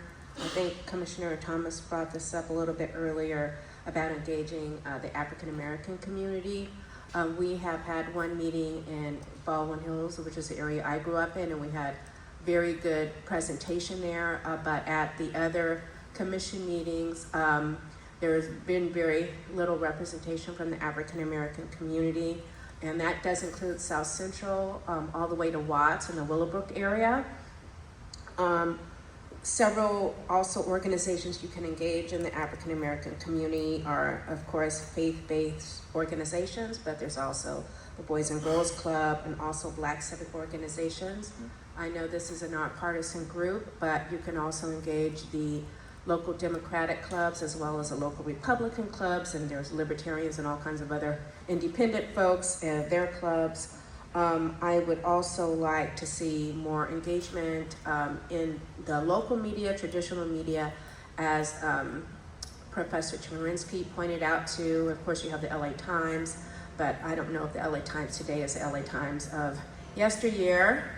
And again, of course, social media, but also you have the Long Beach Press Telegram, the Daily Breeze and other regional papers, and also in the African American community, you have the Sentinel, you have La Opinion in the Latino community. So just making sure that your outreach, which it sounds like it is diverse and reaches the other regions. I mean, we have a lot of folks from the Valley who are very engaged in a lot of all our meetings, but there's the south side of Los Angeles as well, and including the San Pedro area. Where's our San Pedro? Where's Council District 15?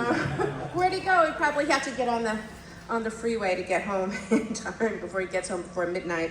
Yeah, there you go. So we just engage all parts of the community, and I live in the downtown Los Angeles area, and I know it's very difficult because that community tends to be transitory just because, there are people who live and work there and they get another job and they go other places, but it would be also nice to get engagement from the Civic Center. So thank you. Thank you very much. You've been great. I'm sorry.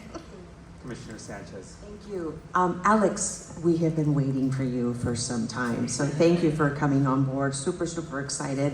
I want to just establish some level playing field here as it relates to your tactics, and once you begin to get those off the ground, what is success going to look like? You don't need to answer right now. Is it more impressions? Is it more engagement? Is it more people here? What is that going to look like that makes it successful? Toolkits. I'm reading Tim McCosker's newsletter, and the first thing he sends out is charter reform is coming to Harbor College. However, I'm reading the Spanish version, and to echo Commissioner Schlager's, when you say charter reform, everybody sleeps. But let me read the Spanish part. La Comisión de Reforma de la Carta Constitutiva de la Ciudad de Los Ángeles. I'm gone. You lost me with La Carta, okay? Yeah. But it sounds good. And so I also want to shout out to our interpreters who are back there always with us, and they do it simultaneously, but just important on the messaging. How are you getting people? And you did say it's relatable to them. I don't want you to forget about traditional media, ethnic media. I come from Spanish language media. Sometimes it has greater viewership than general media. Think about the smaller newspapers. They have digital platforms. It's not just a print. There's been a demise of journalism. We see it when you talk about the LA Times, the Daily News, and others. Think about influencers, those who have credibility. How do we get them on board? When you develop some social media, do A/B testing, what's working, what's not. I can continue, but I'm here to help. And then always be free to pivot. If it doesn't work, how are we fixing it to be able to move on? So in the interest of time, I'm gonna end there. Senor Chairman. I don't know if you have any reactions. No, these are all, everyone, thank you so much these are really great, and I think to get a pulse on what y'all want to see out of this engagement, we're going to do our best to meet that goal. So thank you so much, this is really exciting. Commissioner Yap. Hi there, Commissioner Yap here, thank you.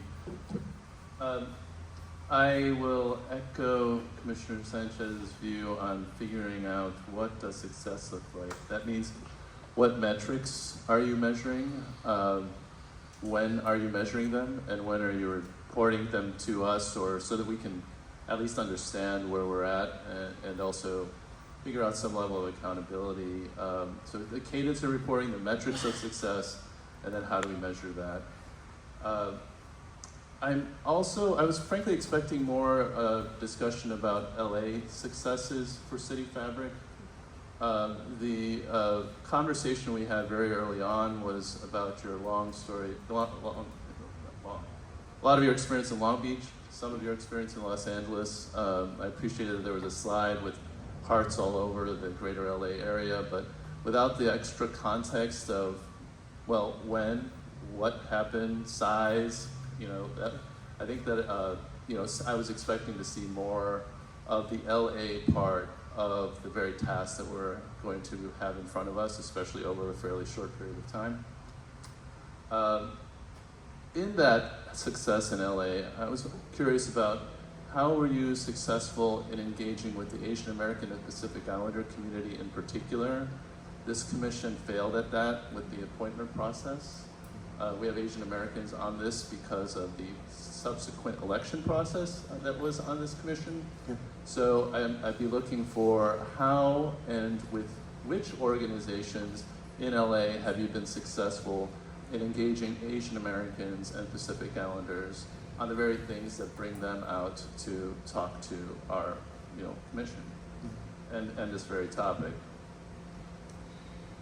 The last thing I would add here is leading with we will need community organizations to help has raises some concern for me, frankly, because I think that there is the will for community organizations to help, but many of them, particularly those in the Asian American community, are currently under active attack by our federal government and being defunded by our government.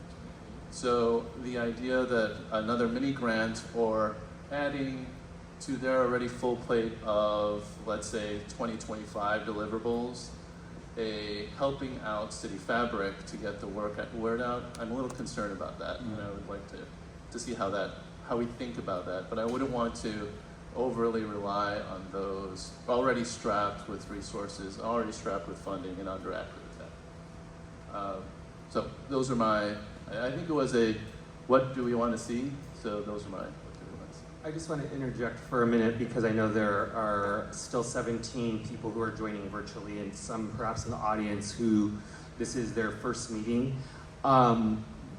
I hope you did not imply it was a failure of this commission, which is I think that you said. I would agree that it was a failure of the appointing authorities who made the original 8 appointments to not put an API member of this commission, which is not what you said. But however, I believe you would agree that the original appointees remedied that with the inclusion of multiple API commissioners.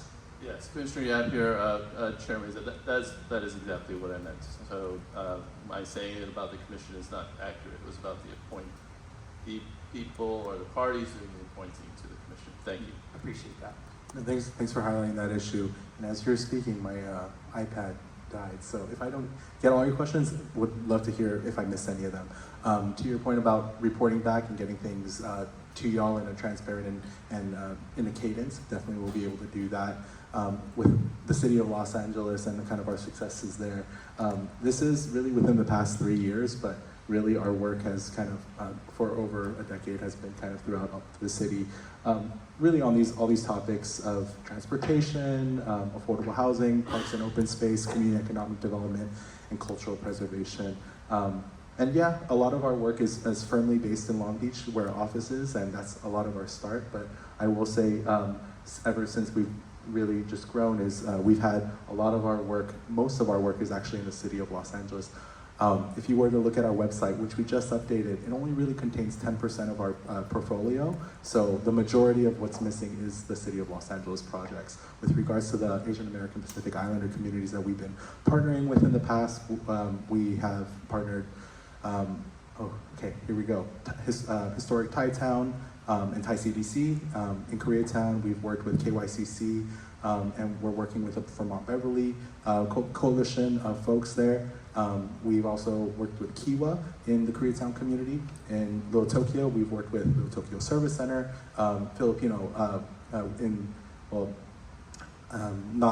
not in the city of Los Angeles, but Cambodia Town. We worked with United Cambodian Community, as well as Cambodian American for America, I believe is that last day. Filipino Migrant Center down in Long Beach as well. We've worked with in our One San Pedro redevelopment of that housing authority there. And trying to think of some other groups specifically related to the AAPI community, because we also have worked in a lot of different other communities as well, but trying to think if there's any other groups that I may have missed. I'm looking in the back to see if any of my colleagues have any of that too. But all to say is we are kind of deeply rooted in a lot of these communities as well. One thing is, and I think it speaks to some of the other commissioners' concerns, is that given the lack of historic disinvestment in the city of Los Angeles, a lot of these groups have, built up tense relationships with one another. So a lot of our work is, making sure that, we're hearing from multiple groups that may represent a community, and making sure that we're approaching this with trying to eliminate as much bias as possible in our work. So, and then yeah, I hope that answers some of your concerns. All right, unless I missed any as well. First, Commissioner Stein, first I want to thank you for taking the time to make the presentation to us, and I want to echo Commissioner Thomas, Commissioner Sanchez, and Commissioner Yap, not that everybody else didn't have very good questions, what they had said. I have one simple question before I get into it. The surveys mean polling, or surveys are totally opposite? I just want, because a lot in the political realm, they're different. Okay, so you're not doing polling, and we're not doing polling. We might do polling, but they're not. Okay. My question is, in the city of Los Angeles, what citywide, that's the word I'm looking for, projects have you worked on that it was not isolated to this affordable housing project or this different project that was very specific to an area, but on a whole citywide basis, because this is a citywide campaign, it's not a campaign, just a small area. What have you worked on? Yeah, it's a great question. Citywide, please. Yeah. So I will say that with the city of Los Angeles, the citywide projects, actually Max, who's right here next to me, we worked on a project together that was citywide, working on looking at Los Angeles's 12 most dangerous streets and corridors and working to make them safer for communities. Currently, we're working on a program called Safe Routes for Seniors, working to seniors have a disproportionate amount of traffic collisions related to them, so working with them at a citywide level to identify which communities are experiencing these things. And then, we're looking at it globally, but then working hyper-specifically with some of these communities around these kind of more larger issues. Related to the policy-related issues, we have not worked on a citywide policy, but for many other municipalities in Southern California, even beyond Los Angeles County, I will say even we have worked with Los Angeles County as well. We are working on large planning and policy related issues as well. Yeah, thank you. How much will the commission be told on a meeting by meeting basis, or another metric as to what you have worked on in the last couple of weeks versus what you plan to work on in the future, so that if any of the 12 of us have a suggestion, that we can make that suggestion without having to pick up the phone and call you? That's a great question. Justin? Well, I'll start with, I know per every agenda now, it's the executive director a report that includes outreach and engagement. So I'll be reporting in every week, or more than every week sometimes, at every commission meeting of the work that we're doing, and the work that City Fabric, by and large, when it comes to upcoming events and social media campaigns and all those tasks. I'll be reporting. I'm going to be meeting with. I was saying a meeting now with our City Fabric team weekly.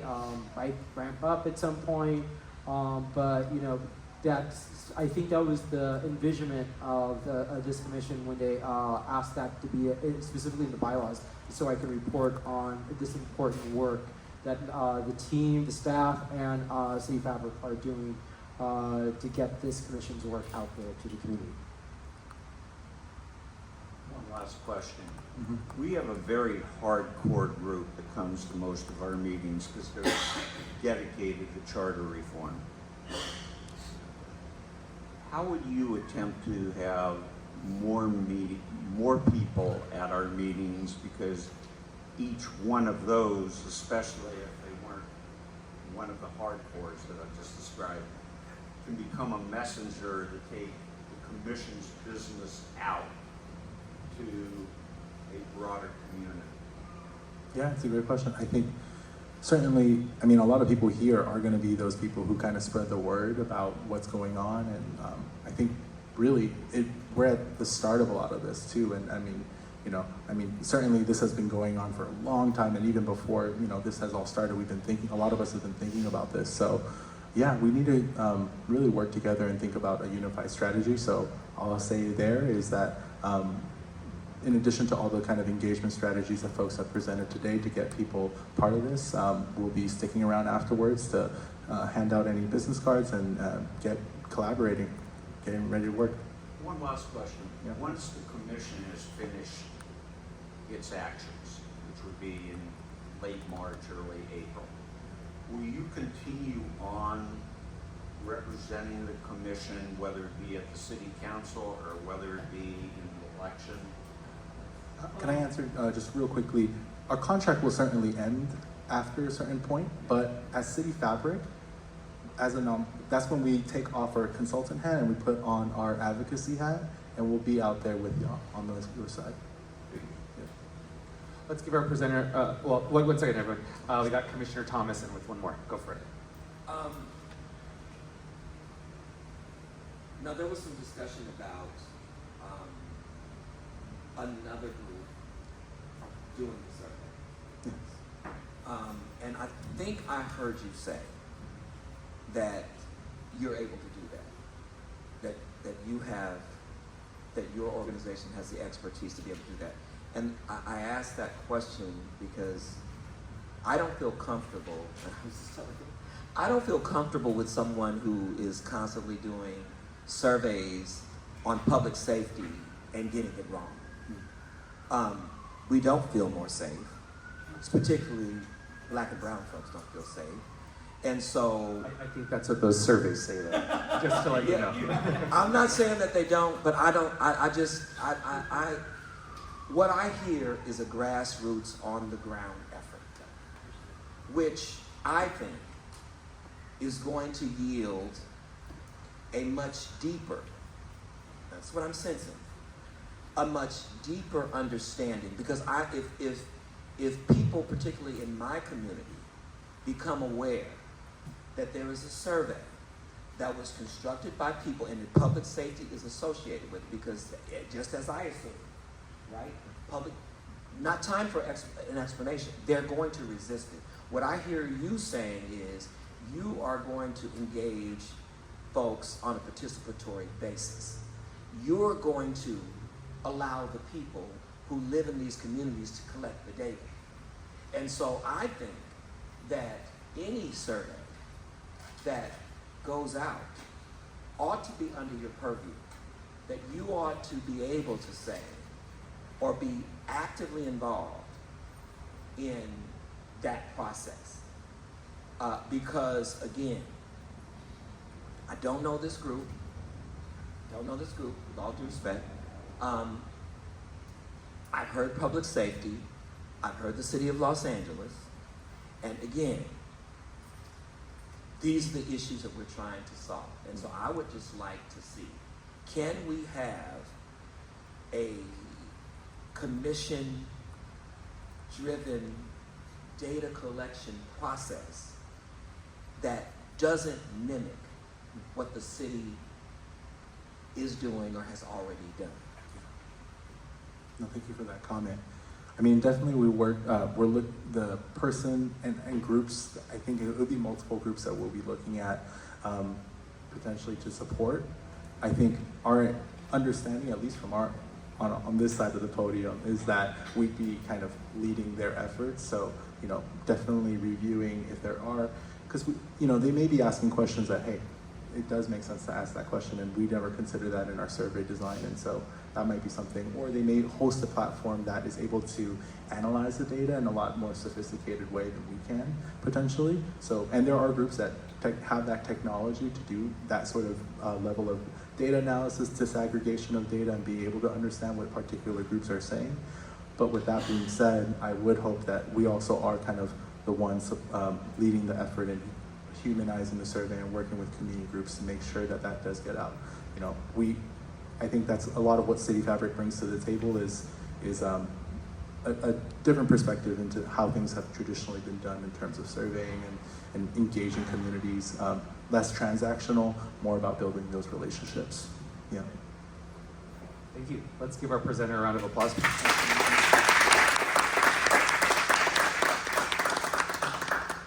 Commissioners, thank you for your very thoughtful recommendations, questions, and comments. Before we end the meeting, I just want to see if... oh, okay. Yes, we do need... I need a motion to receive and file the presentation. So moved. I think I heard Commissioner Andrades and make the motion, and then Commissioner Stein second. Is there any objection? All right, no objection. Thank you. Before we end today, I just wanted to see if there were any commissioners who would like to put on the queue or on the running list that we have any future presentations that you would like to see. Yes. Commissioner Thomas. I would like to see presentations by L.A. Can, Pete White. I'd like to see presentations by, oh my goodness, L.A. It'll come to me. Okay, you could also email. I thought of it. I think we're in touch with. You have Pete White. There's a professor. If you've mentioned them at previous meetings, we have them on the ongoing tracker. And I would like also to put Black Lives Matter as a presenter, along with the NAACP, and then the College of Ethnic Studies at Cal State LA. It's a shameless plug, but it is what it is. Shameless. The College of Ethnic Studies, around this whole question of, can we just all get along? How can we all get along?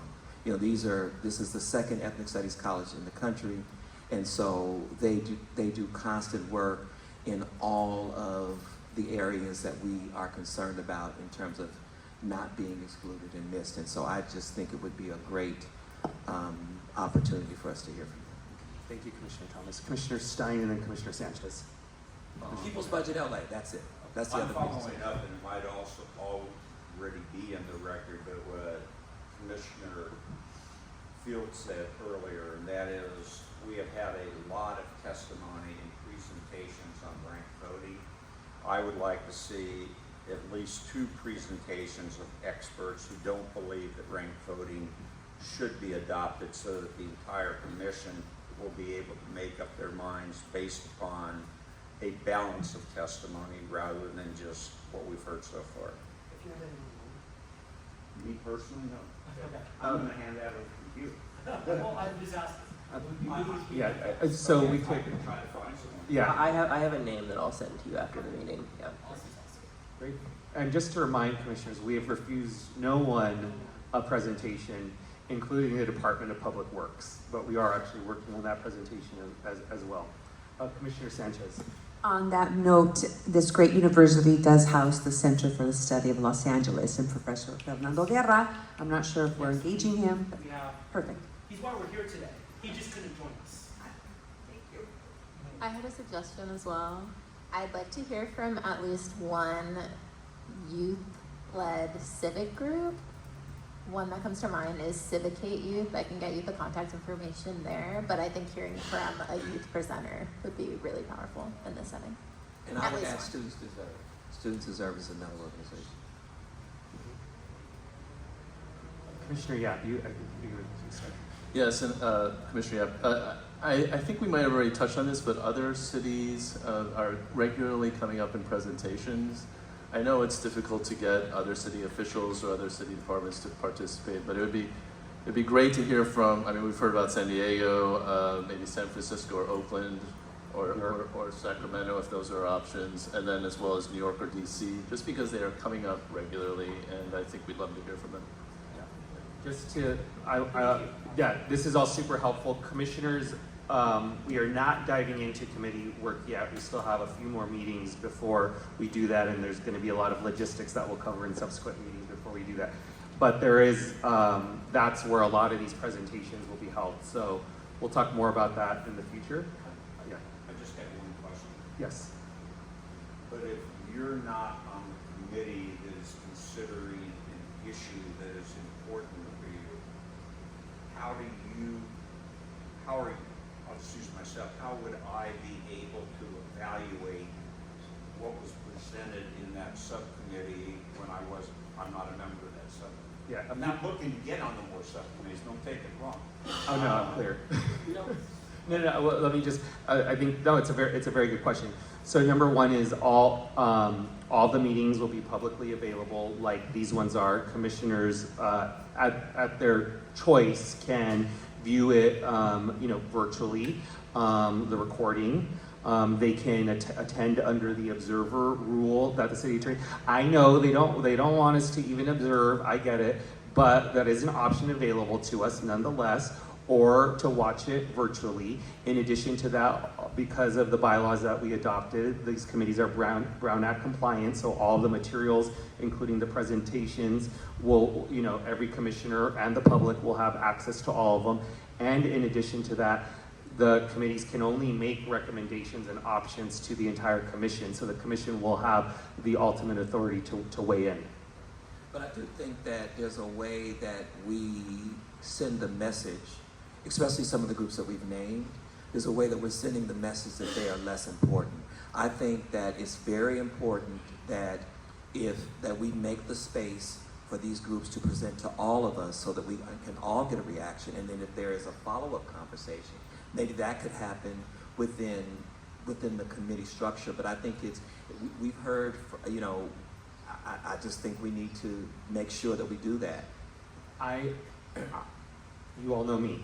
I would be happy to calendar more full commission meetings if that's what people would like. And so we do have that opportunity available to us. I will say this, there is an interest to hear from everyone, and so I want to make that especially clear. Any other last comments or questions from commissioners? Okay, seeing none, I will entertain a motion to adjourn. So moved. Is there a second? Second. Without objection, thank you everyone.